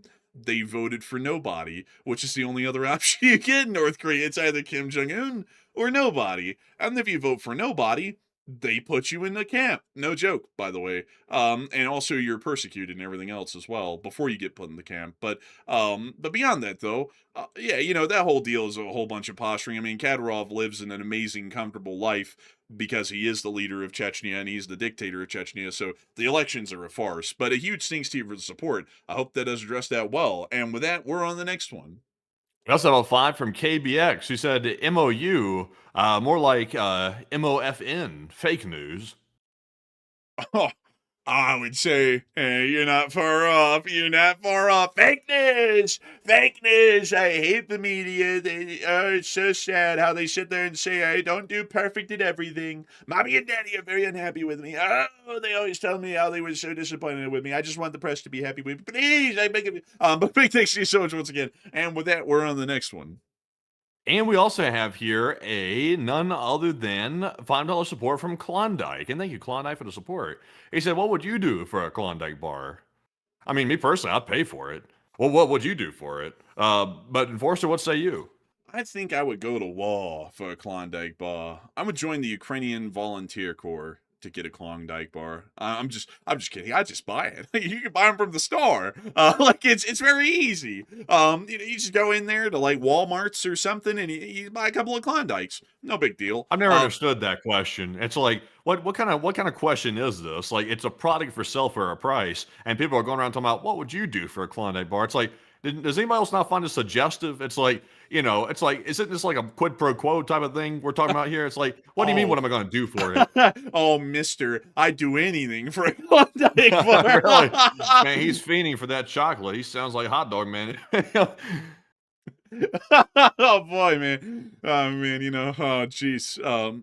I mean, I guess some people would be willing to do that for a Klondike bar, but I have my standards a little bit higher. It would take like an actual ice cream cone or something. But anyways, all jokes aside, with that, we're on the next one. And our next one here goes to Data Relay, who puts in the 5. And they said, stuck in a dead-end job, dial 1-800-PANZERS. I have to look into that. That's an interesting suggestion. But a big thanks to you for the support. And we're on the next one. We also have a 5 from Mark Dixon, and thank you, Mark, for that $5 support. He did not leave a comment, but we do appreciate that. We also have a 5 from none other than Ulf Hednar, who said, have you heard about the Israeli remarks toward Turkey lately? And if Turkey was attacked by Israel, would NATO countries honor Article 5 against Israel? Considering the current atmosphere in Europe about Israel, they probably would. Europe's not really a big fan of the Israelis because they talk about the human rights violations and also the war crimes that are conducted against the people of Gaza, and they have very strong standards about that sort of a deal. So they probably would. If Turkey invoked Article 5 about something like that, they probably would respond to that quite heavily. The United States certainly wouldn't, but most of Europe probably would. But a big thanks to you for the support and helping this channel to keep on running. And with that, we're on the next one. And this one goes to none other than Vilnius LSA Latvia, who put in a 20 Hey, euro support. welcome back. And thank you, Vilnius, for that support. We do appreciate that. And I see the LSA mug right there in the profile picture. He said, thank you for the tireless work. The contribution is historic, and one day people will be able to trace these events day by day. And the first question I asked 4 years ago was how to stop Putin, and it's still relevant. It is still relevant. Also, good to see you again. Haven't seen you for a while. You're the LSA hoof trimmer from Latvia. How are things going for you? I hope they're going well. The Baltics, including your home country, have actually been a point of discussion here on the channel for some time. And I hope that you've been around watching the shows. Just a Latvian laka. And also got to say thank you so much for enjoying our work. We try our best, and I'm so happy to know that folks like you who have been here for years are still enjoying this work to this day. And maybe one day we'll be able to see that people actually do use our show as almost a archived internet library of the war day by day. That would be really cool to see that happen someday, where people, say 50 years from now, are like, what happened in the war in Ukraine? And they literally just go and watch this show and just watch the live shows or the videos we put out to see what was happening each and every day. Really kind of cool to think about that some people do that already. Like looking back years ago to see how the war started and where it's gotten to today. But a huge thanks to you so much once again, Will, and it's great to see you, and I hope you've been doing well, and a humongous thanks to you for the support and the kind words. And with that, we're on the next one. And our next one goes to TY Golden Flyer, who puts in a 5. And thank you, good sir, as well. He said, what's the difference between Iran and Vietnam? and it said a Oh, particular person in the U.S. had a plan to get out of Vietnam. oh, shocking! Like, oh heavens! No, I suppose I've heard of those spurs of the bones, quite tremendous, I personally have never had spurs of the bone.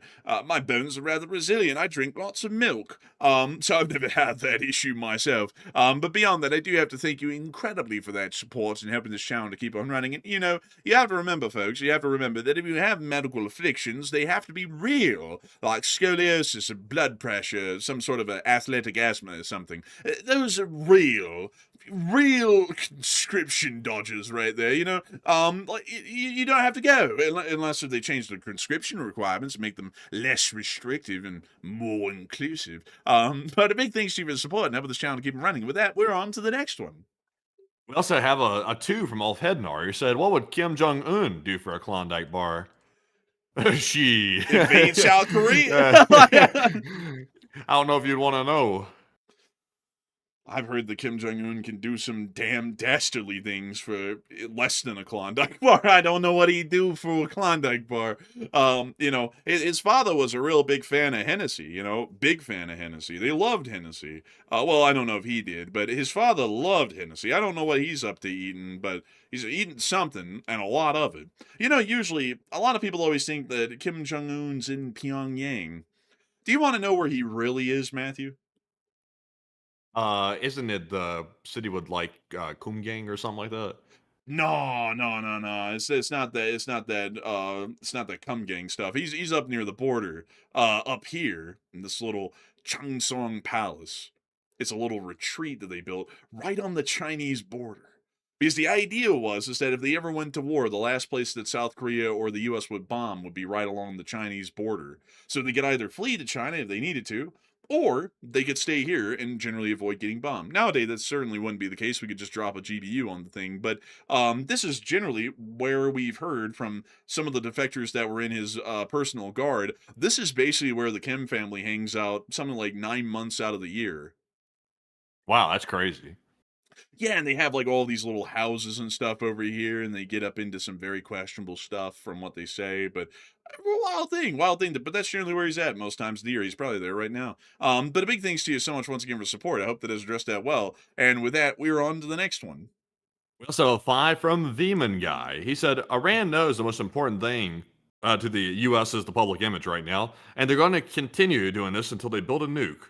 I think they might be trying to do that, or they might just be trying to see if their light blockade at this point of the Hormuz might still be able to put enough economic pressure on us that will relent to their demands. I think they're taking a lot of angles, but really it's all about buying time. So I definitely agree with you on that one. So big thanks to you for the support, and also Ulf Hednar brought up one of the parts that I was kind of mentioning. Yeah, that's one of the things that's there 24/7 at the Changsong Palace is that whole squad. Really sick stuff when you hear about the details of it. But anyways, with that, we're on the next one.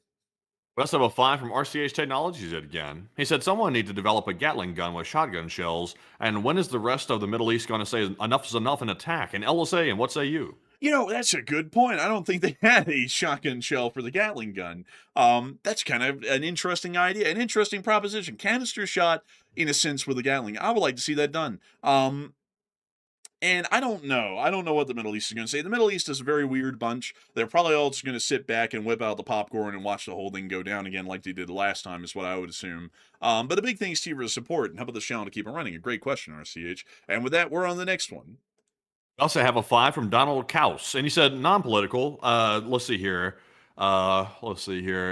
He said, what are the odds that there's people already inside the U.S. that could screw the country up already? And the odds are extremely high, because this isn't political, but there was not a lot of screening going on at the southern border for a while. And I mean, if people want to take that political, they can take it that way. It's just up to you. But this is the reality of it. There was a lot of no screening because people were just freely running across the border for a while. So when you can't screen the people that are running across, it's not about immigrants. It's about the terrorists that are potentially crossing the border. Because when terrorist groups see an opportunity, they sneak people in and they put them in as sleeper cells. So I would imagine that's a risk. I'm sure, hopefully the feds are on top of that. But Enforcer, what say you? That's not only a risk, but also there's a significant risk from homegrown domestic terrorist groups and also just homegrown radicals. There's a lot of them out there, and a lot of people don't really like to look at that. But a lot of the domestic terror incidents or terrorist incidents that happen on U.S. soil, statistically, according to the FBI over the years, almost all of them, I think it's like over 80% of them, are conducted by homegrown radicalized terrorists that are citizens of the United States and lived here their whole lives, and they've been heavily radicalized. And so there is a threat that there's been some people that came across the border that we cannot account for. We don't know where they are, and they might be working on their own plans and use that moment to get across. And then there's also the domestic terrorist groups as well, of which there are plenty. You know, a lot of y'all probably know some of them by name. And groups, well, I don't want to get into naming them specifically by name, but there's plenty of groups out there that are on the far left and the far right, which could be spurned into conducting domestic terrorist acts if they're given the right kind of motivation, the right kind of material. So hopefully the FBI is on top of all of those groups, hopefully finding the people that cross the border that we can really account for, and the people that are U.S. citizens that we can account for, and making sure that they're not going to be able to take any of their nefarious acts into action. So a big thanks to you so much once again for support. I hope that does address that well. And with that, we're on the next one. Also, by the way, what was the name of that orchestra, by the way, that you have at the beginning? It's Budapest Scoring. They're based out of Budapest in Hungary. Aha, just want to answer that question. I didn't know that right off the top of my head. So there's the answer for you, VF guy. But we also have a 5 from Donald Couch yet again. He said, what's the chance that we have someone in the Gov that's working for another team, like a planted operative? Very high. That's not directing it at any specific person, but much like we have our own intelligence gathering operations, there are those people in the U.S. government who have been compromised by other foreign nations, which are always present. And there's also the honeypots, which are the men or the women that seduce those and get with them to gather information indirectly and then send that back to their home country, which there are several of in the U.S. currently. I mean, they're like statistically there has to be. So, the answer to that is there are some, and it's generally the job of the CIA to be able to try, or the the NSA, the National Security Agency or Administration, to try and find those people and root them out. Hopefully they're doing their job. That's all I can really say on that one. But a big thanks to your support. I hope that has addressed that well. And with that, we're on the next one. I don't think they're doing their job too well, because I can name a whole handful of them right now that they could probably be looking at. There's a situation now that's very public in the headlines right now that's a huge red flag for an Axis agent running around that might have connections to the government. You wouldn't happen to be talking about someone who's in China right now, would you? Oh, I don't know. But there's definitely some of those cases running around. I think people can put 2 plus 2 together without me having to name anybody off. But moving into our next one here, this one goes to Flamingo, who puts in a 5 and said, Omsk is my birth city, and I'm so pleased to watch it go up in flames in Slav Ukraine. I guess you're not a big fan of refineries. I would say it is quite nice to see a refinery of that scale going up in flames. So I would agree with you. It is quite nice. And also, Omsk isn't really that nice looking of a place. It's rather rough. I'll drop y'all down on the street to prove it. This is the town of Omsk. Not really the greatest of places. But a big thanks to your support. I hope you've been enjoying your time here in the United States of America. And with that, we're on the next one. We also have a 5 from Irish Ed. He said, Irish Ed here, LSAN, in my opinion, nobody can beat my man Benjamin Franklin.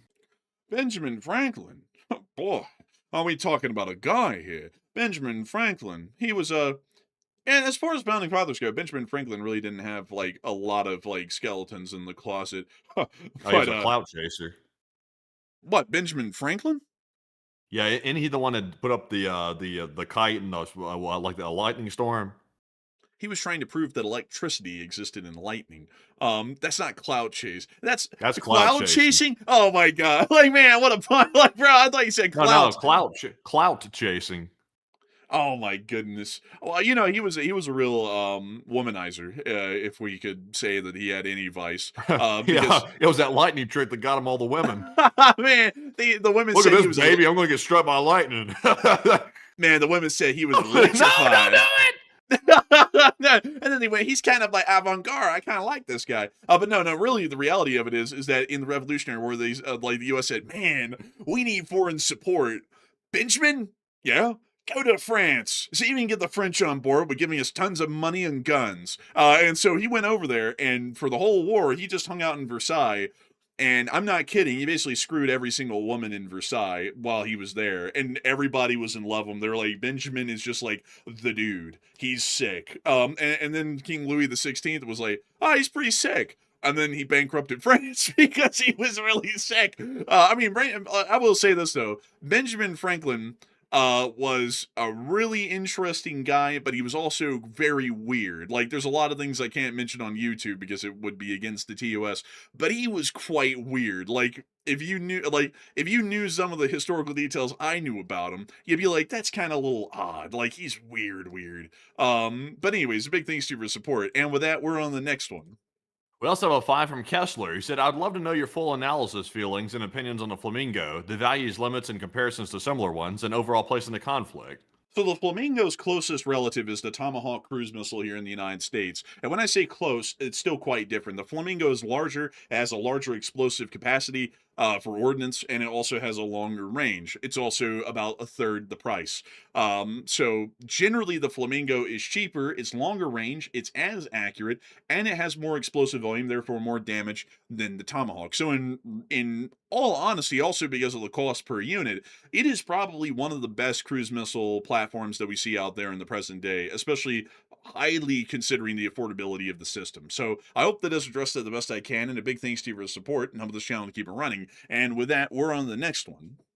Also have another 5 from Ulf Hednar, who said, I also heard it was Pakistan responsible for North Korea obtaining their nuclear capabilities, and I wouldn't be surprised they're providing that for Iran as well. You know, that we actually had an argument on air, and I said that North Korea had done their nuclear program entirely on their own. And man was like, "Oh no, they didn't." So I was like, "Am I wrong?" I was wrong. Actually, I have to mention that. Actually, Pakistan did help them out in some extent with developing a nuclear weapon, but it's generally unknown how much Pakistan helped. We know that they helped, but it's like the actual details aren't really known. And it is a bit of a point that, you know, countries like that, like Pakistan, could be helping others, Iran, in developing a nuclear weapon. So I would agree with you, definitely. There is definitely a concern to be had there. But a big thanks to you for your support and help this channel to keep it running. And with that, we're on the next one. Also have a 2 from RCH Technologies, who said, get ready to play ball. Play ball. Oh, boy, I've always been ready. But a big thanks to your support. And with that, we're on the next one. We also have a 2 from Justin, who said, war is over, by the way. In Iran? I don't know about that. But a big thanks to your support. And we're on the next one. And we also have a 2 from Plazoth, and thank you, Plazoth, as well, for that consistent support, and we do appreciate that very much. We also have a 2 from Donald Kaus once again. He said, $2, talk about what you want to for a men. I'm talking about it right now. I'm talking about your super chat. Look at that. See, that was clever right there. That was clever, wasn't it? And thank you, Donald Kaus, for that support. And Enforcer, what say you? Oh, I'd say, I'm hungry. I'm really looking forward to eating the Papa John's pizza that I got downstairs after the show. I'm so hungry right now. I'm telling y'all, folks, if y'all knew how starving I was, y'all would have moisty on me. I ate a little bit of the pizza before the show, but I was like, you know, that'll be good enough. I'm sure I'll be fine. I'm fiending for pizza right now. I have been for like a straight up hour. So I'm getting ready for that cheese, that pepperoni, and that crust. And some of y'all be wondering, why didn't you get Mountain Mike's? You said Mountain Mike's was your favorite. Well, Mountain Mike's is expensive. And they had a buy one, get one deal going on at Papa John's. So I got 2 pizzas for the price of 1. So I get to eat those for the next few days for like $14, which is a pretty good deal. Not me. I'm fasting. You know why? Why? Because I'm simulating being an American citizen in 2026. Oh, that's a good one. Oh, man, do you have other jokes? No, not really. I don't. I do. The U.S. government. Man, well, I'm about to make that comedy illegal. Legalize comedy, legalize comedy. Oh man, the autocracy is coming down on top of me. Damn it. But anyways, like that. Big thanks to you so much for the support, Donald Kaus, and I hope that does address that well. He also threw in another 2 and said, just cause. And I agree, just cause. And also, my criticism of the U.S. government does not mean that I hate the United States of America. I'm a proud patriot and a citizen of the Republic. However, there are flaws with the U.S. government that must be addressed, and any wise and discerning citizen would be able to address and also be able to see with our open eyes. So I make sure to address that before anyone goes, you hate America. So with that, we're on to the next one. And our next one goes to Remember the Good Times, who puts in a 2. And they said, did you see somebody scream down with US? And I'll be honest, I don't give those people any time of day. That guy's in the same category as a lot of lunatics out there. Like for example, that Douglas McGregor guy. Let's see, who's the other one? Scott Ritter's another crazy one. I don't give those people any times a day. Like I just don't. I know people, they love to focus on them because they like create controversy, and people are like, oh yeah, like people are raring to go because they want to fight. But it's like I just don't have the time for it. But Enforcer, what say you? Man, that's crazy. A far-right commentator saying that to me. It's like what I've been saying for years about when you go far enough left and right, they all hate America and want to destroy it. It's true. That's crazy. I had to go look at that really quickly because I don't really give a damn about most of those people. I'd hate to say it, folks, but I find most political commentators to be very low on intelligence and substance. Substance is what I meant to say. Missed the pronunciation there. But I find them quite low on intelligence and substance, so I very rarely pay attention to them. But who would have ever thought? I literally said that point a couple of days ago, and someone said, no, it's just one political party. There was a whole bunch of people in the chat saying that. It's like, no, it's both. You go far enough in either direction, you end up coming up to the same thing. They hate the United States of America, and they want authoritarianism of some sort. Doesn't matter what, they just want it. But with that, a big thanks to your support. I hope that has addressed that well. And with that, it's time for us to move on and into the Morse code decoders and the final 3 questions of the night. So Matthew, what do we got? How much of that pizza do you have over there? I got about like 2 3/4 of a pizza. Well, 1 3/4 of the pizza actually. Interesting. But moving on here to our live chat questions and also our Morse code decoders. And once again, a huge shout out to everybody once again for all that super chat support. We do appreciate that. It's now time to get our Morse code decoders. And right now we have Paul, Kevin, Mason, Johnny, Norm, Arabelle, Heroic Fluff, and his coach commentary, Siren Brian. And so the Morse code says, those ships look like a nice 4th of July fireworks show. Yeehaw. Burn that thing. And LTLSA. And ding, ding, ding, ding, ding, ding, ding, that's the sound of money. Y'all got that dent on the nail? That was the Morse code mentions of the night. Got it? Y'all got that right again. I got to congratulate Lee Smaris and Core for getting that correct time and time again. Holy moly. Y'all never getting it wrong. Y'all always getting it right, and y'all always amazing. The Lee Spring Army Signal Corps and the Lee Spring Army itself with all y'all's deciphering and Morse code capabilities. Goodness. And so a big congrats to y'all once again. And with that, we're on the third to last question of the night. And this one is going to go to none other than, let's see here. This one's going to go to Aprilia J, who said, how long do you and the Enforcer believe that Russia can realistically afford to continue on with this war, considering the damage that Ukraine is doing and likely will continue to do? And my opinion is this. Russia's going to find a way to continue the war. That's my guess. I know people are banking on them collapsing, but we've been banking on them collapsing for a couple of years. They should have collapsed realistically about a year or two ago, but they never did. Either China's helping them, they're printing like endless debt through the Russian banks. They're doing something to stay afloat, and I think it's going to continue. So they should collapse. They probably won't. The civilians will collapse, but not the government. But Enforcer, what say you? I think they're probably going to go on for maybe another year at this point, maybe. They can't go on forever, but they are going to go on a lot longer than people would believe they could, even when the economic collapse happens.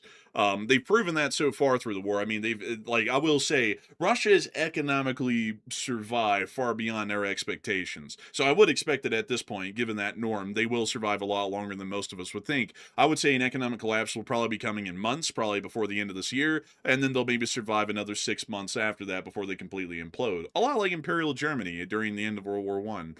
So I hope that does address that the best I can. And with that, man, you ain't getting shit. But with that, we are on to the second to last question of the night.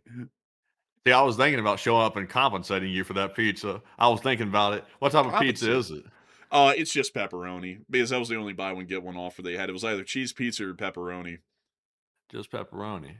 That'll do it. But the next one here goes to none other than Epic Trains Canada, who said, do you think that the refineries in the eastern regions will be hit, or are they not worth the effort?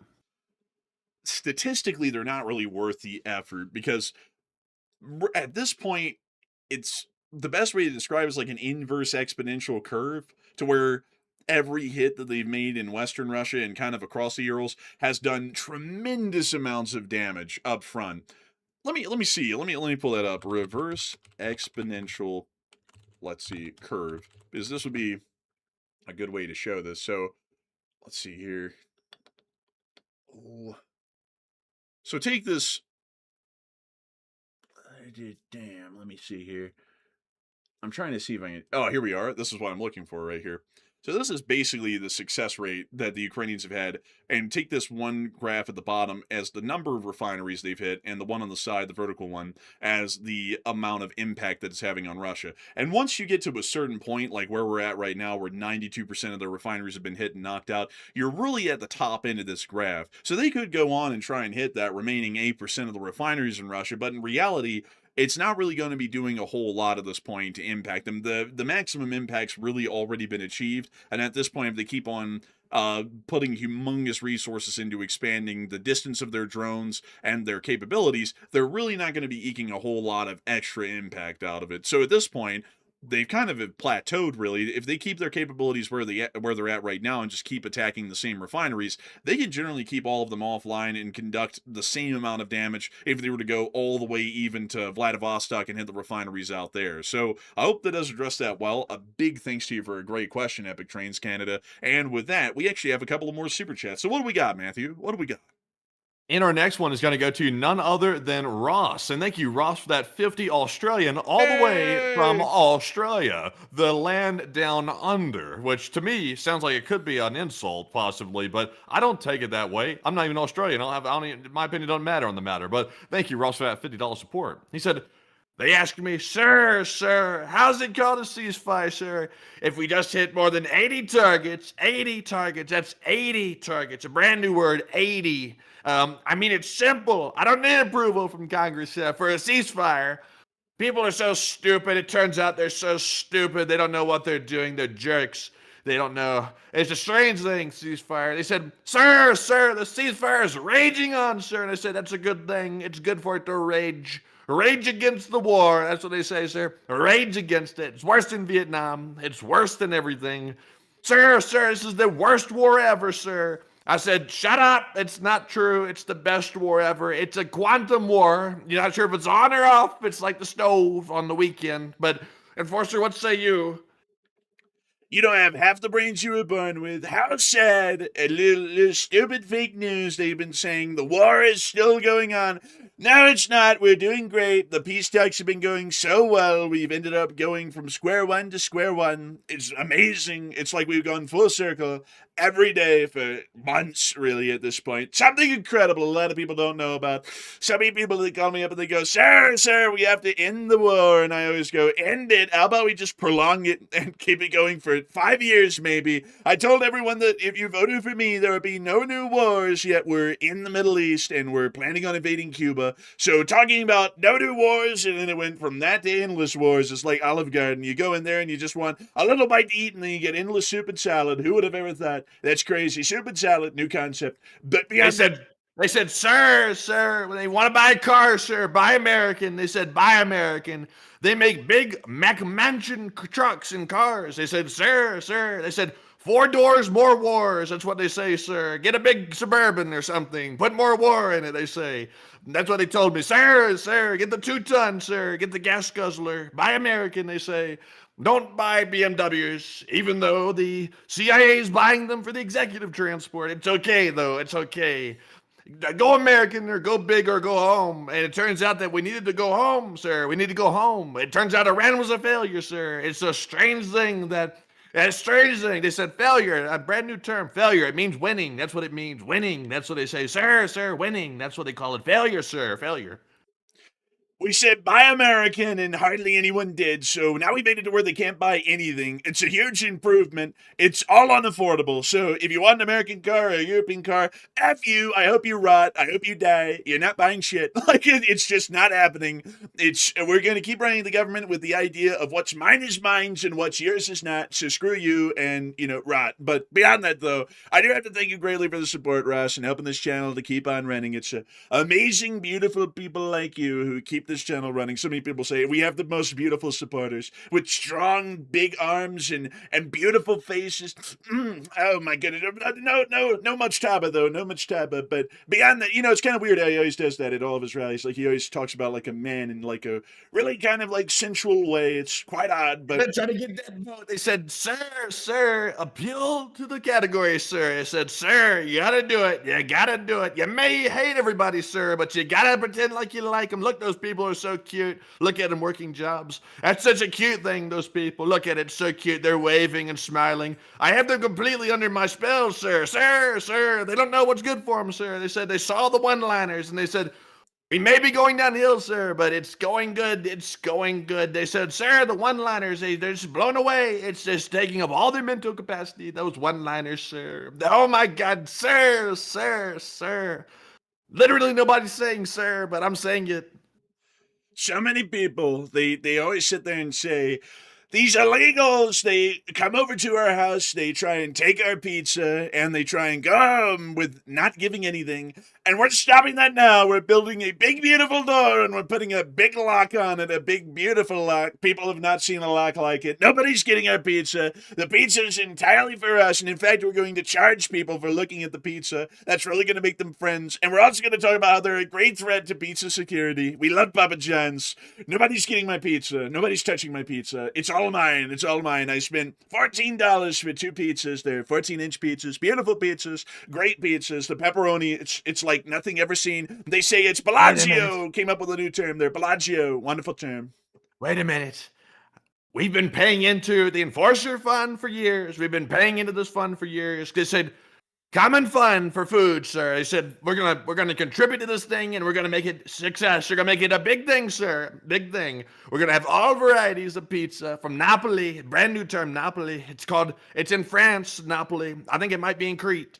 But it's a strange thing, that right there. They said, sir, they have to give their fair share. We've been contributing for too long, and it's about time we get a return on our cash. 1 pizza should do the trick.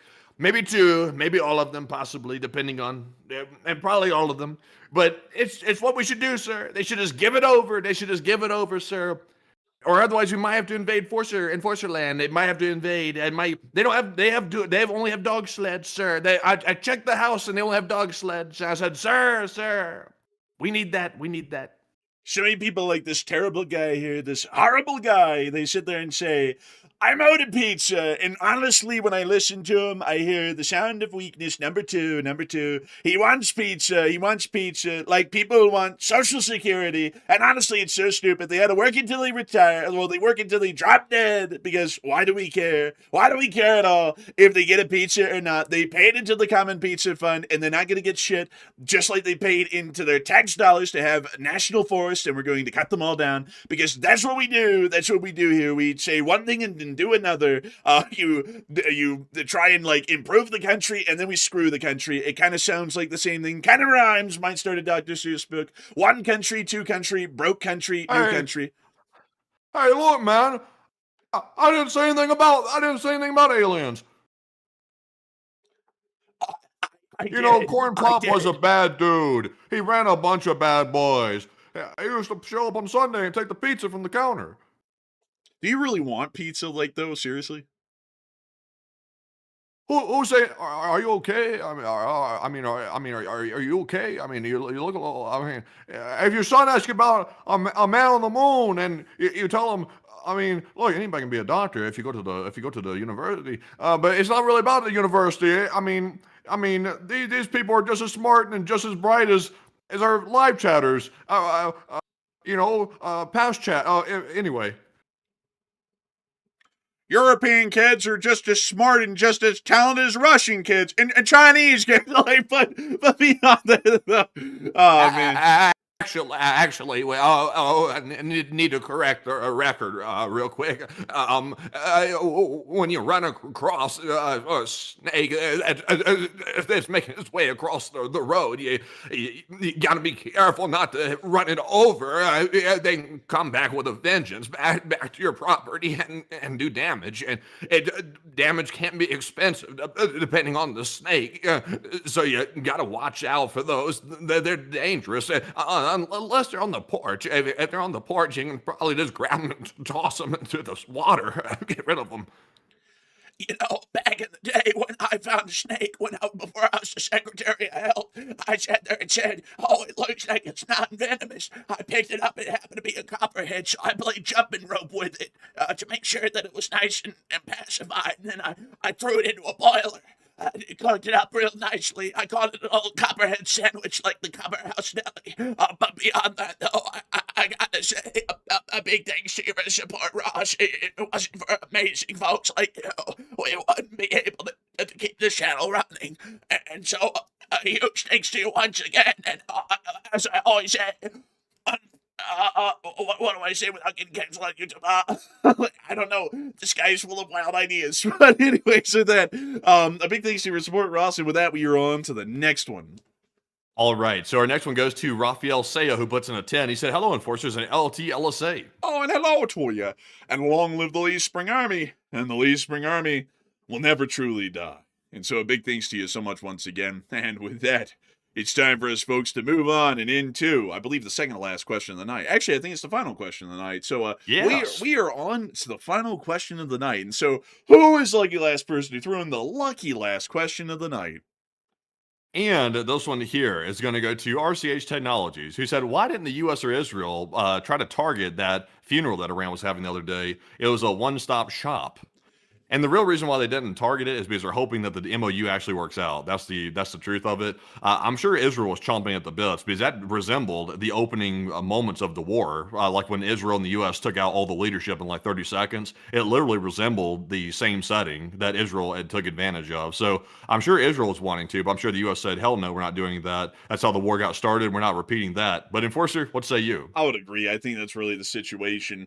And also, I would say, it probably wouldn't have done that much. Like, blowing up many and also most of the top guys in the government during that first meeting, it really didn't do anything at all to change the situation. I mean, we got the guy, but what followed afterwards may as well have been like he was still alive. So I would say that strikes like that are probably not the best to do. Like, they're great to do from a point of let's get them, but it's not really great to do from a point of who's in charge still, because we wiped them all out like an attack yesterday. The war restarts again, and then we're back into that limbo land that we found out we were in the last time of who in the world's really in charge in Iran, and then we have to try and figure that out for a couple of months.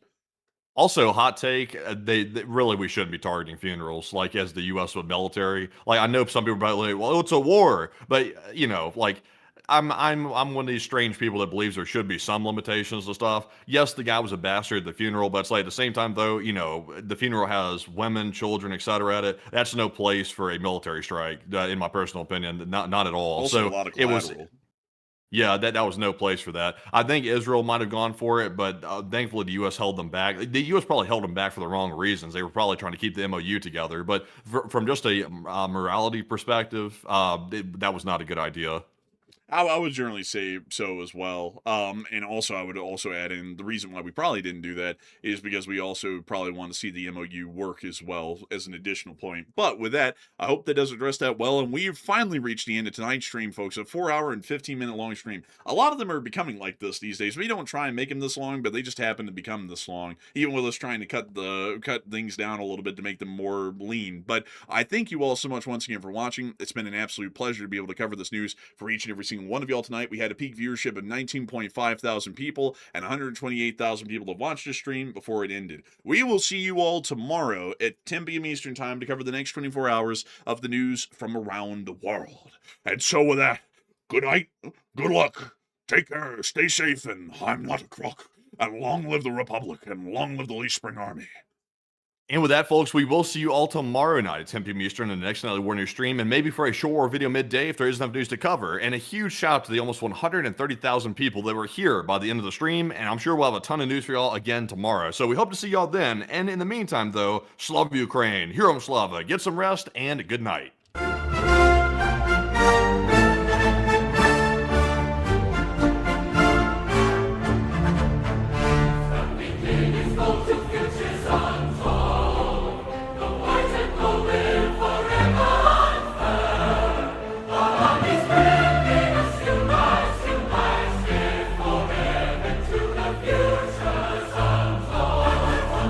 For